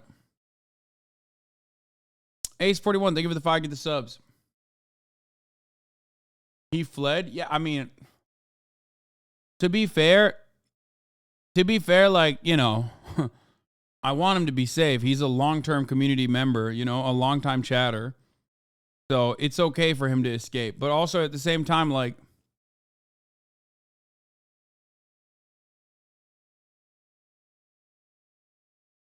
blow up most cities, most of the buildings in Washington, and some in New York. Anyway, they did their job, but the president at the last minute hesitated because he was afraid blowing it up right after the exercise would put the finger at us, and then he wanted permission to do it anytime, and that caused an enormous trouble in the team. The team was, you know, people are sophisticated in the intelligence services. I know we have cliches about them. We see the movies about them. And the bottom line is this made sense of them blowing up a pipeline, blowing up a pipeline it's actually owned by a division of Gazprom owns 51%. That's all the Russian oligarchs. And 49% of the Nord Stream 1 are owned by 4 business groups in the Western Europe who farm out the oil. Anyway, they saw the threat as being valid. And if he wanted to do it during an exercise, well, okay. But in September, late September, they got the word, they fixed it so he could. But then they thought it was, I don't know what they thought, but I don't think they thought in late September he would blow up the main pipeline, Nord Stream 2, which is a new one that had been just built. And it had been sanctioned. It had gas in it. That's why so much leaks. 750 miles of methane gas were sitting in it. But it had been sanctioned by the German government.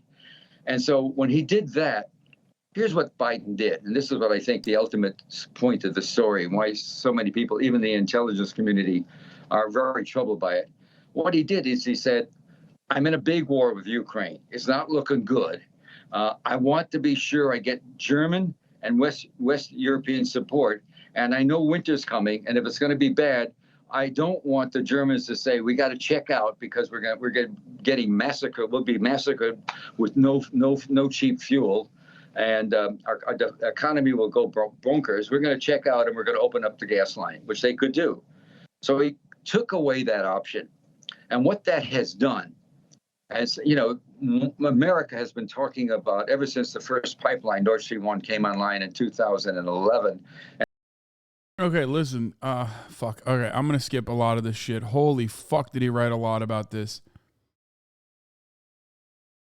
Look. Some of the stuff in this article are basically things that I've talked about as well, which are like definitely non-speculative, just straight up factually correct. Like Undersecretary Nuland delivering essentially the same message as the State Department briefing with little press coverage. I want to be very clear to you today, she said in response to a question, if Russia invades Ukraine, one way or another, Nord Stream 2 will not move forward. That's what President Biden said as well. All this stuff is very important.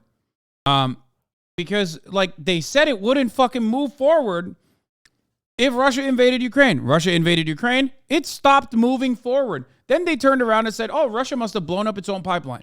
Which led me to think, why would Russia do this? Why would Russia blow up its own fucking pipeline? Are there no other ways that Russia could say, oh, there's a issue in the pipeline itself?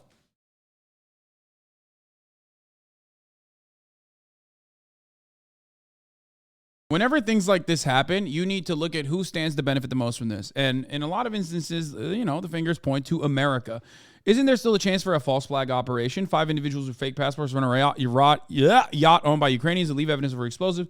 It was obvious that the intelligence services will find out which boat blew up the pipelines. Also, this would affect the relationship between U.S., Ukraine, and Germany forever. Maybe we should wait for the investigation. First of all, no, it won't. No, it won't. False flag operations are possible. In this circumstance, there is still a possibility. But what you need to remember is who stands to benefit from it.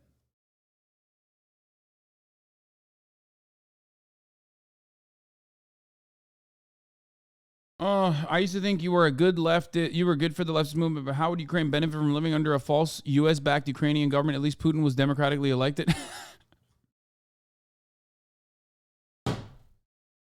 There ain't no way. You're memeing, right? There's no shot. You're fucking joking, right? What did you just say?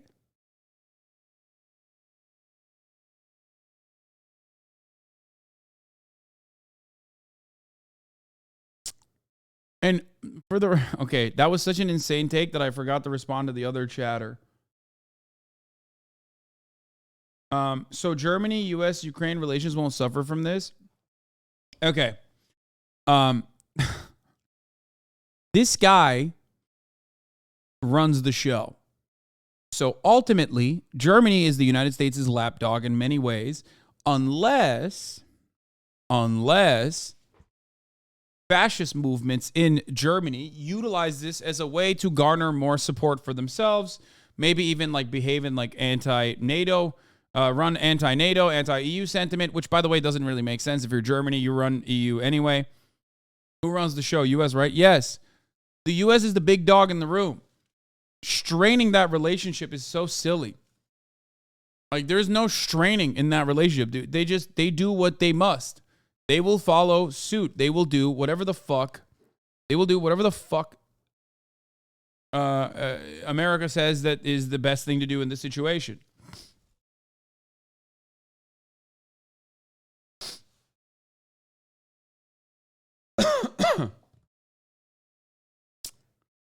By the way, I despise us being a client state, but Reichberger also uses this claim, and we claim we aren't a sovereign country but a U.S. territory. Yeah, I know. That's the Reichberger is the best. Those guys are the fucking goats, dude. They really kind of messed up that they got arrested, honestly. They should have let him cook a little bit longer. I wanted to see what other kind of dumb shit that they would cook up. My favorite sovereign citizen monarchist movement.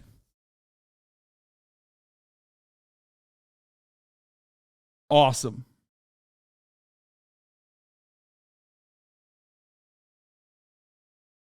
You know?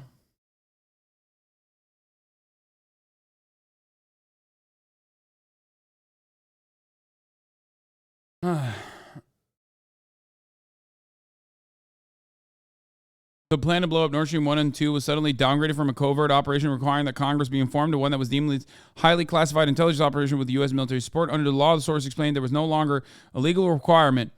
According to the source, some of the senior officials of the CIA determined that blowing up the pipeline could no longer be considered a covert option because the president just announced that we knew how to do it. So you can say he has no fucking sources because you've undermined his credibility successfully. I'm going to go ahead and say that it doesn't really matter what Seymour Hersh has written about the issue, but as far as his own sources goes, I mean, he's done this before, so I'm probably gonna believe what he's saying in this circumstance.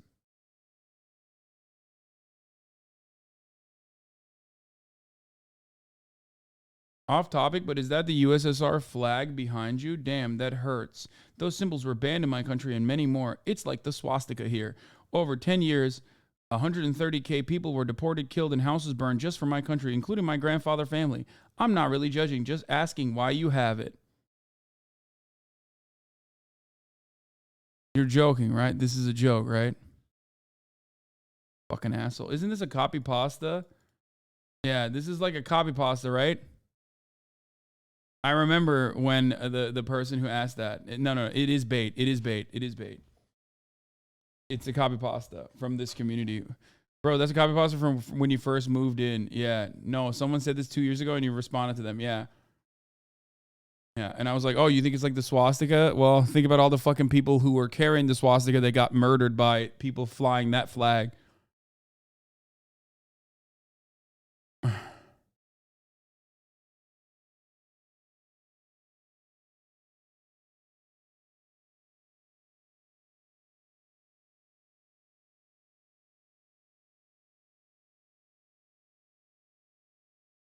And there were years before it was being built. This goes back to the Bush-Cheney years, and as you know, I did a lot of reporting for the New Yorker on those people, on that particular gaggle. Anyway, and at that time they began to talk about the threat, the threat of gas, the threat of cheap energy for Europe, would always seen as a threat to make Europe be more palatable or more willing to trade with Russia. We always wanted to isolate Russia. This has been a theme of the last decades. Well, Simon, but can I ask you also that there are several people, obviously you've gotten criticism at times for many of your exposés, but there are some people who are saying that this particular expose does not have a whole lot of documentation, that it essentially relies on one source of one internal source, anonymous source of yours. How do you respond to those criticisms that this is much less documented than previous exposés of yours? I'll get to that, but let me finish my thought because it's a very important thought. This is true, by the way. He's right. I mean, this criticism is correct. Yo, soy boy, stop pretending to be Asian. What? Because I'm eating fucking teriyaki chicken with chopsticks? That's why I'm Asian?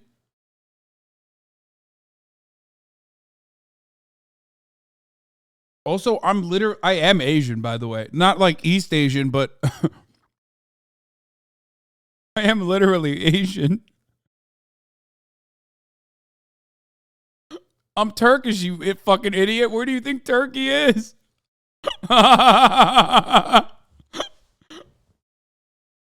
Okay, Ariana Grande. Americans are so fucking dumb. They think like when someone says Asian, they think it's just like East Asian. You know what I mean?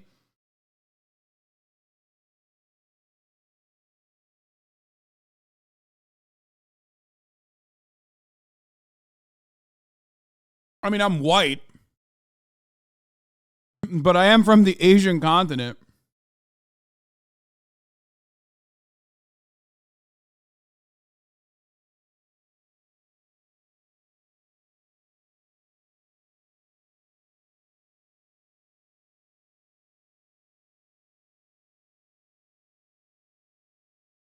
Not the Anatolian Peninsula, where his family is from on one side. The Middle East of what? Dumbass chatters.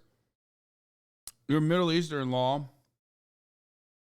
Turkey, given its strong and long history of being the empire, is very diverse and difficult to explain, especially from like the same ethnocentric racial dynamics that you could try and explain other groups of people with. That's why there's Turkish people as dark as my uncle, and then Turkish people as white as myself, or even like blonde, blue-eyed Turkish people.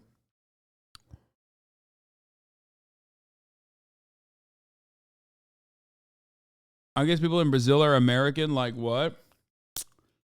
I mean, yeah, technically, that is true. Yeah, they are. Well, like, what do you think Latin America is, for example? When you talk about Latin Americans, do you not, like, what do you think? Did you just forget that that's a designation?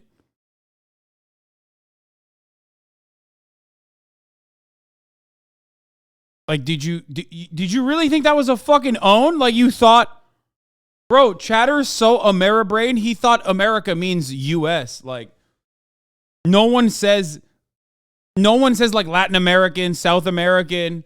That's crazy, dog. Literally anybody outside of the U.S. from the Americas gets really annoyed at USians calling themselves American. Yeah, that's another funny part about it, but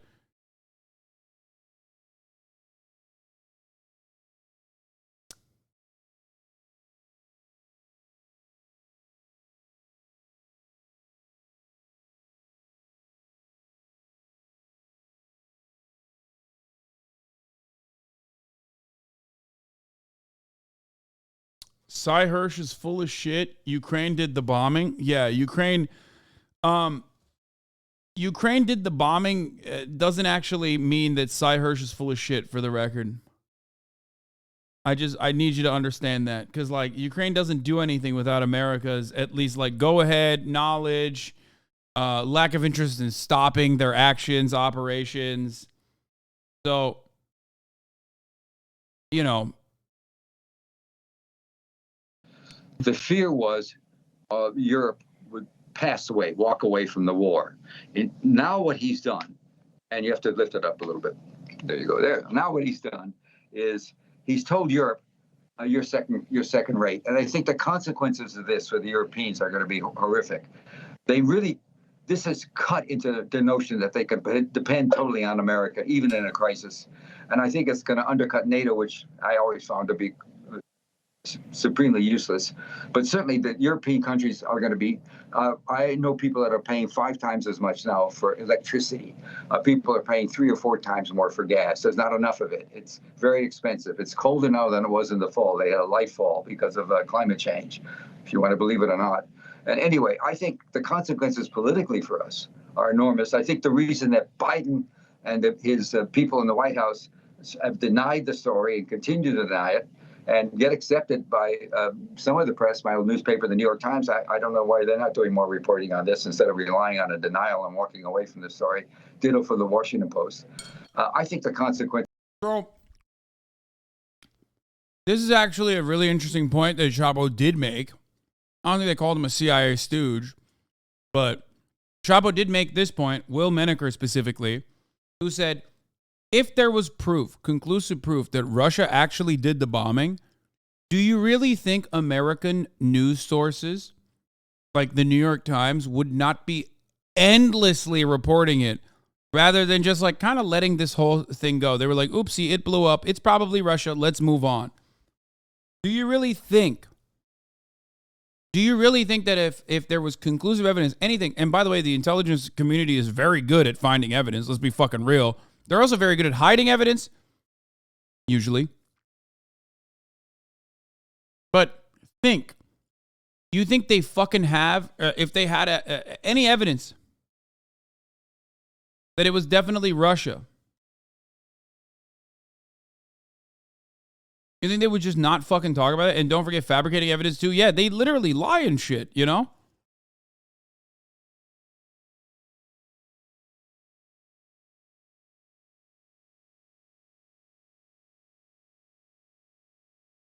It's politically for us in the long run, looking at even potential some countries walking out of NATO. If that's what he thinks, that our being cold is less important than him keeping a war going that he's not going to win, it strikes me. As for the source question, I've been doing this so long, I'm not bothered by the fact that the government attacks me and that my old newspaper, the New York Times, hasn't written a word about it. I find it sort of, that's where we are. That's why people like me are in Substack. It's a self-publishing thing. I don't have to worry about censorship or second thoughts. But I don't talk about sources. I just, I'm lucky. I've had for 20 or 30 years people inside. Yeah, you're right. Yeah. I like this. Maybe a shark just bumped against it. You're right.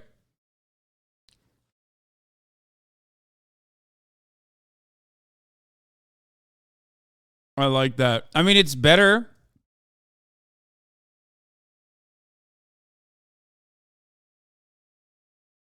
It's better than like what America's come up with. America's original inclination was, oh, it's probably Russia. Or not even probably. They were like, it's definitely Russia. Russia did it to itself. Russia, why are you hitting yourself? So maybe Shark Bumpe against it is literally just like a better idea. Side who not only are faithful to what they're doing, but also are not afraid to be critical of it. And so that's the kind of source that, reporters, dream about. And I've had people like that for forever, and I still do. And so there's been a lot of criticism. One of the things I will get to your point about criticism. One of the criticisms of the open source people, OSINT, it's a very big part of the world now. There are people that monitor air traffic and boat traffic and all that. And there's some 2 or 3 different groups have produced statements saying that none of the things they see tracks with my story. And I would say about that, if you're in the defend yourself, defend your use of a single anonymous source. Oh, I've been doing this a long time. People are trying to censor me, so just trust me in my single anonymous source. What the fuck? I mean, if I think there's one person who you could who could technically say that, it is him, because time and time again he has gone against the overwhelming narrative and has been right. But I do agree that having one anonymous source, which is fine, you can have an anonymous source, but not even enough on background. Having only one source does kind of render the article a little, it turned it into a bit of a wash. So, but ultimately it doesn't matter because he does have credibility. I mean, it's literally the same thing as what the New York Times did in the article. Brother, that's part of the reason why I shit on the New York Times, though. And worst of all, New York Times will just turn around and fucking say, oh, yeah, it's just the anonymous sources in the State Department. Or just, they won't even be anonymous. They'll just literally be like, yeah, it was the State Department person. So, I'm agreeing with you against that chatter. Oh, okay.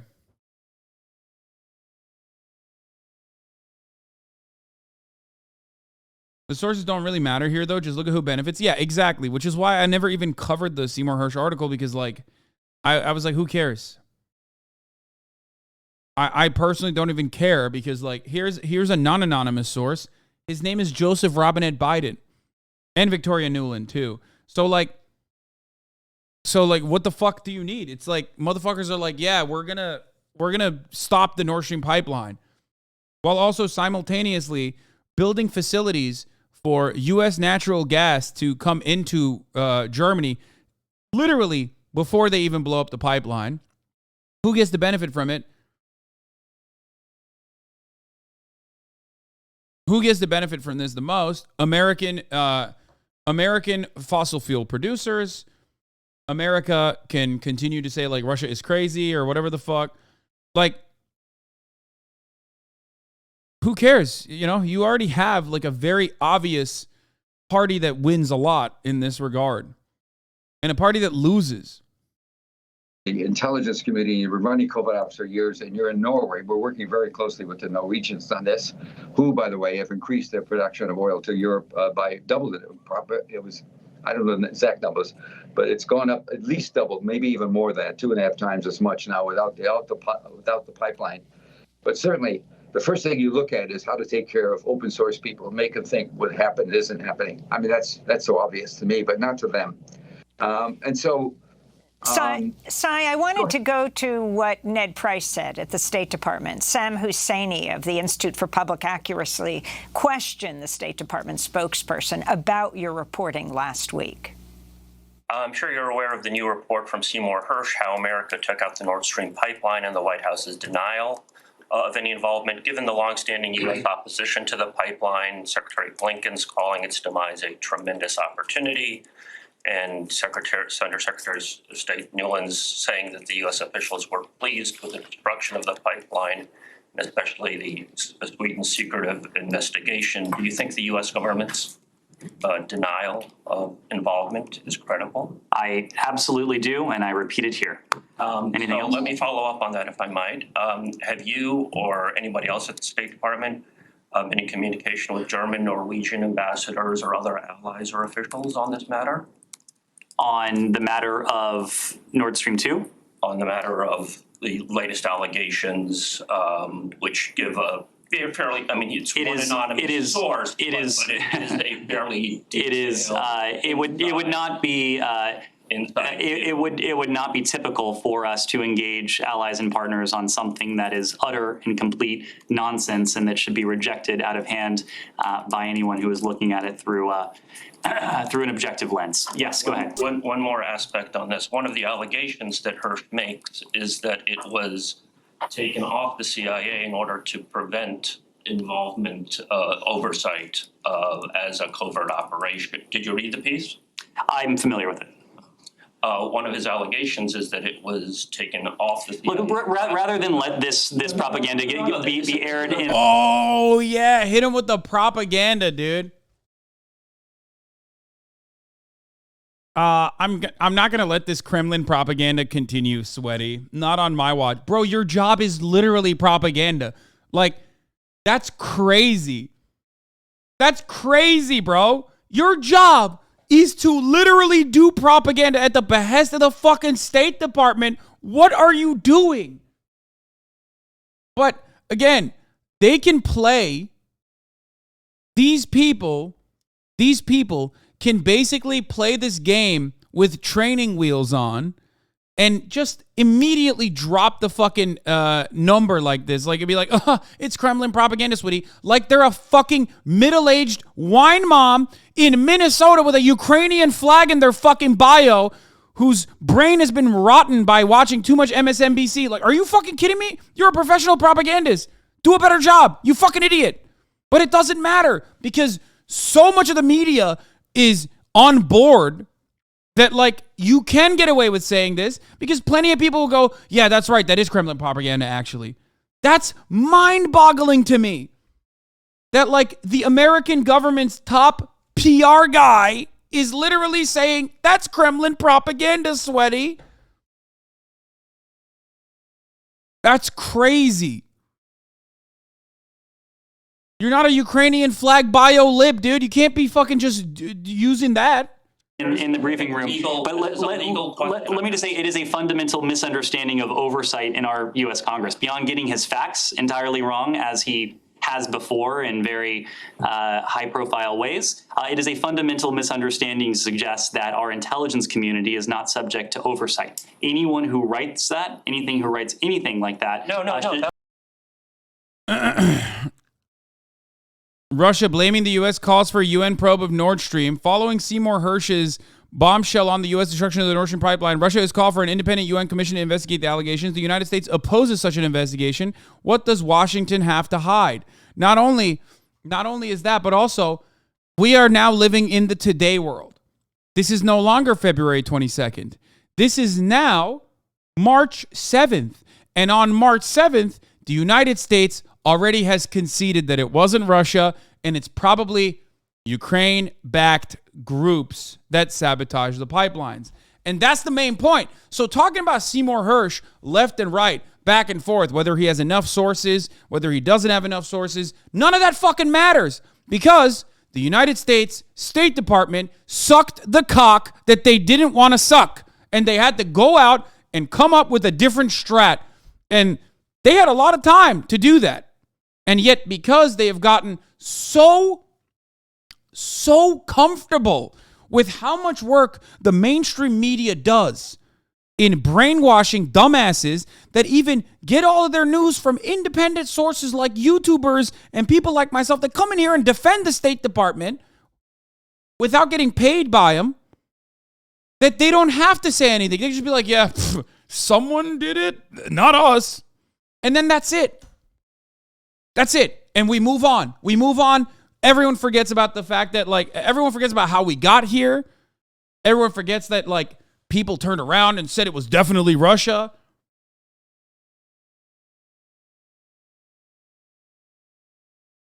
Do you understand?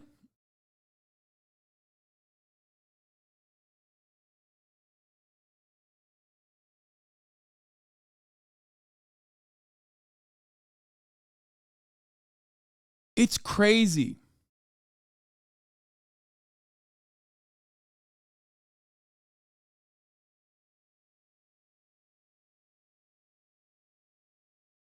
Damn, why'd you get fucking owned? Someone in the shark fart go boom. Exactly.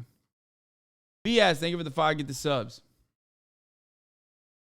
Ukraine and its allies have been seen by some officials as having the most logical potential to motive. Wait, what? Ukraine and its allies have been seen by some officials as having the most logical potential motive to attack the pipelines. That's not what the New York Times was writing literally a week ago. Wait, since when? They didn't used to say that. They used to say America had the... sorry, I can't even say it correctly. They used to say Russia had the most to gain. So when did they decide that it was actually maybe not Russia that has the most to gain? They have opposed the project for years, calling it a national security threat because it would allow Russia to sell more gas easily to Europe. First of all, you said that. America said that. Suck my dick, New York Times. What the fuck? Bro, they are throwing Ukraine under the bus. They're pulling a Kurdish militia move on an entire nation state right now, which is crazy. You can get away with it when you do it to a fucking Kurdish militias, which, 35 million Kurds live in a state of disarray, no nation state for them, right? But still, they're mostly like militias, some of them in fight amongst one another. But you can't just fucking do that to an entire country that you've glazed up and propped up for the past year, non-fucking stop.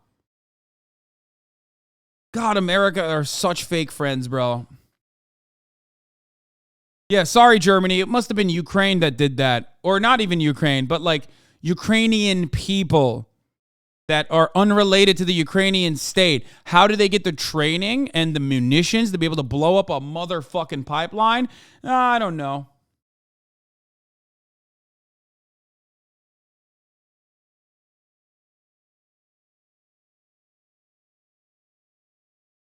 You need to get laid, bro. Every euphemism is mad horny today. Yeah. One thing I don't understand about people, especially on the left's argument, is that Ukraine belongs to the Russian sphere of influence. What gives a country a right to do a sphere of influence? Should we leave Palestine to rot because it's under Israel's sphere of influence and they have nuclear weapons? I don't make that argument.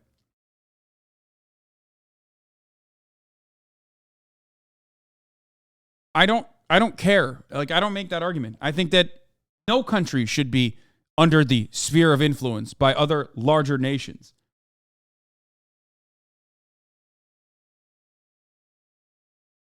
I don't even know who's making this argument. Wild how this isn't an international breaking news story. People will talk about it.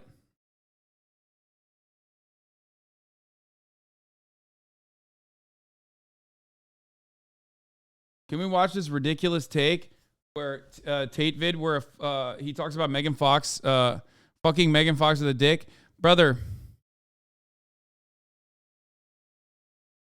what do you mean? Why are you sending me a Reddit link when you could have just sent me my tweet, which currently is sitting at 136,000 likes at this point, where I said, you are not mentally prepared for Andrew Tate to make a kind of pro-trans argument using the most misogynistic and transphobic statements possible as the chaser that he is.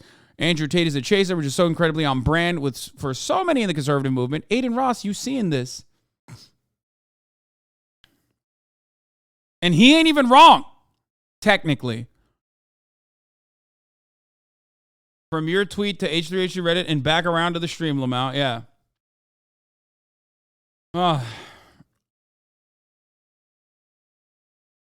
You've literally made this argument using Buck Angel. Yes, I've kind of made a similar argument, even though passing is not like the most important thing, obviously, for someone's identity to be of value. It's not. I just use it as a gender is a performance. I just use it as an argument for stating that gender is a performance. Ultimately, it's an expression and it's socially learned. We're going to talk about this in a second, though. Let me just wrap this shit up.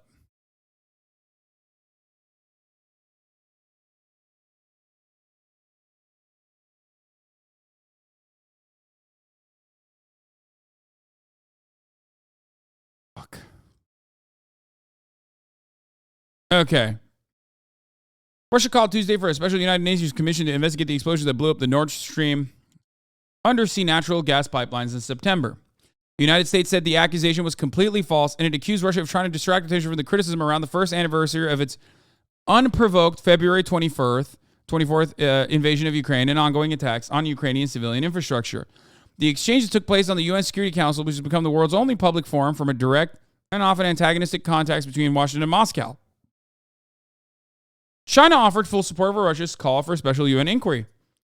HasanAbi Piker also offers full support for Russia's call for a special UN inquiry. I think that's, if we want the truth, that's a valid thing to express, right? A simple statement of utterly false and complete fiction is obviously not enough to answer many questions and concerns raised around the world, said China's UN ambassador Zhang Jun, referring to the U.S. dismissal of the Nord Stream sabotage charge. The request for an independent investigation is entirely legitimate and reasonable. These investigations have not yet been concluded, the letter said, and at this point it is not possible to say when they will be concluded. But Russia's UN ambassador Vasily Nebenzia, who called the emergency meeting, said the perpetrator was now known thanks to an investigating journalist who had determined not only the United States did it, but how they did it with the involvement of their NATO ally, Norway. 2 weeks ago, journalist Seymour Hersh published a lengthy article on Substack. 3 months later, Hersh wrote, President Biden gave the order to blow them up in response to Russia's invasion of Ukraine. Hersh won a Pulitzer Prize in the 1970s for uncovering the My Lai massacre, all this other stuff. The story, categorically denied by the Biden administration, was quickly picked up and spread by Russian media. Presentation in support of Russia's calls for a UN investigation were offered during the meeting by economist and Columbia University professor Jeffrey Sachs and retired CIA officer and political activist Raymond McGovern. Sachs, who has faulted NATO enlargement as a cause of the war and called for it to be resolved by U.S.-Russia negotiations, said that the White House had labeled Hersh's allegations completely and utterly false, but did not offer any information contradicting it or even an alternative explanation. Well, they have one now. Guys, they have one now. It's Ukrainian allies might have did it. I mean,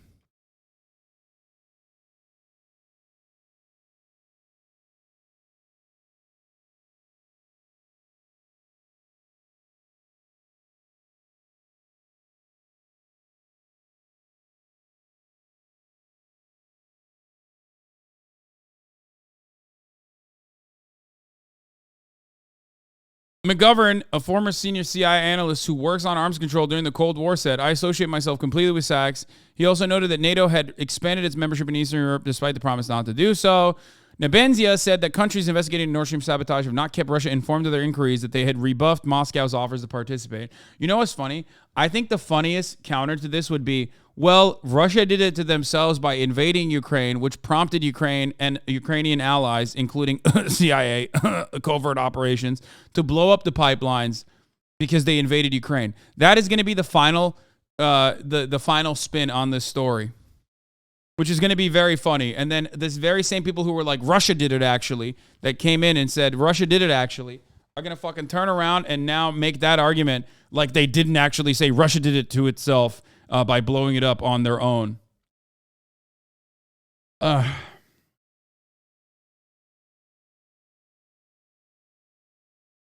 No vote was taken at Tuesday's meeting, although Russia circulated a draft resolution calling on the United Nations to establish a commission composed of impartial and internationally respected, experienced jurists to conduct a comprehensive, transparent, impartial international investigation.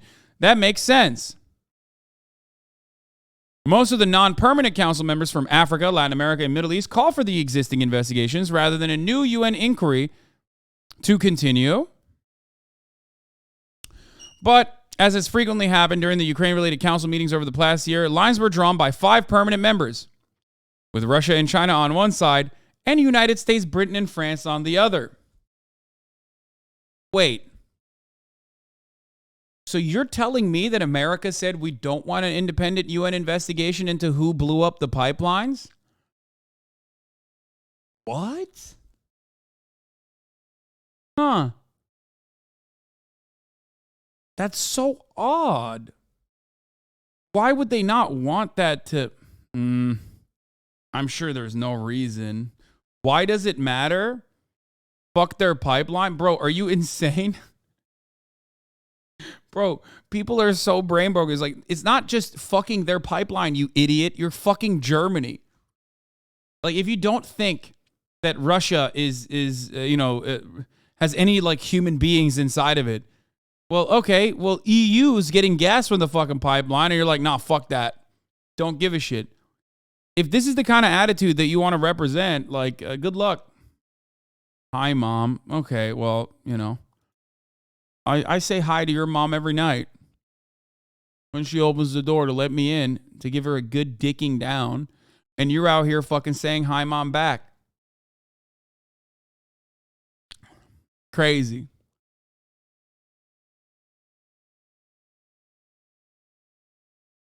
John Kelly, political counsel of the American UN mission, told the council that rather than entertain completely false allegations, we wish Russia would apply urgency to myriad reports of violations of international human rights law. Dude, that's insane that they're like, dude, don't even, what? You want an investigation? Fuck that. Actually, fuck that. Let's not do that. How about we investigate the human rights violations, which they are investigating, for the record. They literally just went, nah, dude, no, fuck that, dude. Nah, no shot. Like, okay, well, that's already happening. And it is valid to do this, by the way. I am an impartial person in this regard. It is totally valid to investigate the international human rights law violations that Russia is causing. Okay? That's valid. My mom appreciates it. Our family will send fruit basket.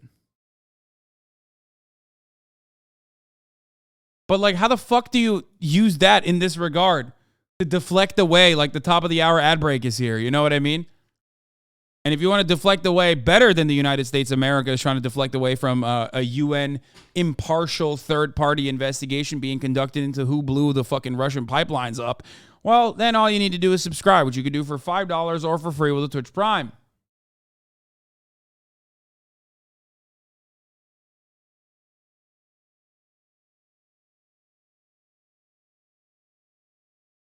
That's right. Because at the top of the hour, there's a streamer ad break. If you no longer want to see those ads, all you need to do is subscribe for $5 or for free. Germany took barely any gas at the time the pipeline was destroyed, so it was kind of stupid to act like Germany is suffering greatly under its consequences. Yeah, where is Germany making up that additional gas from, though? And also, remember, Germany's taking barely any gas at the time because, as Seymour Hersh also correctly pointed out, Germany had a relatively warmer fall, but that doesn't change the reality that in the winter, they're still going to need a lot more. And it's not about like whether you can get gas. You can always get gas from somewhere. What matters is how much that gas is going to cost. La la la Keisha, thank you for the 5 get the subs, which cost $5 a pop, which allows five people to no longer see the ads at the top of the hour. Germany's permanently losing manufacturing jobs to China. BASF outlines further cost cutting and 2,600 job losses as it downsizes in Germany.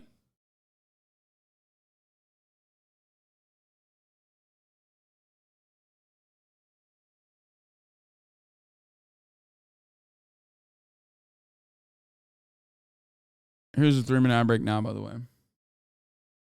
NS1 was closed for maintenance by Russia, and NS2 was never in use. Again, I'm mentioning that gas coming in from Russia in the fall is very different than gas potentially coming in from Russia in the winter.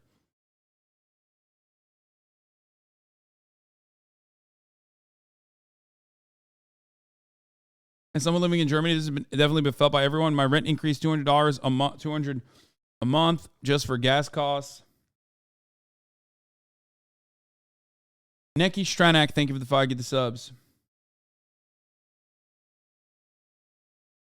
As a German, I don't even care much about the heating costs. What skyrocketed was the electricity prices for me this year because those prices are tied to the gas price.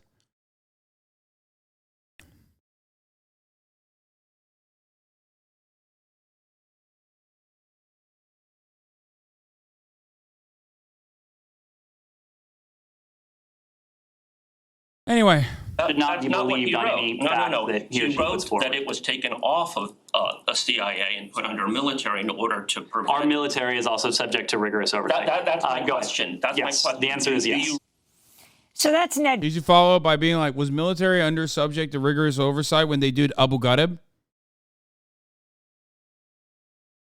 How much rigorous oversight was applied during the My Lai massacre? Just start using like other Seymour Hersh, who I can't stop calling Seymour Butts in my head.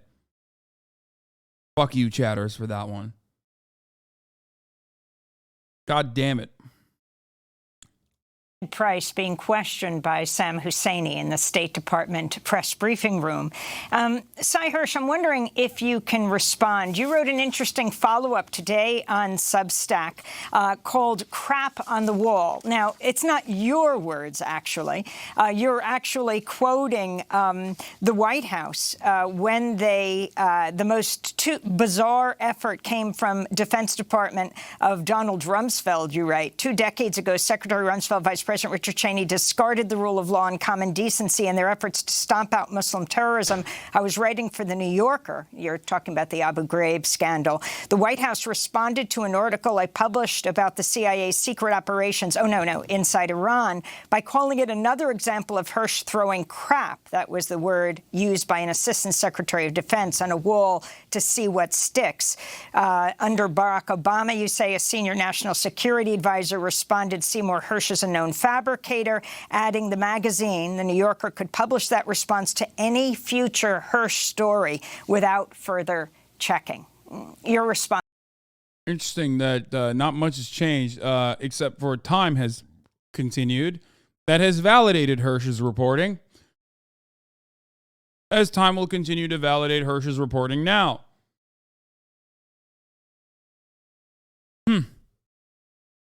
That's interesting. It's so odd that like anyone that doesn't abide by the State Department propaganda will always get slurred, smeared, and pushed aside and owned into oblivion. And yet motherfuckers that wrote articles talking about the definite weapons of ass destruction that existed in Iraq are elevated to the highest states of media. How does that keep working like that? It's so strange because the guys that are telling the truth, even if it goes against the overwhelming narrative, just get fucking bullied relentlessly. It's so odd. They just say you're a conspiracy theorist, even if everything that you say gets validated ultimately. It's so strange, man. It's just like, how the fuck does that happen all the fucking time? It's crazy. Well, my long-gone mother, who came here as an immigrant and loved America more than anybody, particularly about Ned Price's stuff, she would have said he should have washed out his mouth with soap, which is what she actually did to me a few times. So anyway, that's what can I say? It's, sometimes I won't say truth. That's too. Sometimes different versions of a story cause problems. The reason I went into that sort of soliloquy about what's going to happen possibly in NATO and Europe about Biden's act of saying to Western Europe and Germany, we rather keep our war going, and you can stay cold. Is I think it could cause some countries to say, we may be out of here. What do we need NATO for? And American support when in a crisis, they take away our ability to keep our people warm. It also could lead, I think the Green Party has done very well in Germany. The chancellor's from the Green Party. I think it's going to lead to widespread conservative movement politically. And the one thing we did after World War II that was fantastic was we rebuilt Europe into a modern democratic plurality society, plural society. I think it could lead to it won't go as far as it did in Italy. We could lead to some conservative victories and subsequent legislations, because Europe's always had no natural resources. They've always had to rely on others. And anyway, look, I'm done. Okay. The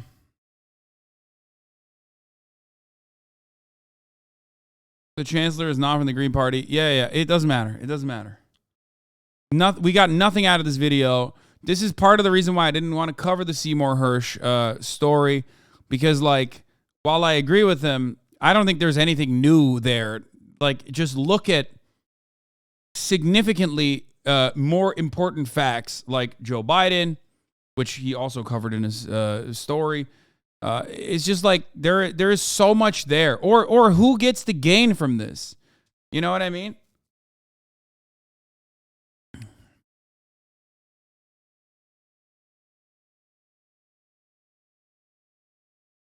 U.S. officials said there was much they did not know about the perpetrators and their affiliations. The review of newly collected intelligence suggests they were opponents of President Vladimir Putin of Russia, but does not specify the members of the group or who directed or paid for the operation.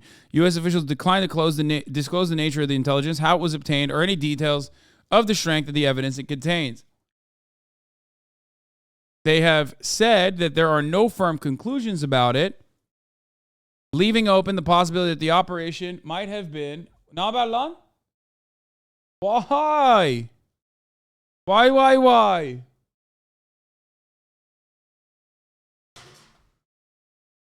Selamun aleyküm. Dün mü ayrıldık lan? Göt. Gel lan buraya. Bir öpeyim. Murat's here.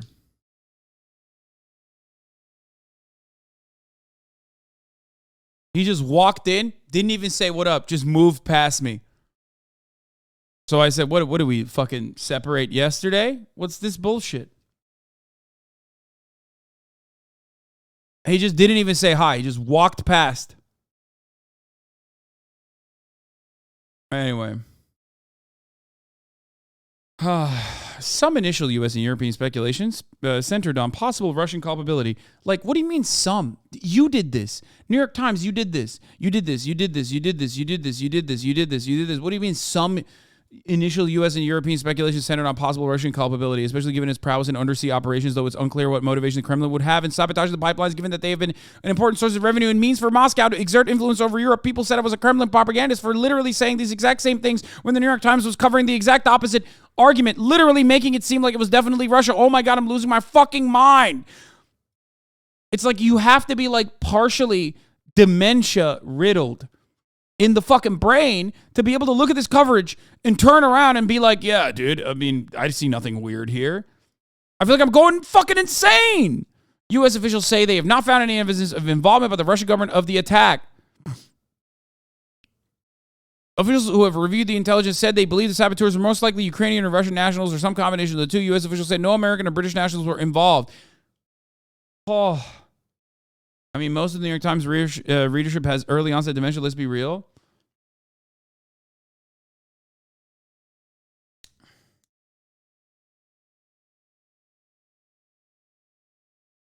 The explosives were most likely planned with the help of experienced divers who do not appear to be working for military intelligence services. Yeah, totally. All right, I'm done with this. I'm fucking losing my mind a little bit with the way that people like behave around the story. You know, I don't know. Just be more careful when you see news, please. You might still be operating off the assumption like that one chatter was who I had the timeout for like 10 minutes that like I'm a bad guy. I'm a Russian stooge. I'm a Russian propagandist. All this shit. Okay, but please be charitable. Please, I beg you to be charitable to things that I keep saying, because in most of these circumstances, with that notable exception of the one time where my analysis was correct, as that chatter also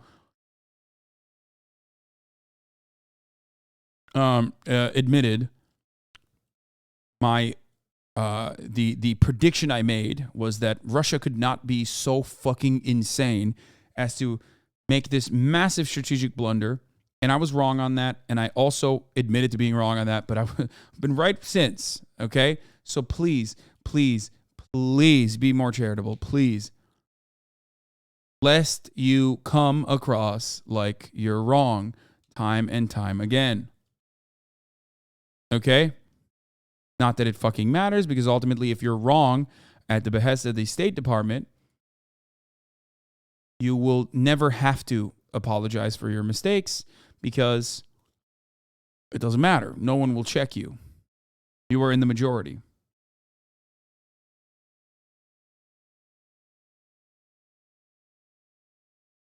Now,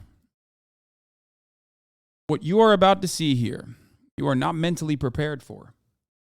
Here is Andrew Tate making a somewhat pro-trans argument, using the most misogynistic and transphobic statements possible. As a chaser. Andrew Tate is a chaser, it turns out. Many of you have probably seen this tweet by the time that I'm covering it, considering that, got 10 million views and 138,000 likes. But let's take a look. Ignore the construction. I'm rebuilding my mansion. You'll see when it's done. We'll do an episode of Cribs. I had to get this area here. I bought my neighbor's house. I had to construct a specific area for the Bugatti. Anyway, that's all gonna be lit up and shit, Bugatti logos. You broke boys don't know. Listen, I recently posted a question on Twitter asking, would you rather have sex with a transsexual, which is a legitimate 10, or a woman, which is a legitimate 1? And everyone's sitting... Like 1. He says transsexual, transgender, and both of these people would be women in this regard, I think. Women should not be valued off of like how much they appeal as objects of sexual desire to men. I'm gonna get all that fucking I'm gonna get all that bullshit out of the way real quick so we can like really understand what he's trying to say here, because he said, hey, this is important. Now, how did I uncover this? Well, I didn't.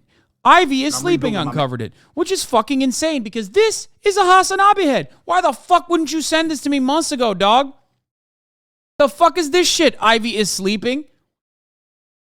I found this because it was responding to this tweet, and one of my friends sent it to me when it had like 200 likes.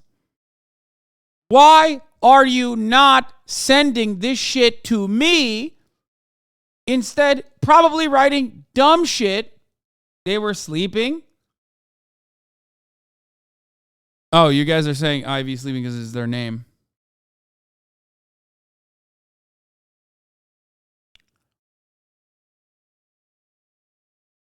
Anyway. Probably busy clipping you out of context. No, this is like a big, holy shit, I love corn, big trains enthusiast. Anyway. I'm rebuilding my... Let's continue. A transsexual, which is a legitimate 10, or a woman, which is a legitimate 1. And everyone's sitting there clicking woman, woman, woman, woman, because they think they're going to be gay if they do anything else. But they're not actually thinking about the question. I am so smart. I operate on so many levels higher than the average man. You people are not thinking about the question. When I say a 1 and a 10, I mean Megan Fox with a dick, that's the tranny. Or Hulk Hogan with a pussy, that's the girl. This is the question I'm asking. Megan Fox or Hulk Hogan? So you're thinking, well, I don't want to be gay, so I just clicked the girl, the number one, did it? You're gonna fuck Hulk Hogan? Okay, there's a pussy, but he's literally saying, oh God. Hulk Hogan with a pussy in this situation would be a trans man. And Megan Fox with a dick in this situation would be a trans woman. Okay? Doesn't matter what terminology he's using. Clearly, that's what he's saying. Like, it's obvious that that's what he's saying. This is at the heart of gender being an expression. Okay? Like, that's literally the point. It's like, it's what your output is. It's how people perceive you. No, dumbass. What do you mean, no, dumbass?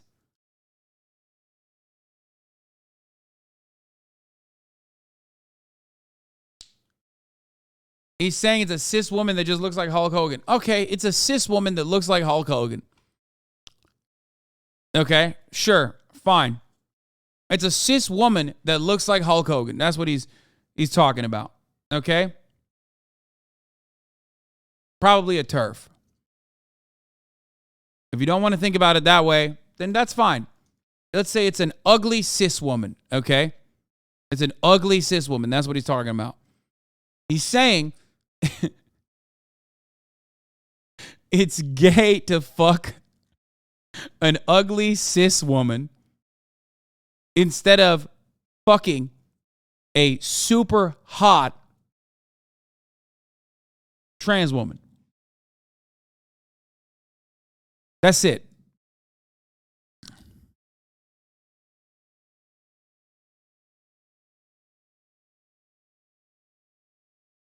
A mustache and muscles and shit. He's all hairy, big dude, 6'5". It's pretty gay to me. That sounds pretty gay. I don't care if it's a pussy. That is gay. Whereas Megan Fox, okay, he's got a dick, but maybe you can like scoot it out the way. I'm still Megan Fox. You know what I'm saying? At least she's small and shit. You can get your hand around her neck, mess her up. You ain't messing up Hulk Hogan. Hulk Hogan's gonna mess you up. So this is the question I'm asking. You need to operate on a higher plane. Think about this. This is important. This is cultural. This affects the world. This is important. This is cultural. This affects the world. Dude, I love that. I love this take, dude. Okay, but he did recognize the correct gender expression, a step in the right direction in general. I don't know. Dude, this is literally just him trying to fucking explain to people that, like, he's not gay for wanting to fuck a trans woman. Which is ironic because if he wasn't a transphobic person or didn't use transphobic terminology, he's just completely correct. Literally, he is just correct if that is the case. But he uses transphobic terminology while he's trying to advocate for this position, which makes him a chaser. That's it. Because, yeah, trans women are women. I have said this before. That's not the way it is. Fucking women is for pussies, dude. Oh, not this. Real men fuck men. Seriously, I was just thinking about it. Like, what are you? You're gonna fuck a woman, dude? What are you? What are you, gay? That's not the. No, this is not it. Come on. No, but I have used similar arguments. I have used similar arguments before. Not like identical to him, because his argument is like fucking ridiculous.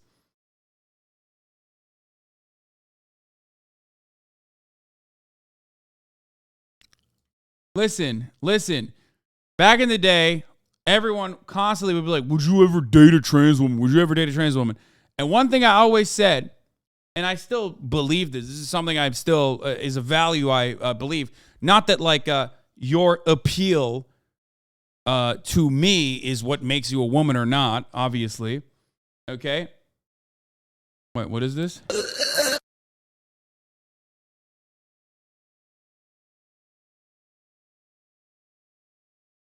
It's the Buck Angel versus Serena Valentina argument. Yeah. I used to do this all the fucking time. This was an argument I used to make all the time in my, dealing with debate bro days. which is that, like, I already have an incredibly shallow and vain high standards, okay?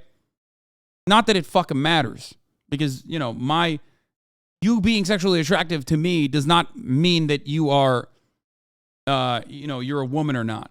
But I used to say this and people get so fucking triggered when I was like, listen, if you fit the narrow appeal window that I have and you're a trans woman without a penis, which, you know, opens up a different can of worms because people then get mad at me, but like, I'm just not into penises, okay? If you are Dua Lipa, let's say, okay, and you got Beyond Pussy down there in Dave Chappelle's Only Good Joke, what do you think? I'm not going to do anything? Like, yeah, if you come up to me and you're like, oh, I'm a trans woman and I would like to have sex with you, I'm going to be like, okay, yeah, it's great. Straight up. Like, what do you mean? If you are imagining someone who's a 10 in that circumstance, you have already admitted that, like, yeah, you're hot. Did you visit the Japanese brothels? No, but even I did not. But like, you think I would ever fucking make the mistake of being like, yeah, I visited Japanese brothels? What are you, fucking crazy? Stop capping, idiots. No, I did not. I mean, technically I would actually most likely admit that if I did do that. But like, are you fucking out of your mind, dude? Wait, what was the other question? Real question, go to war in Ukraine or sex with Joe Biden? Oh my God, I'd suck him off so quick, dude.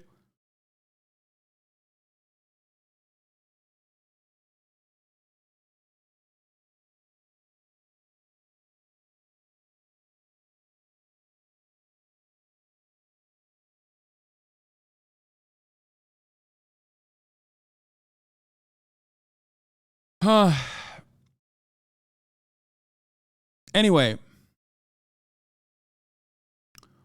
You're saying because attraction is subjective, if you say someone is a 10, you're automatically admitting your attraction to said person? Exactly.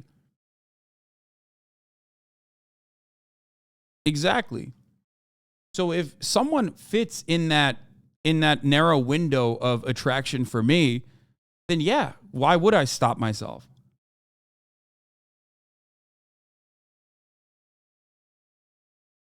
That's it. And when I when I say this, or when I used to say this, people will get so fucking mad. They were like, dude, that's gay. You're gay. It's like, okay, sure, if you think so. I don't think it is, but that at the heart, that lies at the heart of why people are so conflicted about like trans people existing.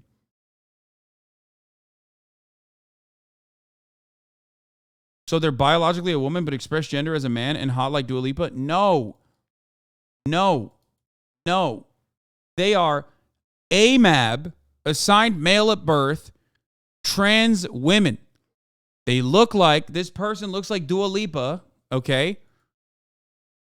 They look like fucking Dua Lipa and have a nice doctor-made vagina.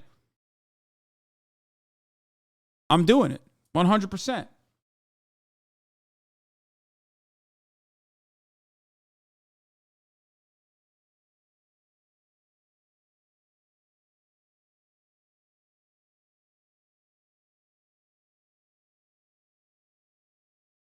Is it transphobic to exclude trans women based on their genitals? Seems like there's still debate around this. What does the trans council think? Yeah, I know. This is like, but this is at the cutting edge of trans conversations, especially when like trans existence is so much more than that. Like, who gives a fuck whether or not you want to fuck a trans person? Like, it's not, you know, that is not a standard that you apply to anyone else. You know what I mean? You don't go, oh, well, I don't want to fuck a dude. I don't want to fuck gay dudes, so they shouldn't exist. It's not a standard, or they should exist. It's not a standard that you would apply in any situation. It's ridiculous. I hate that is like the conversation, which is why I don't like having that conversation. It's stupid. Trans women are women, okay? Dick, no dick, doesn't fucking matter. Trans women are women. Their fuckability is not important in this conversation.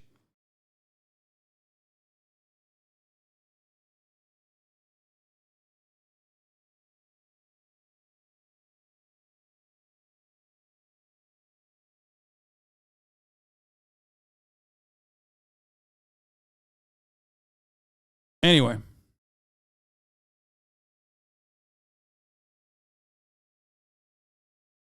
Just because I have a preference over genitals or genitalia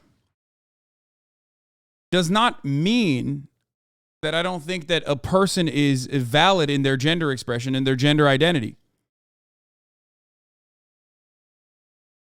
It's idiotic. You never reduce people to their genitals when talking about them. It's silly as fuck.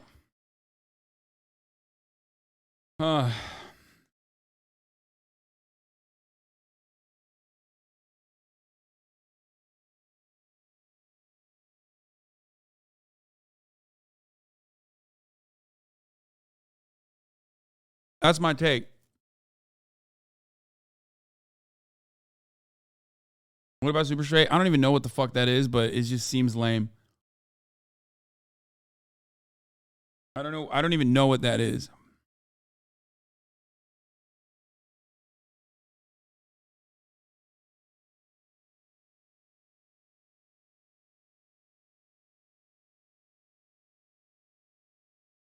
Super straight is just straight, but you're transphobic. Okay, who cares? Whatever. It's Nazi 4chan shit. Yeah, okay, I don't care. I don't even know about it. It's probably it's irrelevant.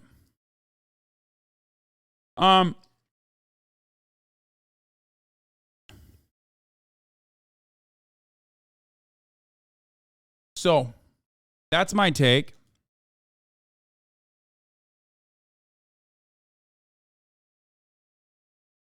Not I meant how you explained that you had a general preference, not validity of their gender. Didn't mean to come off as a fetishist, trans people. Sorry. Exactly.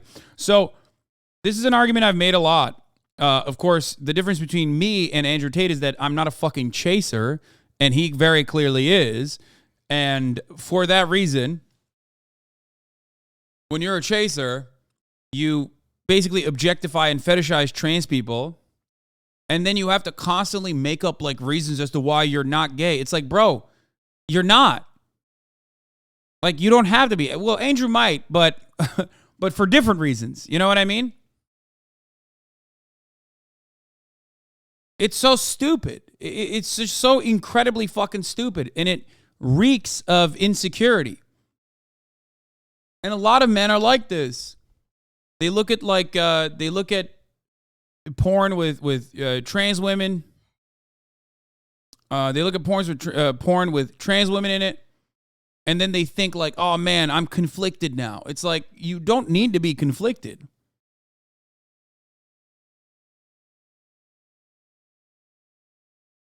That's the main point.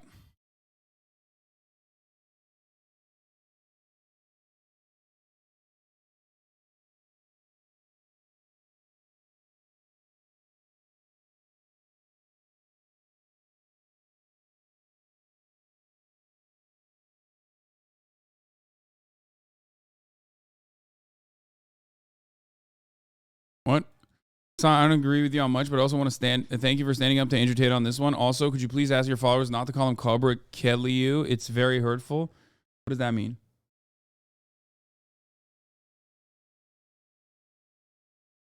Okay, Hasan, but not everything is transphobic, you twit. Okay, but I'm not gay, though.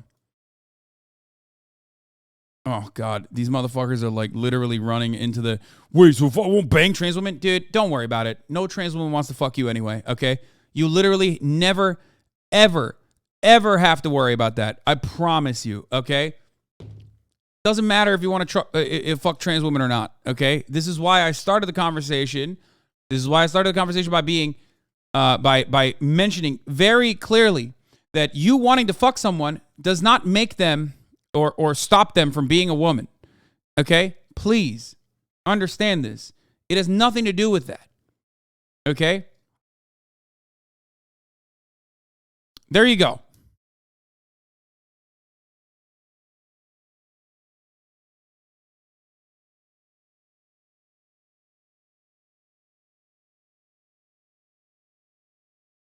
Bro, people in the chat scared they gay. Yeah, it's funny. Like, who cares? We're in 2023. Let's say you're gay or maybe pan or something. You know what I mean? Who gives a fuck? What do you mean? Just be normal, dude. Be normal. Be normal. Be normal. This is Kailio Cobra K. Oh, come on now.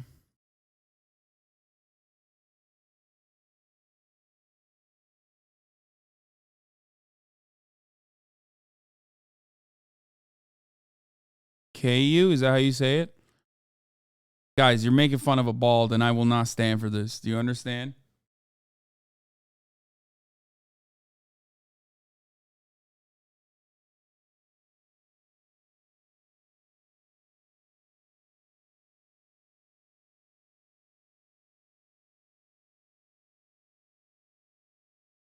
It's not the I don't like to eat crab argument that's the problem. It's the I don't like to eat crab and they should be eradicated from existence sentiment that is the problem. Yeah.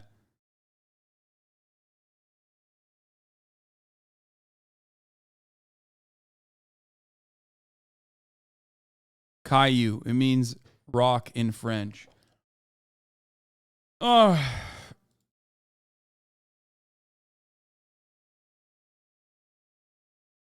It's worse. He's a cancer kid. Wait, really?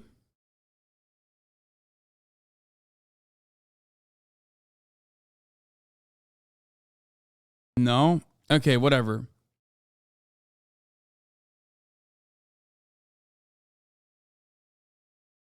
Okay. Let's get to Elon Musk. Now that we talked about Andrew Tate, I just want to leave it on this note, okay? After saying you should always choose Megan Fox with a dick, you should always choose a trans woman to fuck over an ugly woman, okay? He ends the argument by saying fucking ugly women is gay, and he ends the argument by saying this. At least she's small and shit. You can get your hand around her neck, mess her up. You ain't messing up Hulk Hogan. Hulk Hogan's gonna mess you up. So this is the question I'm asking. You need to operate on a higher plane. Think about this. This is important. This is cultural. This affects the world we now live in. What is straight? What is gay? It's all a big sliding spectrum, isn't it? Because if you're gonna sit here and go, oh no, it's gay to bang Megan Fox with a dick, I counter that argument. It's gay to bang Hulk Hogan with a pussy. So which one is it? Like if he literally said Hulk Hogan is a cis man with a pussy, and Megan Fox is a trans woman with a dick, and made this argument, it would just be 100% correct. Do you understand? Like that's the only part of this that is just like that. Well, that's not the only part, but like he says a bunch of transphobic shit in the beginning. But like he is a chaser, saying sexuality is a spectrum.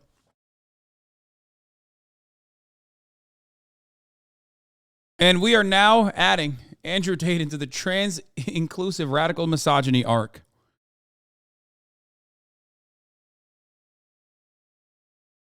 He's like kind of close. Bro changed teams mid-game. Yeah. You sure it's not a deep fake? No. Top G. But yeah, he is without a doubt a chaser, it seems. I hope I hope Sneeko sees this and also starts defending trans women.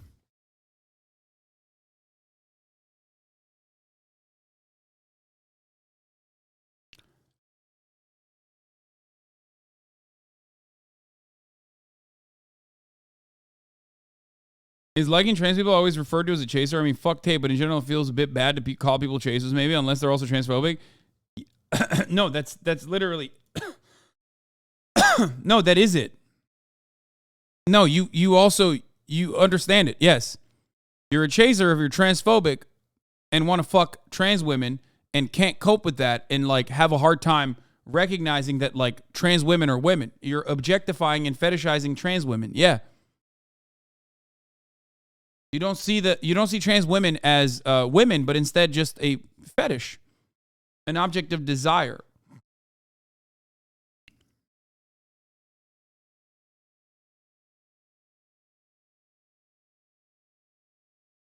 Like, for example, Alex Jones, a transphobic person, watches trans porn. Definitely is a chaser. There are a lot of examples of this in the conservative movement. Half the fucking resentment that they feel towards trans people unironically revolve around how much they want to fuck trans people.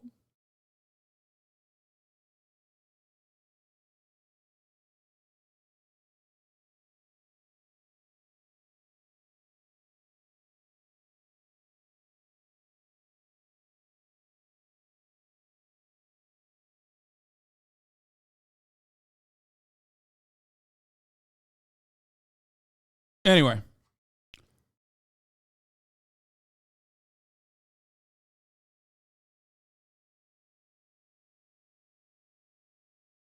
Meanwhile, I, a Twitch chatter, also watch trans porn, but I'm not a chaser because I just want one to date me.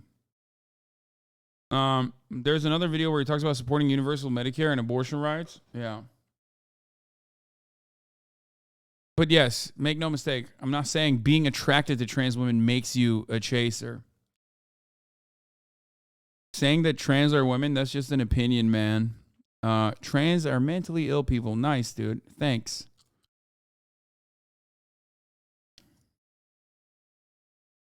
Good take, guy. Dude, this guy fucking debates. This guy fucking bans everyone he disagrees with. No, I ban you for being transphobic and a fucking weirdo.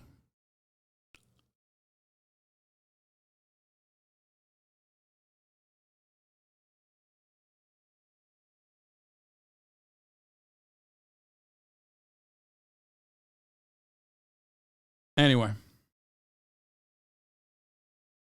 It's also important because some chasers will also turn violent after/during an encounter and then use the trans gay panic defense. Yes.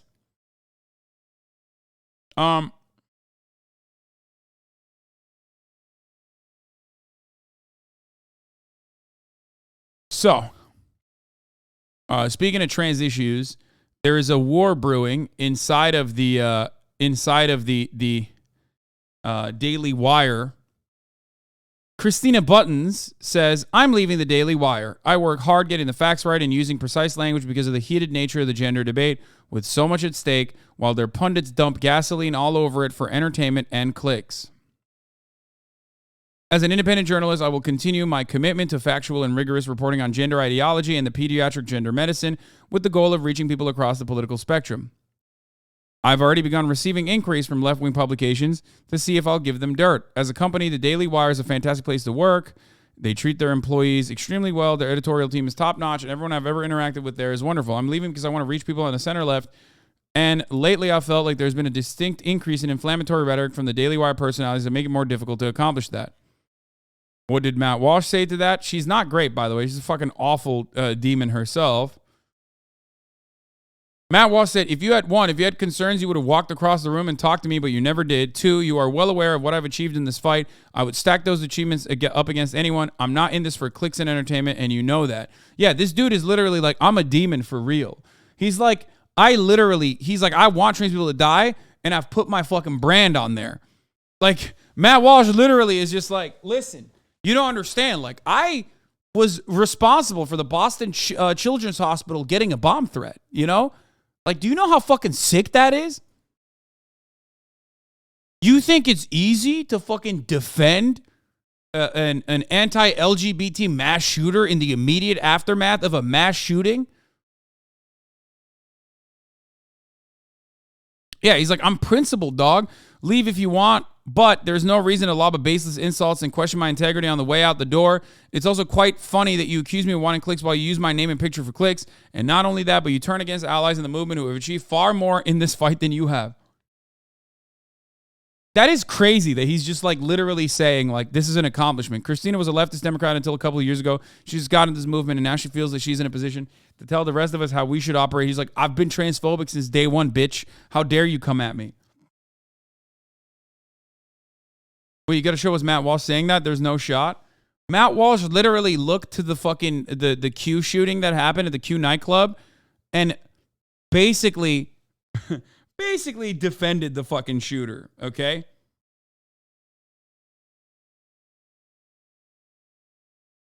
He did. He said, more, please. Pull up the clip, brother. I got to see this. Okay, where is it? Let's find it.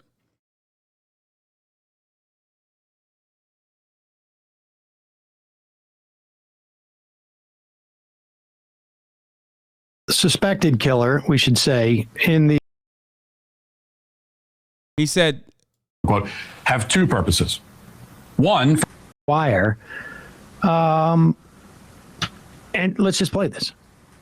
Family-friendly drag shows, quote unquote, have two purposes. One, from the drag queen's perspective, is to satisfy their fetish for cross-dressing in front of children. The other, on a more macro level, is to indoctrinate children into queer theory. To put it simply, the point of Drag Queen Story Hour and the supposed family-friendly drag shows is to turn your children queer. That is the goal. And whenever you say that, what I just said right there is going to be clipped by Media Matters. Hello, everybody, on Twitter. The people who invented it, their quote, the point. Right. Continue with this. Stated explicitly that that is the point, to help children live queerly. That's their quote. And the thing about the left is that what they believe and what they do, by left, all of it is so horrifying, so perverse, so degraded, that if you just quote them, then you somehow sound like the crazy one. If you quote what they are saying, it sounds crazy just to say it out loud because it's so horrifying. Yet it's true. And this is the reason the left cares so much about this, and they defend it so vigorously. Because according to the left, think about this. According to the left, the drag queen child combination has become dangerous. They say it's a lightning rod for violent backlash, right? That's what they said. And it's greatly exaggerated, of course. Mostly it's invented out of whole cloth, actually. But even by their version of events, if it's causing this much chaos and violence, why do you insist on continuing to do it? For those of you who don't understand what he's saying here, this is immediately in the aftermath of the Q shooting, where he falsely claims that there's a drag queen power hour for children happening at the club, and then basically says this is why you deserved, like, you know, the violence that you were subjected to is valid, and it will keep happening. It's victim blaming.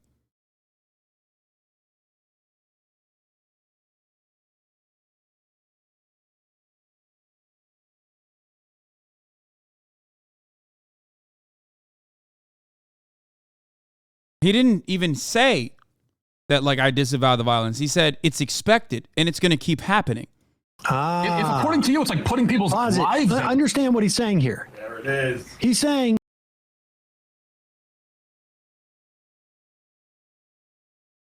for violent backlash, right? That's what they said. And it's greatly exaggerated, of course. Mostly it's invented out of whole cloth, actually. But even by their version of events, if it's causing this much chaos and violence, why do you insist on continuing to do it? If according to you, it's like putting people's lives at risk, if the effort to have men cross-dress in front of children is putting people's lives at risk, why are you still doing it? Is it important to you? This is...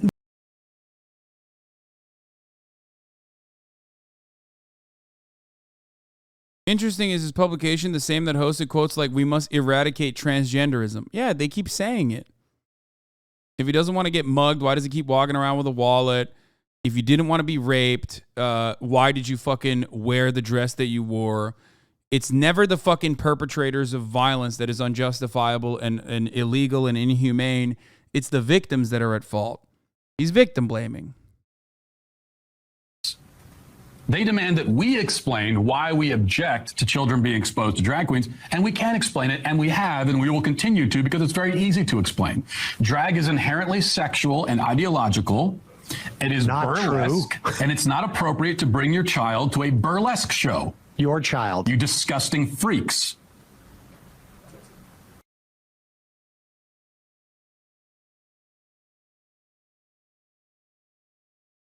Yeah, there you go.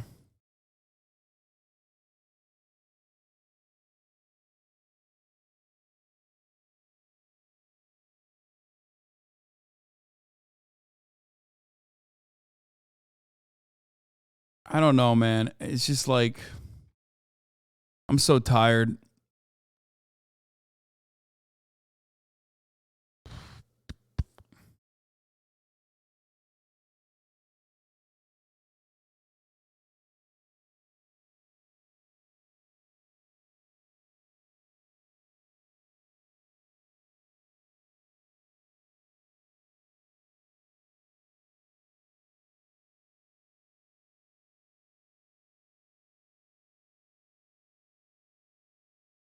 So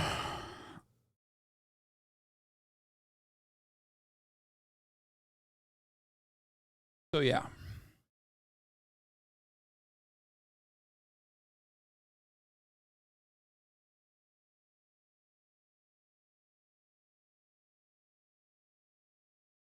I'm thinking it, but I'm not saying it out loud.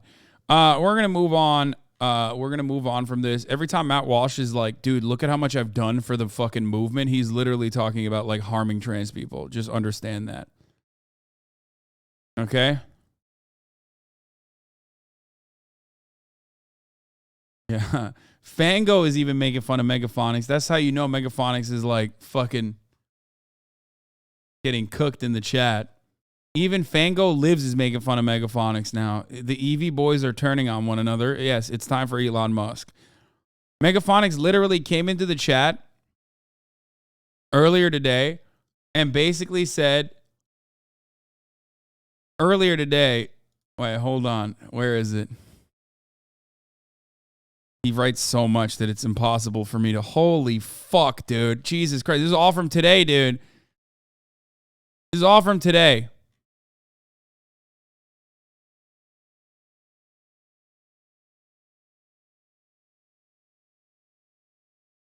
Oh, this is earlier. This is offline chatting too. I went live. Literally, I went live at like 11:25. And as soon as I turned on the camera, he said, I assume chat has mentioned the lower frame rate on your camera. And then he said, where is it? I don't need to send the Elon drama today, right? Okay.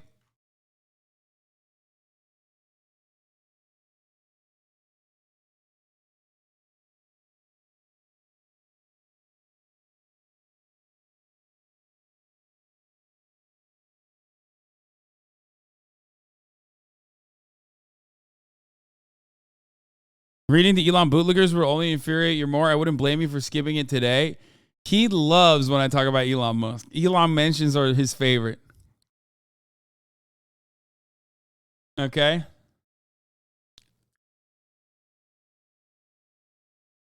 He loves when I talk about Elon Musk.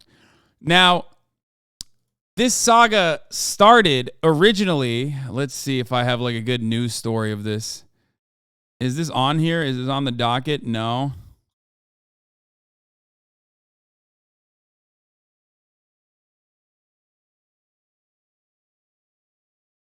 Leave Megaphonics alone. Okay, hold on. This is actually the craziest shit today. No, I agree. I agree.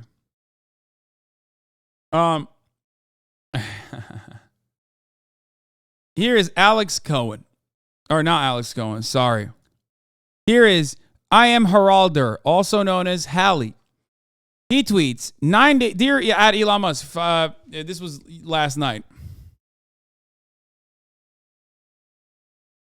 Said 9 days ago, the access to my work computer was cut along with about 200 other Twitter employees.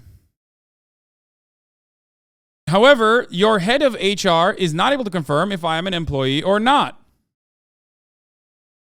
You have not answered my emails. Maybe if enough people retweet, you'll answer me here.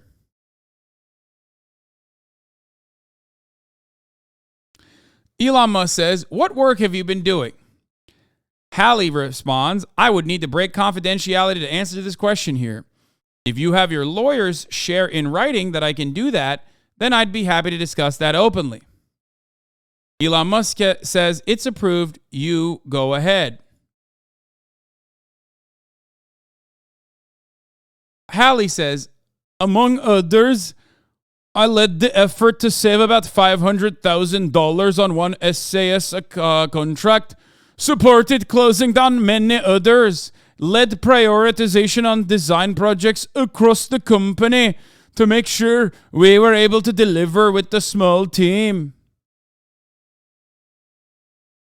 I've led design crits to help level up design across the company, was hiring managers for all design roles.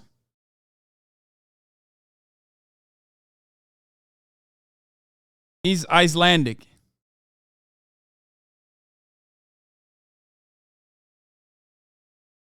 Okay. He worked on. This guy, by the way, was Iceland's Person of the Year 2022. That's funny. Okay.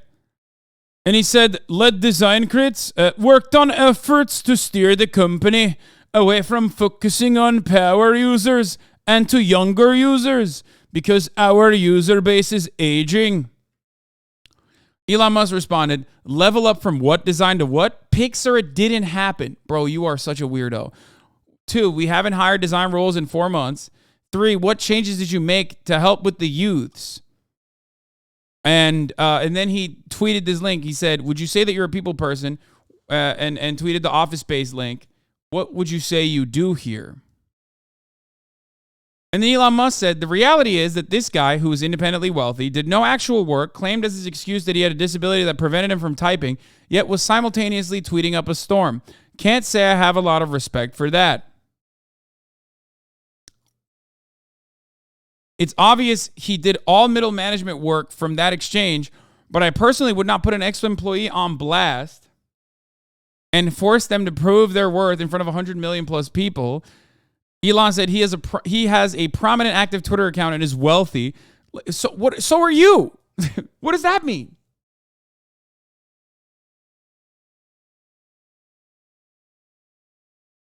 Okay, he responded to that. He said, hi again, Elon Musk. Hope you are well. I'm fine too. I'm thankful for your interest in my health. But since you mentioned it, I wanted to give you more info. I have muscular dystrophy. It has many effects on my body. Let me tell you what they are. My legs were the first to go. When I was 25 years old, I started using a wheelchair. No, I'm not doing this voice because I'm fucking making fun of his disability, you fucking idiots. I'm doing this voice because he's from Iceland.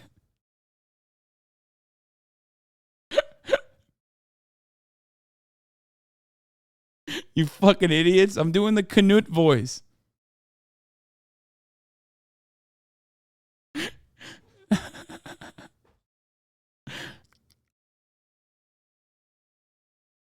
Stop writing about statistical reasons as to why being from Iceland might be responsible for you having a disability. That's really fucked up, chat. Yes, I know that there's a lot of genetic purity in Iceland, so much so that they had to make an app to make sure that like the person you were going on a date with was not your cousin. Everything I'm saying is true. That is not what's going on here. Please stop. Stop. Stop. Also, he's wealthy because Twitter bought his company.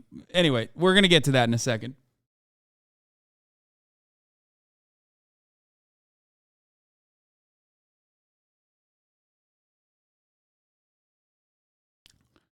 Okay, in the interest of fairness, in early 2021, Haraldur sold Ueno to Twitter in an agreement between him and Twitter. Most of the purchase price was paid as a salary to maximize the tax he would pay for the sale in Iceland. He chose to pay for tax out of respect to Iceland for the disability benefits he received. Per the agreement, he paid the second highest tax of an individual in Iceland in 2021. The most based motherfucker, dude. What a goat. What a fucking goat. Elon Musk, Iceland's enemy number one. Very nice.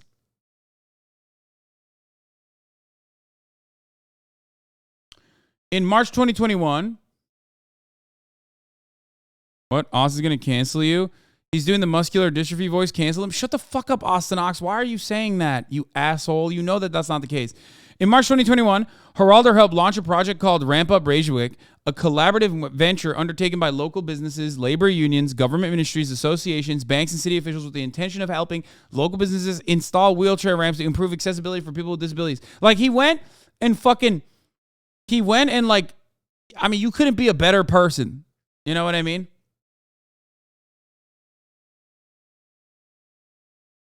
Yeah, year of PR is over for Austin Ox, it seems. It's been 20 years since that happened. In that time, the rest of my body has been failing me too. I need to help get in and out of bed and use the toilet. For a long time, I thought my arms would remain strong. A doctor told me they would.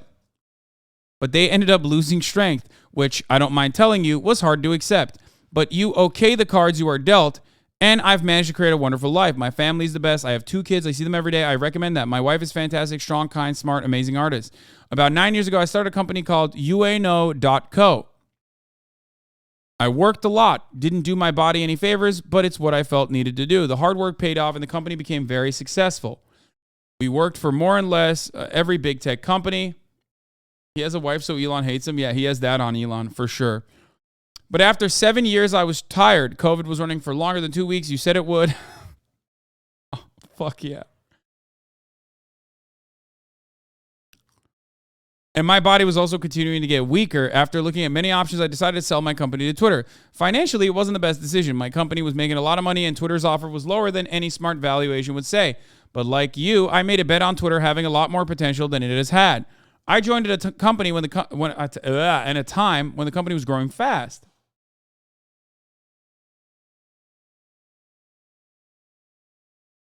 There was a lot going on. The company had he had an Emerald Mine joke in there. We grew fast and made money. I think that's what you are referring to when you say independently wealthy, that I independently made my money, as opposed to say I inherited an emerald mine. Oh my God, he's fucking roasting him so hard. Bro, what the fuck? This guy is awesome.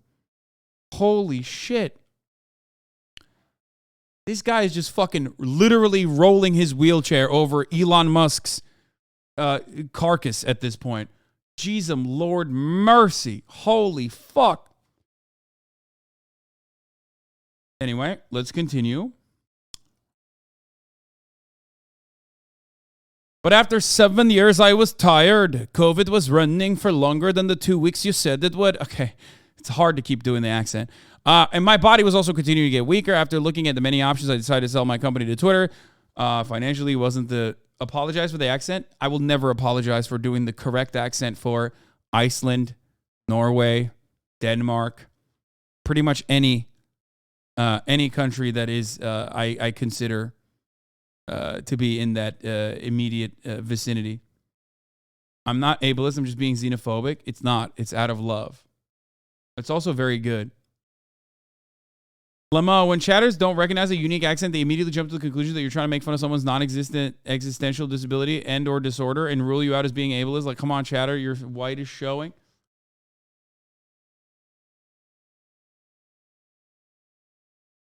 There's variations. You got to nail them down, man. Okay. Let's continue.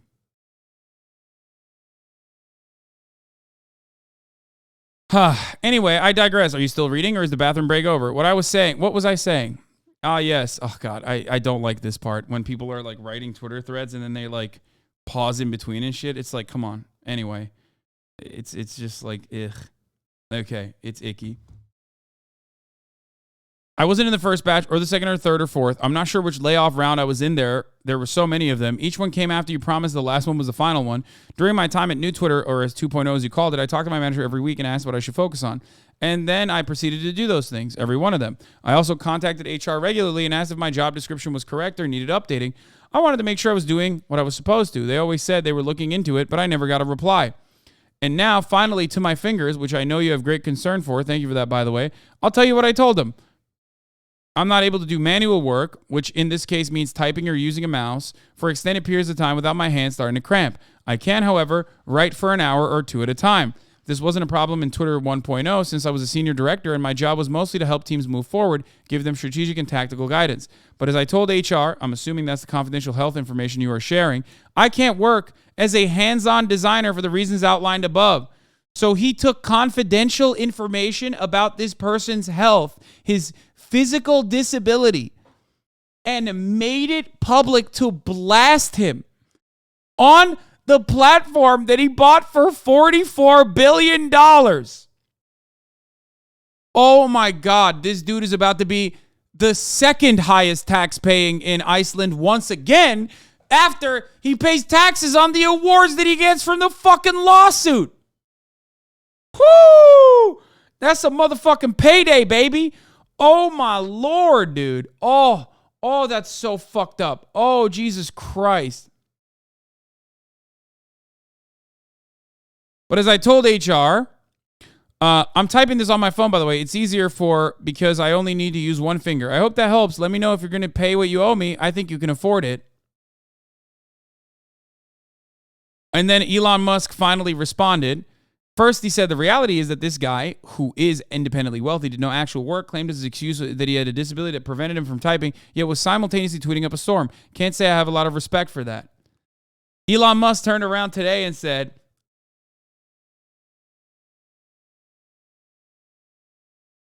I would like to apologize to Hallie for my misunderstanding of a situation. It was based on things I was told that were untrue or, in some cases, true but not meaningful. He is considering remaining at Twitter. Why is Elon Musk forced, I wonder, to keep this person under employment? Huh. That's crazy.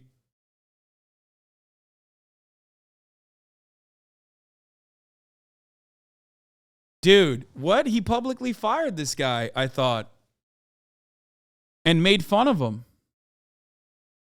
Elon also called him the worst and then deleted. I don't think it's a good idea to shit on former employees in public, says Nakamoto. He's the worst. Sorry. Oh, and then he deleted it. Okay, Megaphonics is like noties on for Elon. Finally comes in clutch for once.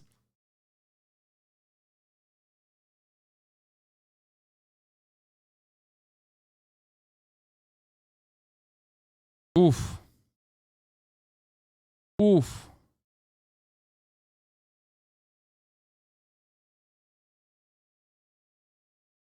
Anyway, the reality is that this guy is independently well. As someone who has worked directly with I Am Haralder during a turnaround, this is super disappointing to see. Not only is his work ethic next level, his talent and humility are world class.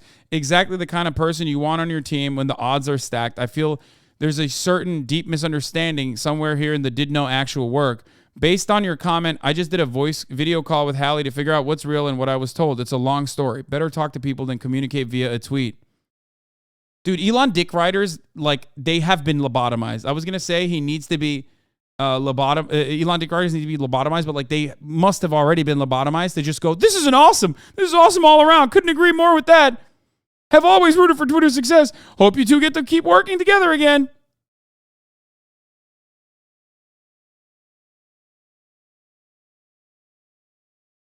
Wait, what the fuck? Where is it? I can't see that. It's a long story.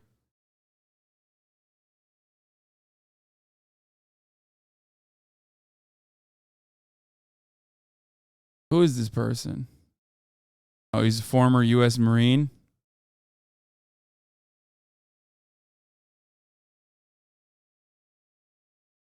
Fucking blocked me.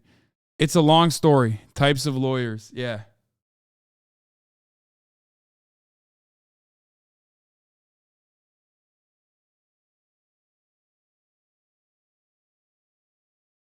What the fuck? A small API change had massive ramifications. The code stack is extremely brittle for no good reason. We'll ultimately need a complete rewrite. I hope Twitter gets as strong as you, sir.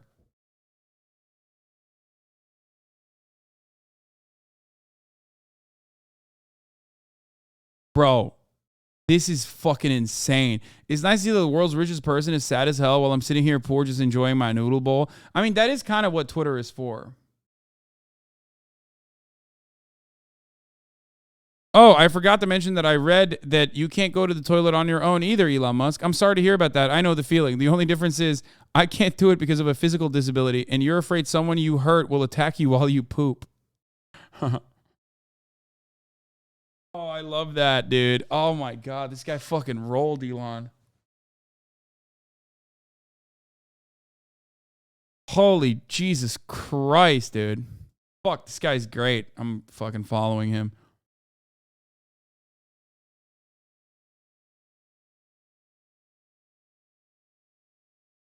It's awesome that Elon Musk was so clearly, he was so clearly in the wrong that, like, for anyone who thinks Elon is cruel, this is a great example that he shows he's not. While there's an aspect of the situation, see, quote a tweet that he could be considered cruel, I will not be addressing, oh my God, Twitter Blue users, like, using the fucking word limit. It's, like, so gross, dude. Just fucking get the dick out of your every orifice. Holy fuck. Elon only thinks about things he cares about, and because he cares a lot about Twitter succeeding, every component and notable individual on his mind, including the person Elon is discussing, which is why Elon wanted to make a point about them, in that although said user is able to run their own businesses and start new ones without fail, they claimed they couldn't do any work for Twitter because they couldn't type. Then they spent extensive amount of typing loads of tweets from their own finger, according to themselves. Yeah, I can't do this. This is so fucking stupid. It's like thousands of fucking characters to tell me that you are a pathetic fucking worm.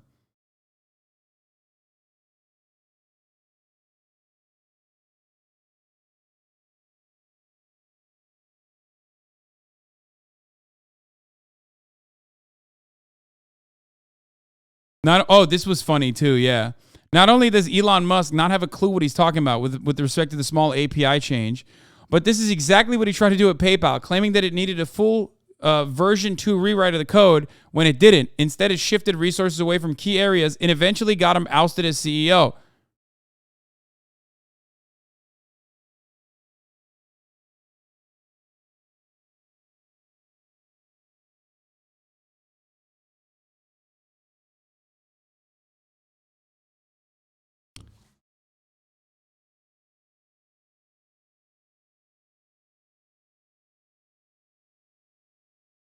The Elon army is insane. Look at some of the replies here. It's literally a restaurant named after his mother.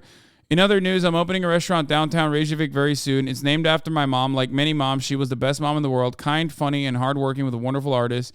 See you soon, Anna Jana. One day you will.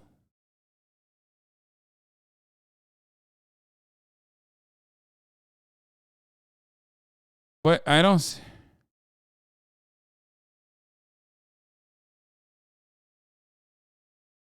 We will look you up on our next yearly visit. What is this? I mean, it doesn't seem like these are negative.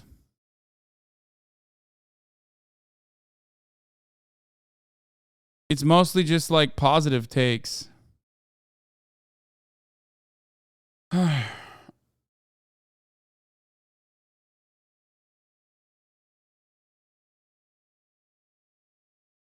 This is the most awesome thing I've seen from him, though.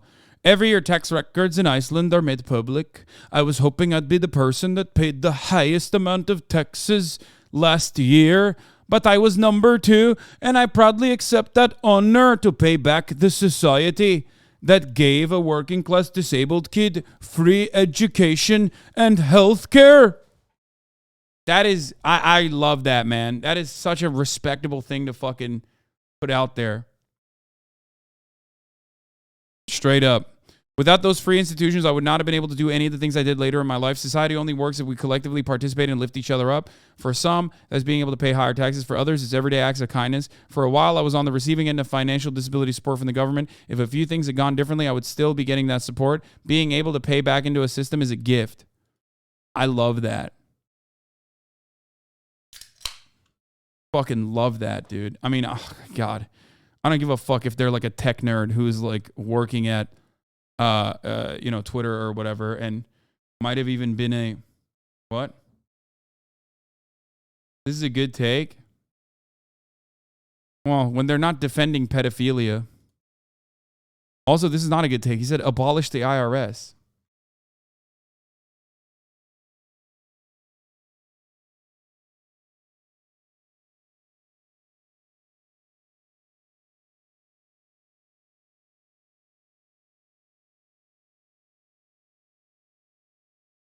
Apparently, Musk is going to owe Hallie the rest of his $100 million because when he sold his company to Twitter, he was taking payment in wages. Yeah.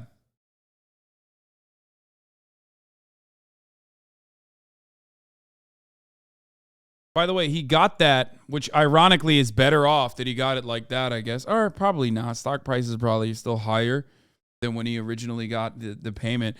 But he, like he said, he asked to get paid in wages, the actual value rather than like stocks, which, you know, is usually like a non-taxable form of payment like equity.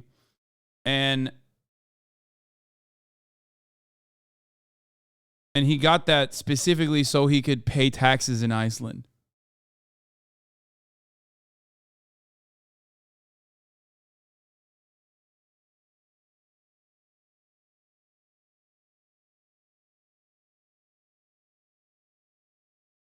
Paying tax in the U.S. doesn't give you this satisfaction at all, since most of the money is spent on tremendous military expenses.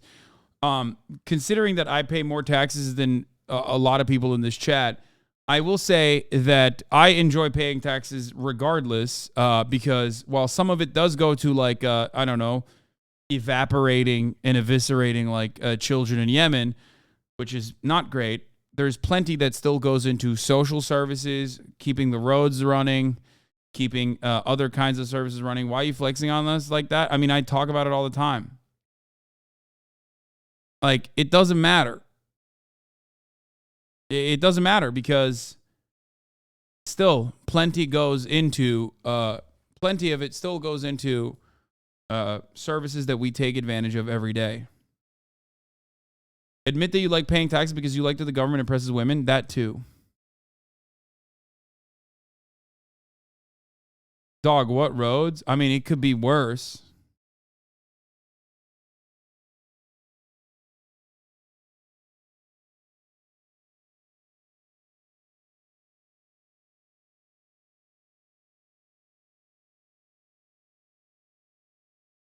It could be. Could it though? Yes, it could be. It's not like they don't spend zero. They don't. Come on, man. Calm down. It's fascinating that some people think that Musk is somehow gaining credibility in this fight with Hallie, who gets characterized as a bitter employee, when the reality is that Hallie needed a clear statement that Twitter had breached their acquisition contract. Hallie isn't a regular at-will employee. He's an acquired founder, and the contract almost certainly guaranteed Hallie's continued employment. Elon is interested in scoring dunks, and sure, the faithful are going to come up with shitty ableist arguments about why Hallie should have been fired, including that he wasn't doing work, which almost certainly is bogus. But I would be shocked if an acquired founder's employment contract allowed him to be fired on the frivolous grounds that the rest of us have to deal with, and suspect the penalties for breach of that contract are going to be pretty high. That, he's probably on the do not fire list, and also on top of that, firing him on the basis of his disability is like an insanely large no-no, dude. Like, even in America, okay? Even in America, you got at-will employees, but like, come on. You have legal recourse, even if you're like an average everyday Joe. If someone frivolously fires you when you have a disability, you could get restitution, financial restitution for that. You should immediately contact a fucking labor lawyer. Obviously, not many bosses are as stupid as Elon Musk, who will literally fucking openly state that you are handicapped and therefore can't do your fucking job while you publicly fire them, okay? Which makes it super easy. But if you have a disability and your boss fucking fires you, you definitely, even if you aren't in this circumstance, you definitely still have legal recourse. Never forget that. Holy fuck.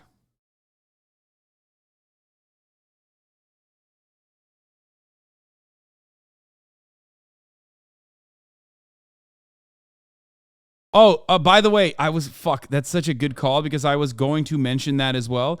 Elon Musk posting an Office Space meme to mock an employee struggling with a corporate takeover is like so insanely ironic. Like, dog, you know the guy you posted is you, right? Like, the bad guy. Like, what happened? Like, did you not watch? Did you not understand? Did you watch but not understand? Like, you are the guy in the video that you posted, which you are literally saying you are, but you're the bad guy.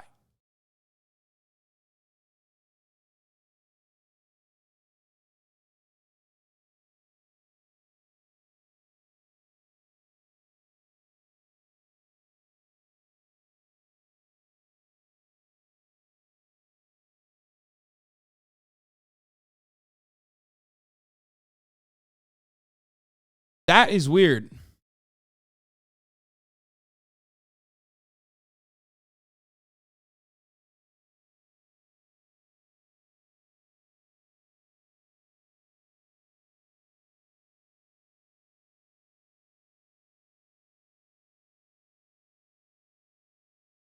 Anyway, no, you don't understand. Firing people because of their disabilities is a common joke in South Africa. I love that. I wonder if Elon could take that to the courts, because yes, while he successfully was able to get away with calling a fucking diver in Thailand a pedophile in U.S. courts when he was sued for defamation by claiming that pedophile is a South African joke. I don't think you could say that. That also, I think he tried that as well with the fucking commerce court in Delaware, where he was like, no, you don't understand. Claiming that I'm going to buy Twitter for $44 billion is a very common South African joke. And they were like, no, dog, you're going to have to buy Twitter. It's pretty obvious.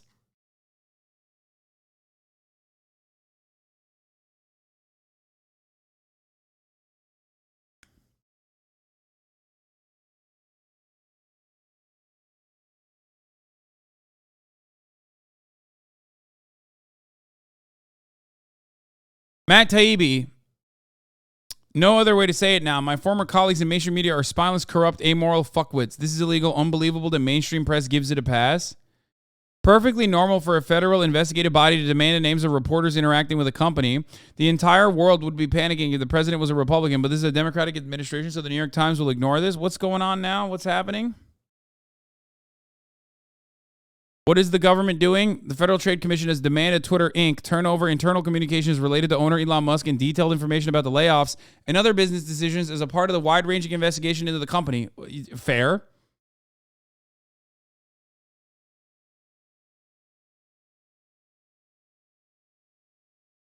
Okay. Wait, what do you mean? That's like super valid. In 12 letters sent to Twitter and its lawyers since Mr. Musk's October 27 takeover, the FTC also asked the company to identify all journalists granted access to company records and to provide information about the launch of the revamped Twitter Blue subscription service, documents show. The FTC is also seeking to depose Mr. Musk in connection with the probe. Okay. What, like Matt Taibbi is now...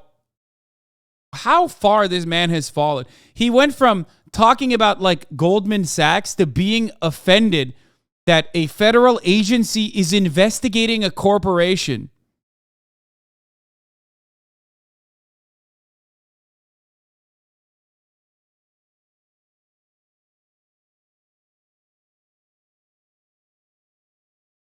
That's weird. How the fuck did that happen?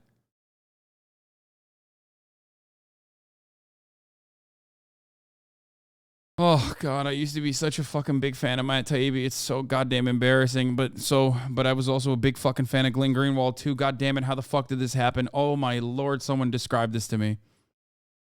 I've talked about this before. Like Matt Taibbi and Alex Perrine had like a random podcast called the Tarfu Report. Like that's how big of a fucking fan I was. I was a Matt Taibbi stan, motherfucker.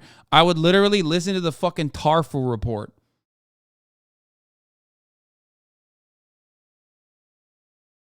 They were so good.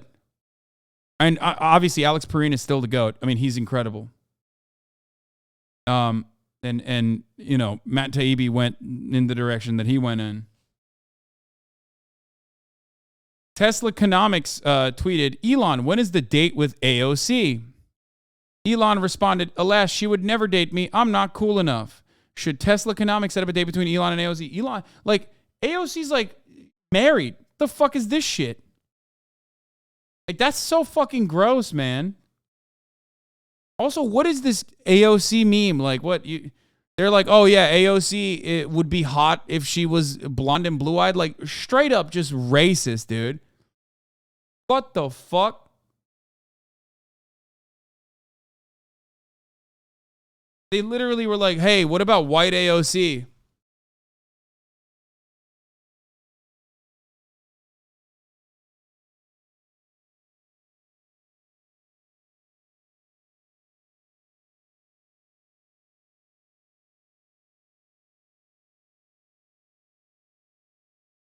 A Nazi made the blonde AOC image? Yeah.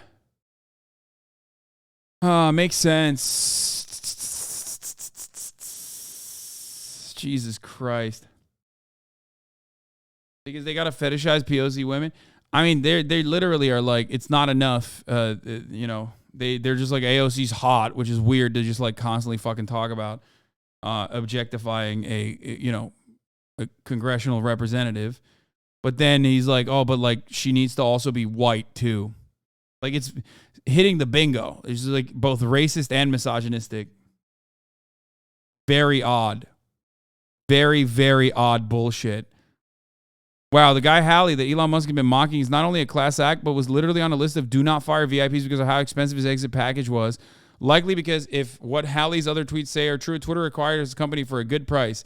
In my experience, yeah. Okay, I don't care about the rest of this.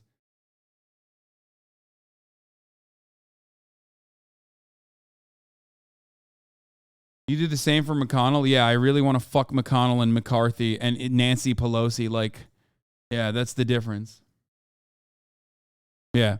I love that people are like literally writing this in the chat.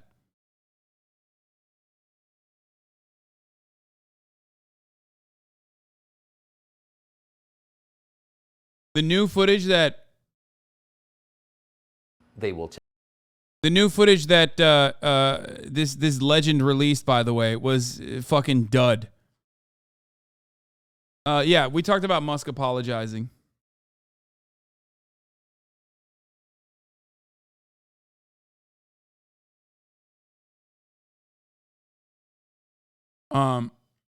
Is it okay if I objectify you, like, respectfully? No. And it's certainly not okay to miss the top of the hour ad break for 29 minutes and run it in the middle of the fucking hour, but I'm going to do it regardless. Now, of course, if you no longer want to see those ads, all you need to do is subscribe, which you could do for $5 or for free with a Twitch Prime by connecting your Amazon Prime account to your Twitch account, where you'll get one free Prime subscription a month. Use it on your favorite broadcaster. Stop asking me what to say to Tim Pool's producer who just super liked you on Tinder. I need trolling tips, please. I don't care. I don't know. I don't know what to tell you. I don't know who the fuck Tim Pool's producer is. I don't want to be around that at all. Devin Talks Tech, NP Sharky, and Yen Show. Thank you for the 5 Get the subs, allowing 15 people in. No longer see the ads in the middle of the hour. Here's the 3-minute ad break now.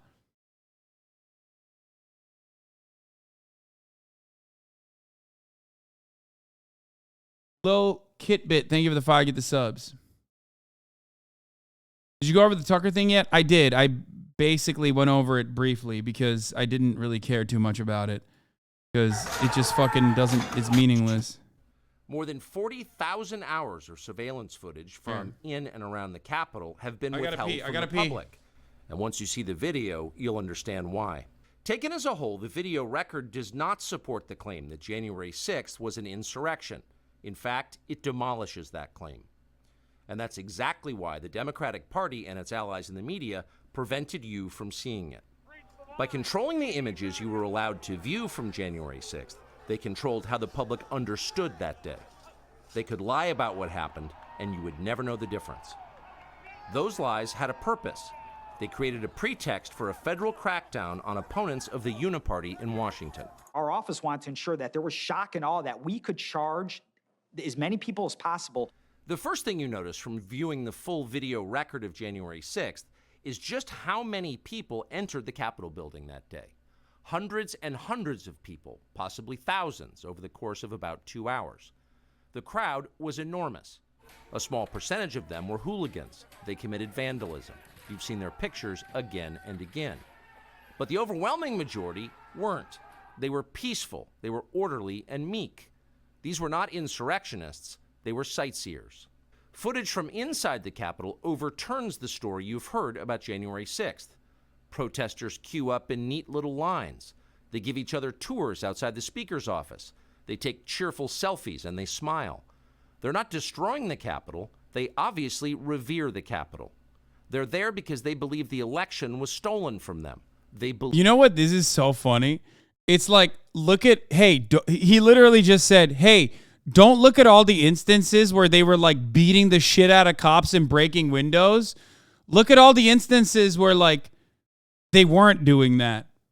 Here, I know you guys have like 18 hours worth of footage from numerous cameras doing the other thing, but also they took selfies for like the 5-minute cherry pick data points that I have, and it was actually kind of cute.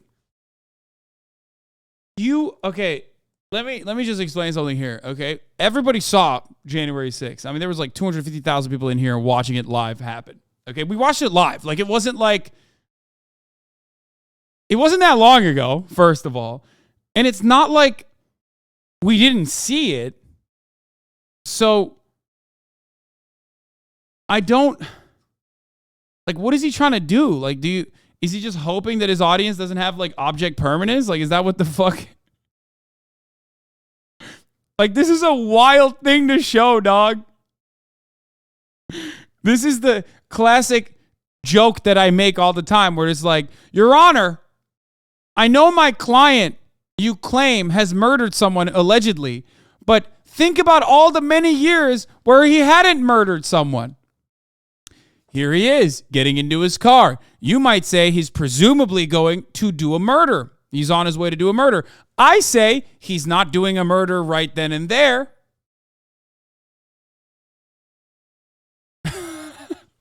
Is he doing a murder in this scene where he stops to get a Starbucks coffee on his way to do the murder, you might say? But clearly, he hasn't killed the barista. Checkmate, Your Honor. Seems like he's not a murderer after all.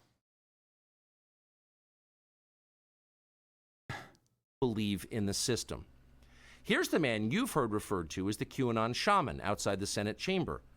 These are not rioters. These are people who wandered over from a political rally. We will not wandered. They just wandered. Yeah, dude. Oh, dude, this is such a good take. Yes, I wish I fucking came up with that joke myself. So it's like reframing 9/11 into a navigation accident. Yeah. You might be sitting here saying Muhammad Atta wanted to destroy America, an American symbol. I like to think that he was simply an aviation enthusiast who took matters into his own hands and unfortunately led the plane astray.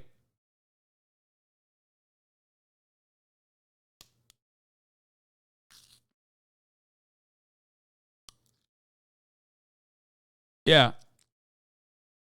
He was misguided. Yeah. There is no amount of dumb shit that like white conservatives could do that Tucker Carlson won't defend, dude. I mean, we know this already. He defended Warren Jeffs.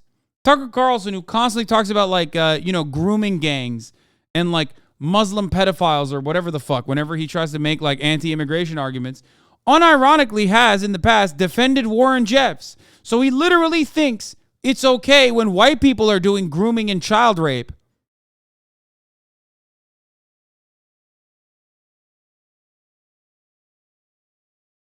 We have pictures of Atta at the airport. Notice he didn't have a plane back then? Yeah. Yeah. Look at Muhammad flying the plane normally. Is he crashing into the Twin Towers there? I don't think so. Just because he's in the New York City airspace doesn't mean that he was driving the plane into the fucking towers. That's right. Kind of fucked up.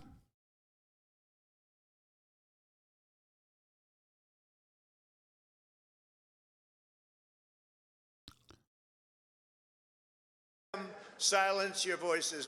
After the rally, they walked down Pennsylvania Avenue, where organizers had secured a federal permit to hold a legal rally on the grounds of the Capitol.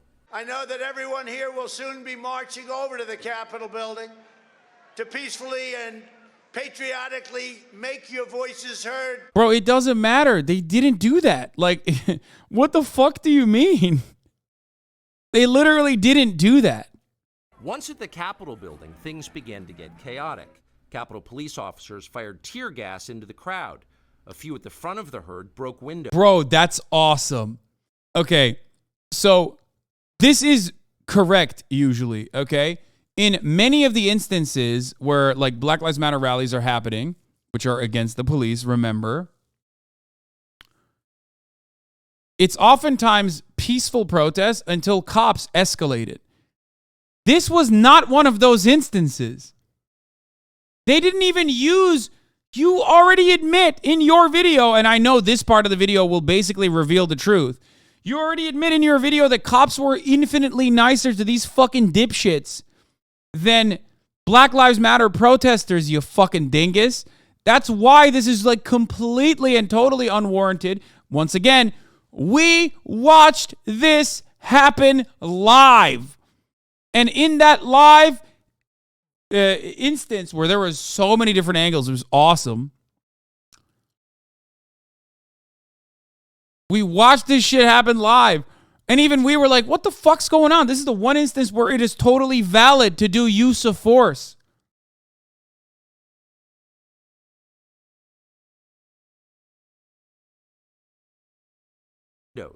Someone opened the doors, and many hundreds of others just walked in. They're going to make that the story. Of course, they did make it the story. And at the center of it, the single most famous person arrested that day was a Navy veteran from Arizona called Jacob Chansley, often referred to as the QAnon shaman. The so-called QAnon shaman. QAnon shaman. Someone named Q Shaman. Jacob Chansley became the face of January 6th, a dangerous conspiracy theorist dressed in outlandish costume who led the violent insurrection to overthrow American democracy.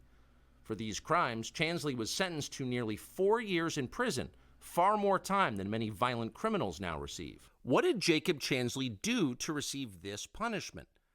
To this day, there is dispute over how Chansley got into the Capitol building. But according to our review of the internal surveillance video, it is very clear what happened once he got inside. Virtually every moment of his time... Look, he doesn't say how he got in, but once he got in, cops were leading him around. Inside the Capitol was caught on tape. The tapes show that Capitol Police never stopped Jacob Chansley. They helped Bro, him. that's crazy. Oh my God. It's like, dude, while an insurrection is happening, police are like very clearly following around an insane guy instead of beating the shit out of him because he's a white guy and a conservative. Let's be fucking real. Okay, if this was an Antifa movement full of like minorities, you know what I mean? Like black people, brown people, whatever the fuck, right? And they were like communists, they would have gotten machine gun fired, okay? Get the fuck out of here. They walked in and literally took fucking selfies with the people that walked in. Cope harder. It doesn't matter. All of your fucking idols are disgusting pedophile fucking freaks, okay? They're all, some of them are in jail. And no matter what you say, libtard media destroyed the reputation of your fucking mom, of your dad, and you are a pathetic fucking loser who is destined to live the same exact sad, pathetic existence that your divorced dad lived. Okay, you are destined to repeat the narrative unless you change your ways right now. Okay, there you go. Joe Brandon has done the 2,000 mules. He fucking stole the election from Donald Trump, who was going to save America, and he couldn't even fucking save America from the pedophilic deep state. Okay? There you go. Cope harder, my fucking dick.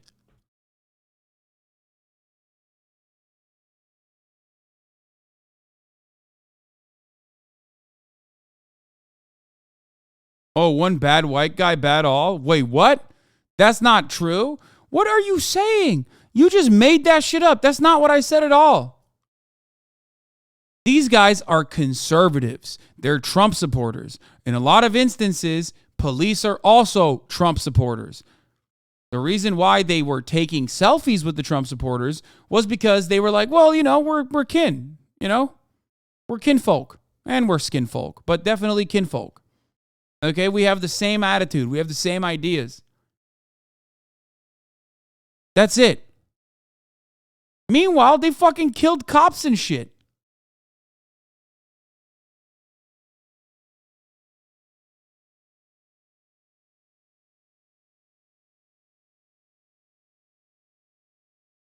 What is this?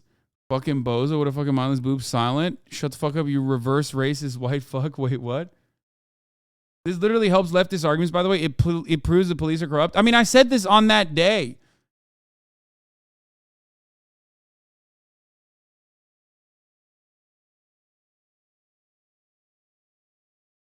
I said this on that day. They were literally fucking taking photos with the protesters that were like running into the fucking to the halls, storming the halls of the Capitol.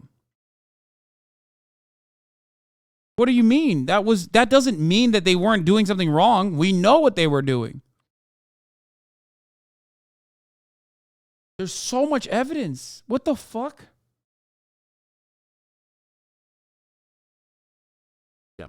They acted as his tour guides. Here's video of Chansley in the Senate chamber. Capitol Police officers take him to multiple entrances and even try to open locked doors for him. We counted at least 9 officers who were within touching distance of unarmed Jacob Chansley. They're literally saying, like, cops didn't beat the shit out of this guy, so he must be innocent. I love that. That's a great argument. Thank you, man. Chansley.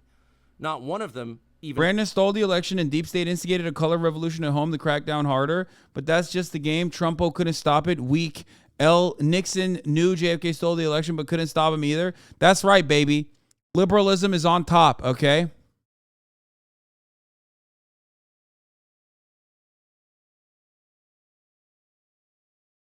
That's right. Take the fucking L, you psychotic weirdo. Okay? Imagine getting fucking owned by the they-them police force that literally fucking pray at the altar of Nancy Pelosi every day. They go to the Nancy Pelosi altar and they pray and they say, oh, thank God that you have transed us, Nancy Pelosi, our overlord. You know, you're fucked. You're fucked. Liberals won.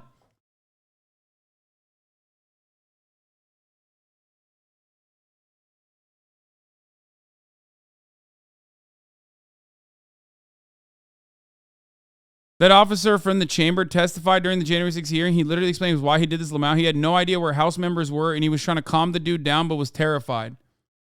Read my last message, important. The white community does not claim these guys, bro. Yeah, what the fuck, bro? Not all whites.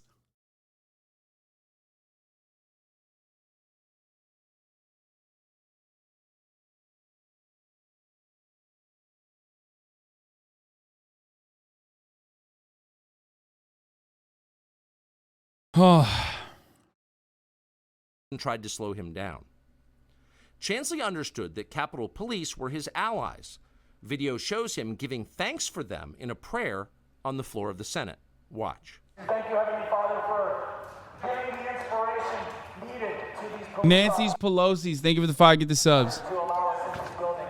Contrast the reality of what Jacob Chansley did in the Capitol building on January 6th. What? Indisputable facts recorded on video. Some of Bro, I'm losing my fucking mind. Like, dog, exactly. Like, yeah, no, that's the point. That's what's additionally fucked up about the situation. I don't get it. Like, what the fuck?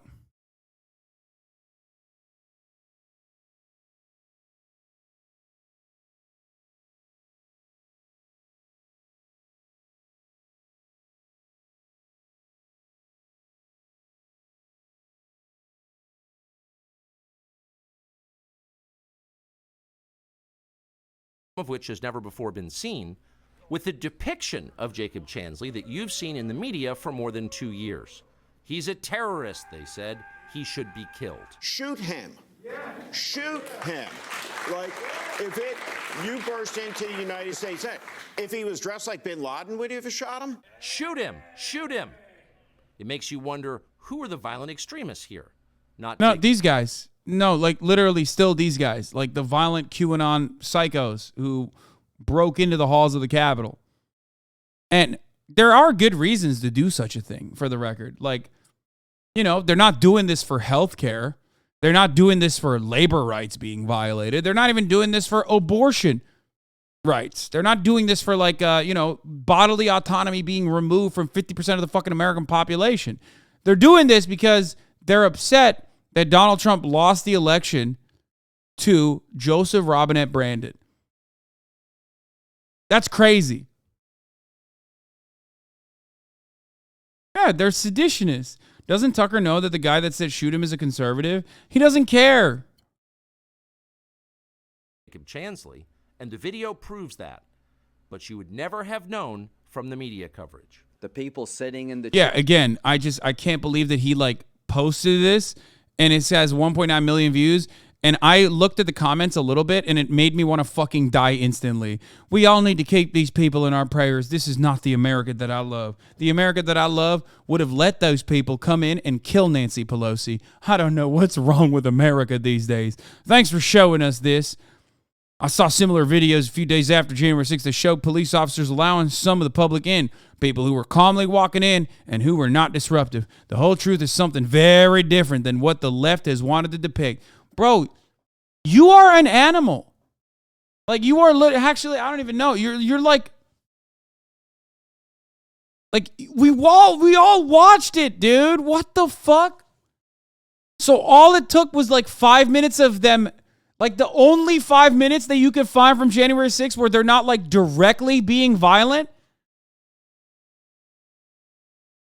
Like, that's insane, man. There's like not even 18. There's like hundreds of hours of footage from cell phones, okay? Because people were like straight up filming themselves from cameras that were all over the fucking place. And these motherfuckers needed just 5 minutes of them walking around to be like, yep, they're peaceful.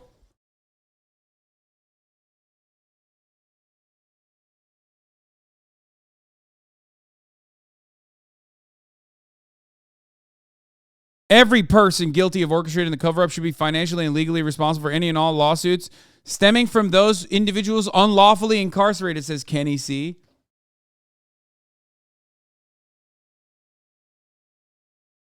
I can't.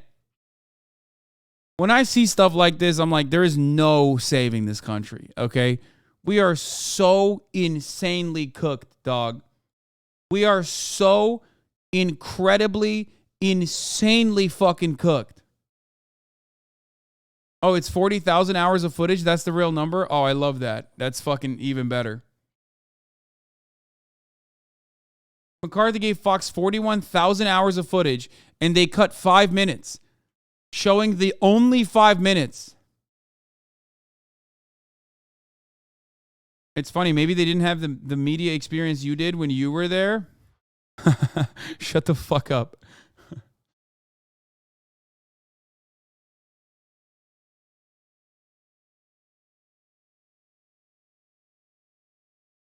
Adamım. Saçlar uzamış. Al. Güzel olmuş. Kesme.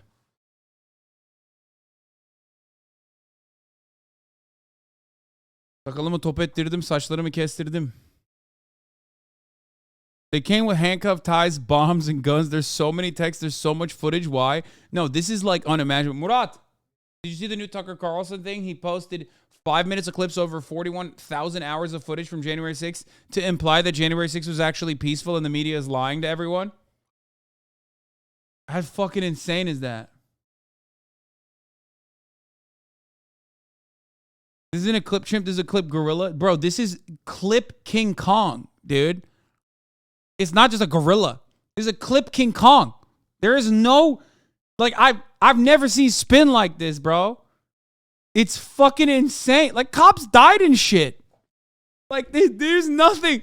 Dude, 41,000 hours. Yo, I love that, dude. I fucking love that.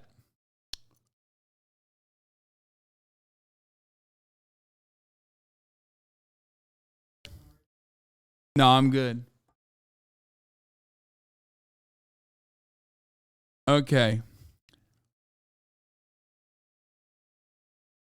Ay, ay, ay. Oh, here, let's talk about the two Americans returned to U.S. from Mexico. 2 others are found dead. Breaking news. Mexico's president says 2 of the 4 Americans apparently kidnapped in Mexico have been found dead, but the other 2 have been found alive and are now back in the United States. Matt Rivers joins me live from Mexico City. Matt, there have been a lot of developments throughout the morning. Can you tell us what is the very latest as it stands now? Yeah, this is a developing story as we go, no question about it. Really, it was just this morning that we found out that 2 of the 4 Americans that were kidnapped were confirmed dead as a result of this shootout that the 4 Americans were caught in. 2 others survived. In terms of the IDs of the 4 people, the 4 Americans, we still have not yet confirmed who are the Americans that lost their lives here, who are the 2 that survived. We know the 2 surviving Americans, at least one of them has been injured. They were transported via ambulance in the city of Matamoros, which is just south of the city of Brownsville. They were found, they were transported from wherever they were found, and we're still waiting on more details from Mexican authorities about where they were found, taken via ambulance to the U.S. border. It was at that point that they were transferred at the port of entry between the United States and Mexico, loaded into an ambulance to be sent to a local hospital on the U.S. side. So that is where we stand right now. We know that the 2 surviving Americans, they are confirmed to be back in the United States. Unfortunately, the 2 Americans that lost their lives as a result of this kidnapping, their bodies remain at the morgue in Mexico, waiting for family notification, next of kin notification in the United States. And Matt, we are hearing that one person has been arrested, but what comes next in this investigation? Well, this is something that Mexican authorities are going to update here in Mexico City. We know that the governor of the state of Tamaulipas, which is where this all happened, as well as the attorney general of that state, they're on their way right now here to Mexico City. They're going to brief the president of Mexico, and then presumably they're going to brief reporters. But what we're told so far is that at least one person has been detained. I think you can expect that number to go up. Clearly, this is a case that the Mexican government is paying attention to. This is something that they have put a lot of emphasis on, a lot of priority. This is a major no-no for the record. Like a major, major no-no. You cannot fuck with American citizens, dude. You cannot. Like, a big-ass no-no. By the way, here it is. Lindsey Graham says he will introduce bill to set the stage for U.S. to use military force in Mexico after this. Oops, not this.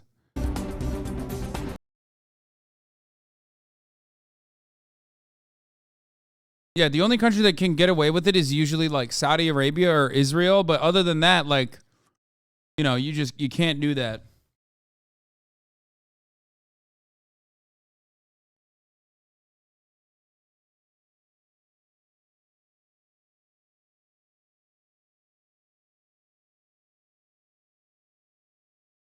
Mexican officials have arrested one person allegedly tied to the violent kidnapping of 4 U.S. citizens that left 2 dead. Jose Guadalupe and a 24-year-old Mexican national was guarding the house where cartel members held captive for days and tortured American friends Latavia Tay McGee, Eric James Williams, Shahid Woodard, and Zindel Brown. Authorities have not yet said whether Guadalupe is part of the violent Gulf cartel, the gang suspected of kidnapping the group that operates in the region. The captives were found Tuesday in a wooden shack in a rural area east of Matamoros called Ejido Tecolote, on the way to the Gulf Coast known as Baghdad Beach, according to the Tamaulipas State Chief Prosecutor Irving Barrios.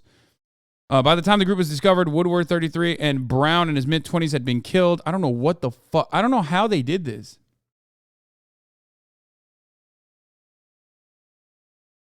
The survivors were rushed to Brownsville, Texas. Williams had been shot in the left leg, but his injury was not life-threatening. The 4 pals from South Carolina had traveled across the southern border so McGee could undergo a tummy tuck operation. Oh, my God. Shortly after entering the crime-ridden city of Matamoros, they found themselves in the crosshairs of a shootout between rival cartel gangs. The kidnappers held them at gunpoint and forced them back into the back of a pickup truck in a violent caught-on-camera abduction. The group was moved multiple times throughout Tamaulipas in order to evade authorities. They were even taken to a medical clinic to create confusion and avoid efforts to rescue them. Police are still working to uncover a motive for the kidnapping, but theorize the friends were confused with Haitian drug smugglers. Guadalupe is the only person arrested so far in the case. Investigators are still on the lookout for other assailants. The FBI offered a $50,000 reward for the victims' returns and arrested the abductors.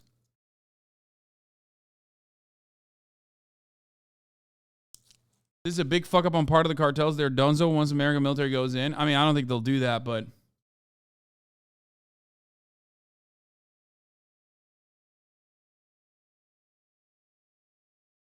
Mexico is number 2 in the world for medical tourism. So, here's the thing.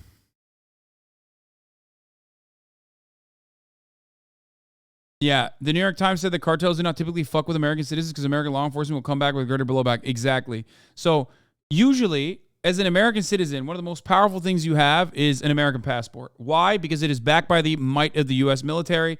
A very, very bloodthirsty, violent machine. Unless you are like the Saudi state, or you are, acting as the Israeli military or something like that. In most cases, especially if you're like a trading partner of the USA or like a CIA client state, you're going to get fucking destroyed. Now, the reason why these guys got caught by the cartel, and I do believe this part, they probably thought because they're black that they were not American, but instead Haitian drug smugglers. I do definitely believe that. That's why you felt safe in Japan? No, motherfucker, I felt safe in Japan because Japan has no guns. We're talking about a fucking cartel narco state. If I felt safe in a cartel narco state, it would be because I'm a white American guy, and I know for a fucking fact that if something were to happen to me, the American military and the American government will respond tenfold. That is the truth. Like, it happens. This isn't to say that it doesn't really happen, but, you know, it's not. It doesn't often happen against American citizens.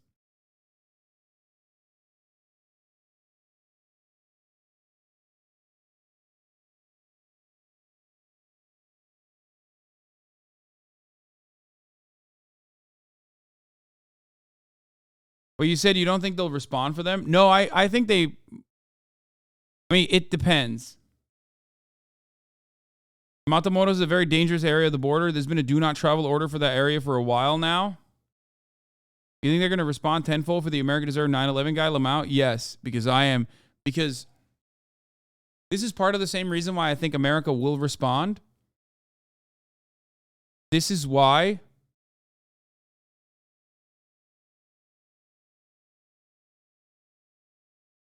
America doesn't respond because it's like a black citizen or a citizen that has said things about America.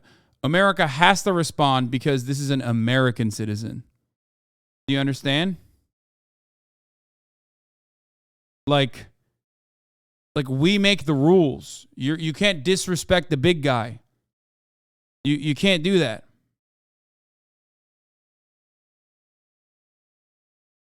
Like, you can't touch an American anywhere around the planet. It is a reinforcement of America's, might of the empire.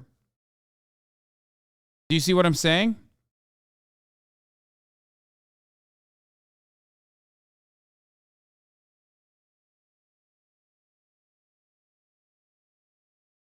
But I'm Mexican and I wouldn't go to Matamoros. I mean, it's really fucked up.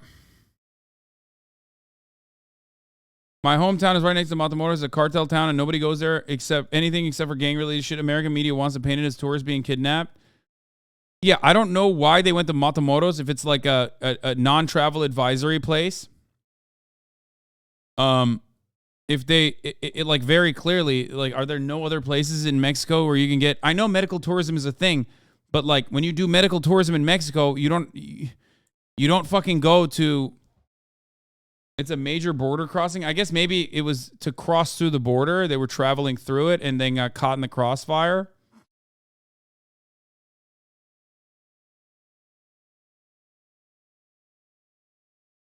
You know?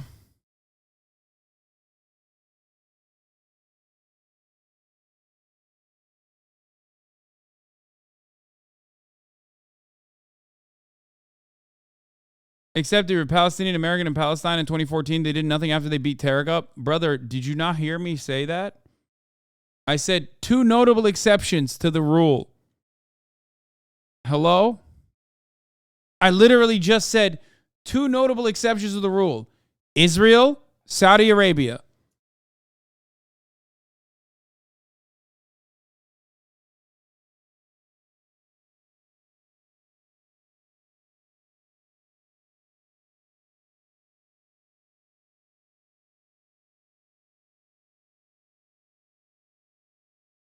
People use the Matamoros crossing often. My mother-in-law went twice last month for dental work. Oh, I think I've seen this video. These bird watchers expected a quiet vacation, taking photos of tropical wildlife. So nothing prepared them for the nightmare they experienced in Mexico. Oh my God, they have guns. Jesus. Go. No. Whoa. Don't drive. What the fuck? Oh my God, bro. That is the worst. They almost died. That's crazy. What the fuck? Run them over? Are you insane? No, dude, that's law enforcement at that point. You are talking to law enforcement. Like, think about it like you're doing that to the military. I remember seeing down the barrel of the one guy's gun, thinking, like, this is it. It started when Aaron Payzant and Logan Howard were driving nearly 3,000 miles from Indiana to Cancun. Looks like there's a town up here, a little village. They're on a back road looking for birds to photograph when out of nowhere, a truck races past. Oh my God, they have guns. Gunmen leap out. Jesus. Go, please. Logan does his best to hide his terror while Aaron speaks to the gunmen as best he can. Please, what?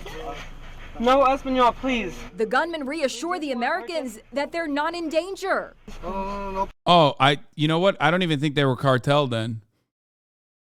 Because if it was a cartel, it would be a checkpoint. If it was a cartel, it would be a checkpoint. And at the checkpoint, they would say, give me money. We're the cartel. Or not that, but they'd be like, give me money to pass through this point. And going off of this point, you will then be able to, we will assure your continued security because it's a protection racket. This is probably anti-cartel militias by farmers or some shit that stop them to say, don't worry, no problem, we're not going to hurt you. No problem, okay? About to pass out. Logan, don't. It's okay, it's okay. No problem, okay? They even shake hands. What's your name? Aaron. Aaron. See, you? Logan. Edwin. What's your name? Philip. Hello? No problem. Can you speak English a little? A little. No problem. But Aaron's not convinced the danger has passed. Please don't kill us. Logan explains why they're so far off the beaten path. We just want to see birds. Did they demand anything from you? Believe it or not, they didn't demand anything from us. Yeah, they're not cartel. No shot. No fucking shot. Other than get out of there. They told us that there was more people further up the road, and if we stayed on that road and didn't get out of there, they literally signaled. Yeah, they were that is where you get it wrong. No, they probably were saying, or I mean, I guess like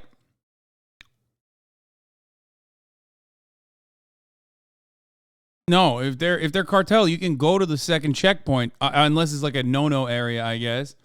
But if they have guns, yes, they are. They don't need checkpoints. What do you mean?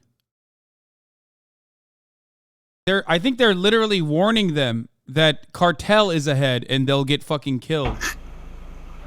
Cartel does not ask for money. Yes, they fucking do. Here. What are you talking about? Cartel is just cops. They are the cops. Here, there you go.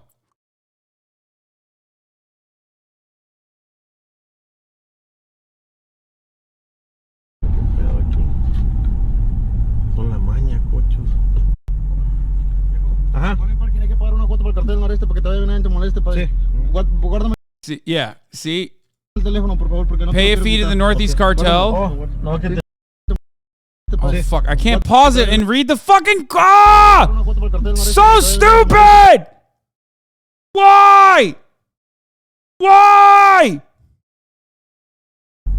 I need to pause it so I can read the fucking thing.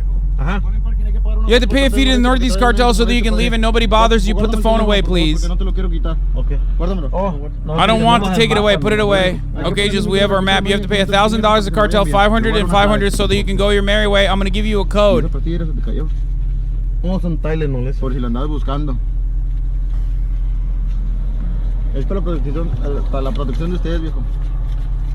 It's for your own protection. Help him out. Yes. You can't show one vid and say that they're all cartel. And I'm not saying every single one of them does this. And not every single one of them does this. Listen, at the top of the hour, there's a 3-minute checkpoint. Okay? Much cheaper than what you have to pay the cartel if you want to fucking travel into certain areas that are like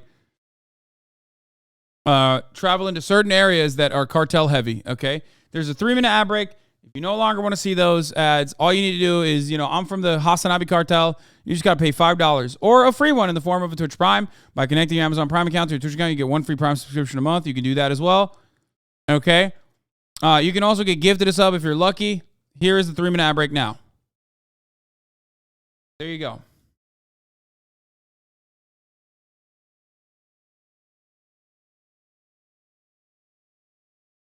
The cops ask for it themselves to keep on top of their cut from the cartel. The cartel doesn't ask for money unless you've literally been kidnapped.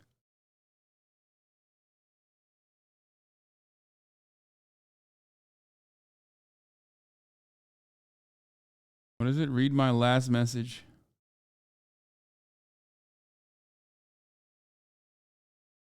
I used to go to Tijuana and party, get dental work. I carried $50 to $100 in my pocket for shit like this. It is not safe to go to Mexico unless you have friends and family there. Chad is wrong. Cops and cartel will 1,000% ask for money.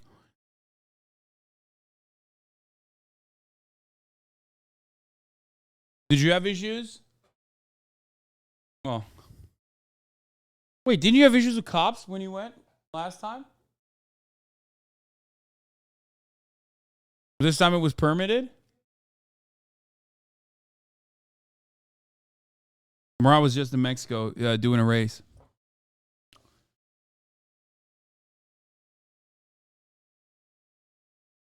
Like, some narcos are corrupt, lol. I mean, yes, of course they are. They always ask for money. I've been extorted before going to Mexico to visit family in Laredo, Texas. We had to travel in a caravan with police in order not to get stopped by a cartel or corrupt cops.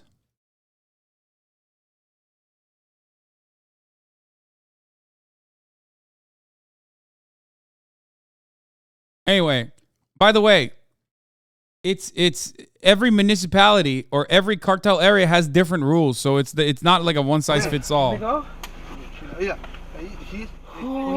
nightmare spooked them for the rest of the trip. We were really scared from that point on, like putting chairs against the hotel door to, like at night, and I couldn't sleep at night. The drama happened in 2020, but the video has just gone viral. So, who were the gunmen? Could they be a civilian patrol keeping a lid on the drug cartels? Yeah, bro, these are... The mystery may never be solved. I don't think these guys were cartel. I think they were against the cartel. And they were trying to warn the motherfuckers that, like, hey, there's cartel ahead. Don't keep going. Going to lose your lives? Absolutely, definitely. Go. Yeah, they look way less kidded than the cartel, dude. What the fuck? Like, this guy has a pistol. Civilian patrol. They seem like civilian patrol, to be honest. They're Spanish. They didn't sound like the videos of cartels. That Tacoma looking ripe for a conversion. Keeping a lid on the drug cartels. The mystery. They're called autodefensa, self-defense groups. They try to fight against the cartels.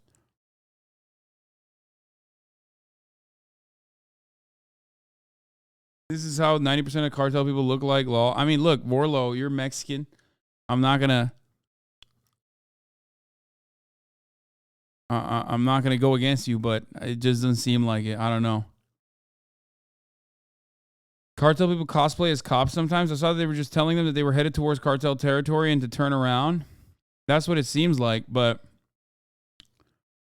I've seen plenty of videos on chaotic.com. They don't act like that, I guess. I lived in Mexico my whole life and have been extorted way more by police than cartels. Cartels would just kidnap you if they really wanted to.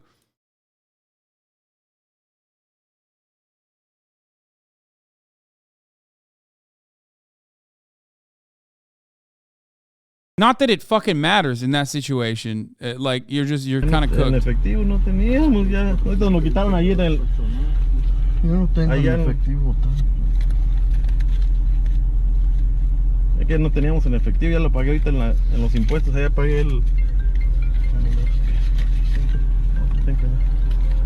Déjame, si quieres, echar gas, cara. Ahí ¿sí? Falta este vato también. Ok. Échale. Échale, pa. Pues son 300, yo nomás tengo 300. Nada más trae 300, cara. Sobre. Ponle $300 más, 150 cada quien.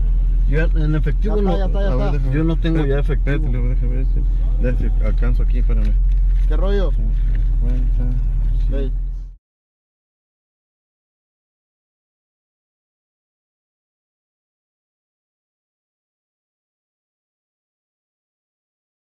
Sir, put it on parking, the cartel member said before requesting a large sum of money for the family's right to passage. You have to pay a fee to the cartel of the Northeast so you can leave and nobody bothers you. Put the phone away, please. The man and his son kept their poise through the horrifying ordeal and advised the Northeast cartel extortioner that their phone was still on because of his online roadmap. He asked for $1,000 to avoid, in order to allow them through. He even offers to provide him with a code that would serve as a receipt if other cartel members stop them further down the road. You have to pay $1,000 for the cartel here, $500 here, $500 so you can go on your merry way.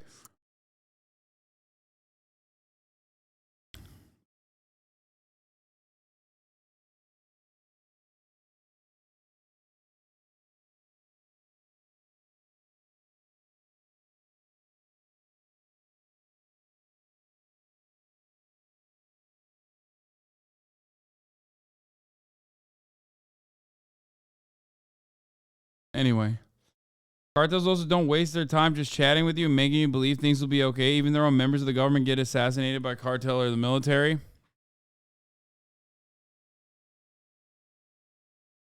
Remember when Bald was in the Bolivian mountains and some guy pulled up on him in dirt bikes asking to see his passport? That might have been cartel type shit. It's the police's business for being middlemen. If you refuse to pay, they tell the actual cartel patrols that you're sus, and the cartel lets them benefit of being their strong arm. Here's AMLO's take today. Mexican president slams hypocrisy and yellow journalism. Mexican President AMLO on Tuesday accused the U.S. media outlets of hypocrisy and yellow journalism in their coverage. It's very striking that these unfortunate events happen and all the media in the United States handle the news in a sensationalist manner.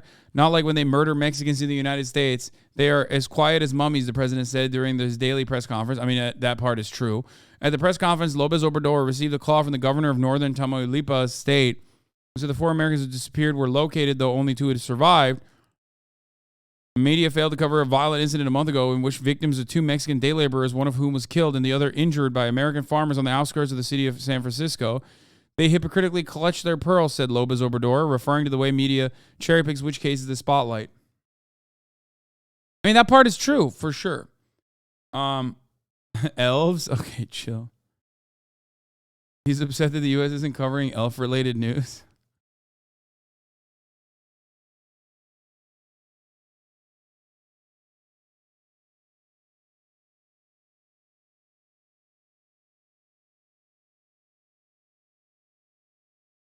What happened to the good old days when brigands and bandits would only take a couple coppers and leave you on your merry way?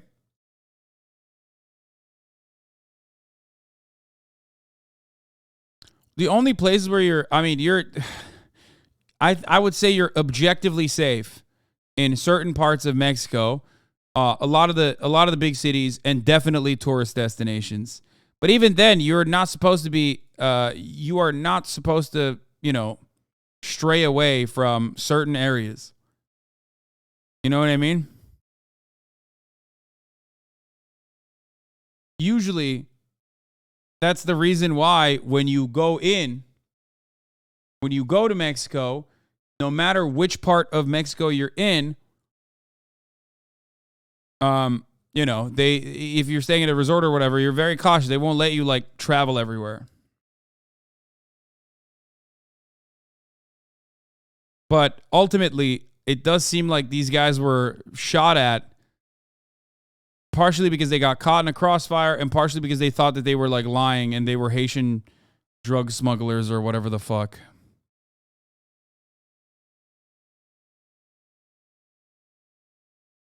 Mexico is fun as hell. Go to Mexico is fun as hell. This is just propaganda.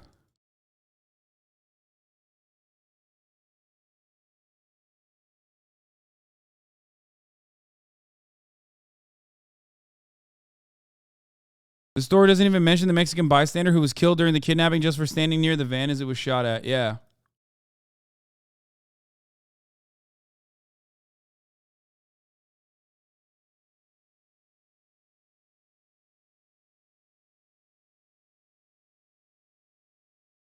Rule of thumb, no expensive rental cars, no leaving resort areas at night. Yeah, I did run the ad break at 6. So, sad state of affairs for people doing medical tourism into Mexico.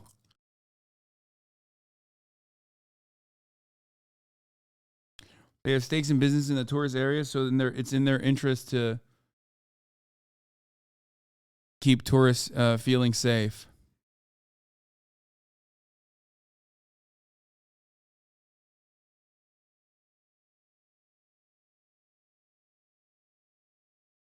It's actually a bit of propaganda. It's not as dangerous as people make it.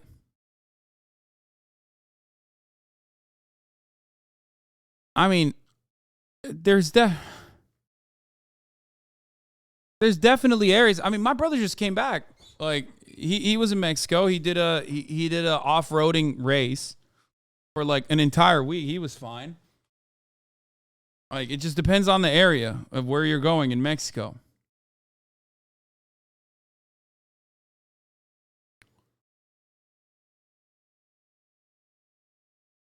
I've been to Tijuana and Sinaloa more times than I can count. These look like people who get killed by cartel for making them look bad. Cops are the notorious extorters. My mother-in-law literally had to pay her way to get to the airport a few days ago.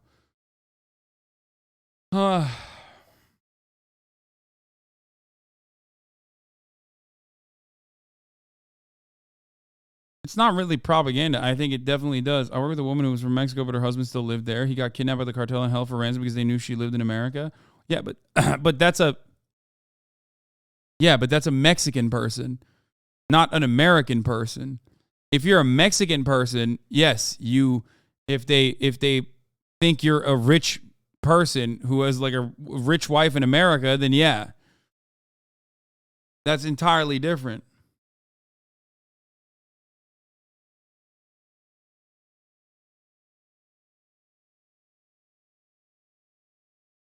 Gay bird watchers hyperventilate after being chased down. What the fuck? That was the original Daily Mail title? Gay bird watchers hyperventilate after being chased down by cartel members. Bro, what do you mean? Why are you making fun of them? They were objectively in a bad situation, dude. What the fuck? People are so weird. If cops came in hot as hell like that, that's still terrifying.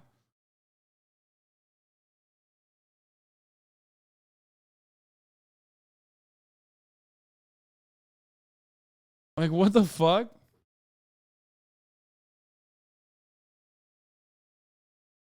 Not a fan of the anti-Mexico propaganda.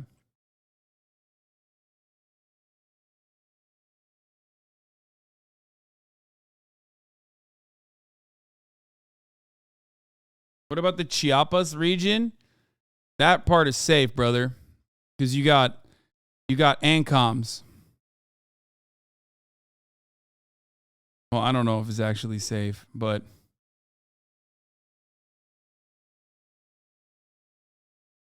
I think it's probably not safe. But, you know, depends, I guess.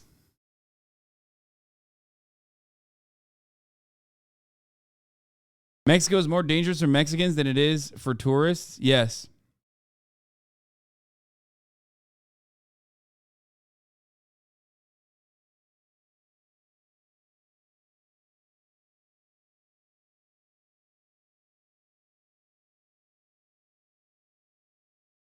Extortion by police is so common that there's a term for it. Mordita literally means a bite.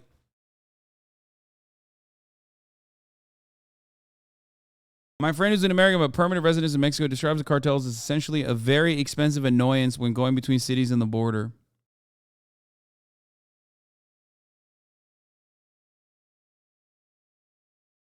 I'm from Chiapas. It all right.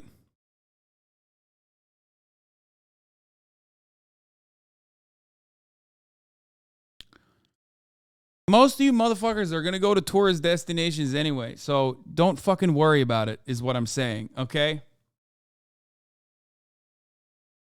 That's it. Like, there's places where it's like fine. I've been to Puerto Vallarta. It was all right. You know what I mean? It's not like there's nothing. Like, I never even felt unsafe.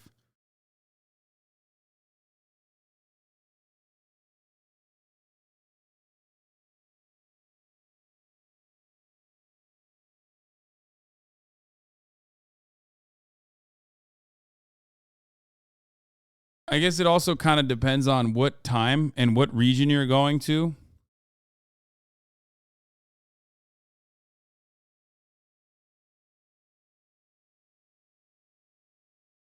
Big guy, how often do you feel unsafe though? Bro, I mean, I don't, but I understand why people feel unsafe walking the streets of America, okay? Like,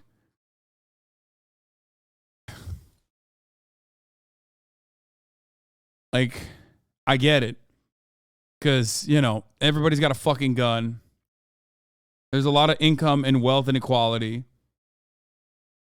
There's like literally cops killing people, people killing people left and fucking right. I don't know. I don't know what you mean. You guys are like, oh man, it's so fucking scary going to Mexico where the cops ask you for money. Meanwhile, we got fucking mass shootings happening all the goddamn time. Like, it's pretty funny that people have this kind of assessment.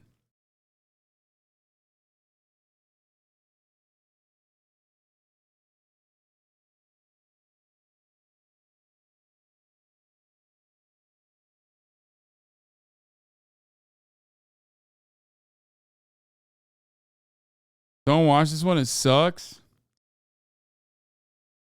Okay, we'll watch this and then we'll finally fucking watch the Murdaugh murders. Because I wanted to talk about the trial of Alex Murdaugh.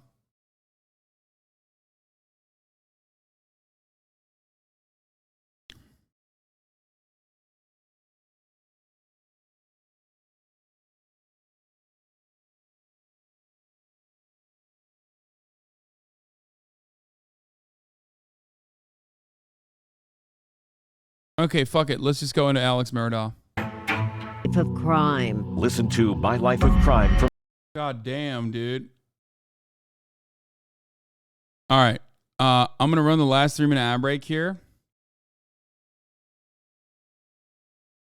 Paul's testifying from the grave. If I can't live to get away with murder, neither can you. This was fun. Important TikTok about a shits. Dude, how many fucking TikTok? You guys are like, important 3D rendition. Important TikTok about a shits. Like, it's all right. Good night, everybody. You know, we had... Whoa, the Japan you never knew? Japan's Vice Guide to Ehime? Fuck, we'll watch that tomorrow.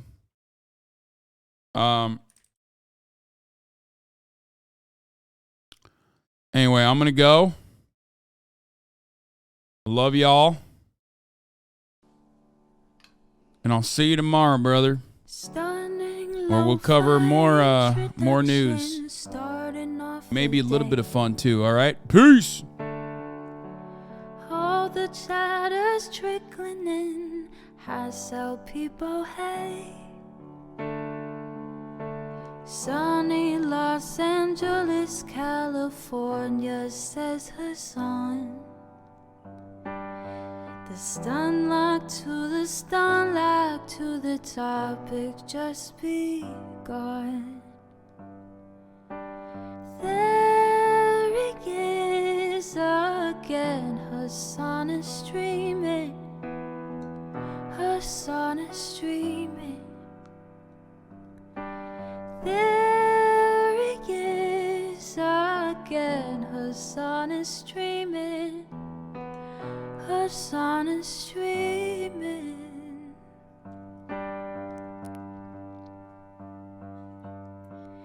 Reviewing the P.O. box, Uncle Iger's face.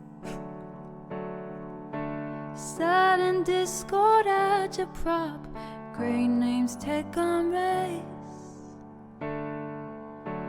Tiny Bernie Sanders, LGBTQ Air Force. The whole left at your fingertips and out your door. The H3 crowded debate, the Young Turks online show. 3 full fucking years of this and plenty more to go. 90-day fiance talks of champagne bourgeoisie. I can't say that word. A Trump rally, live reaction, a mass riot in DC.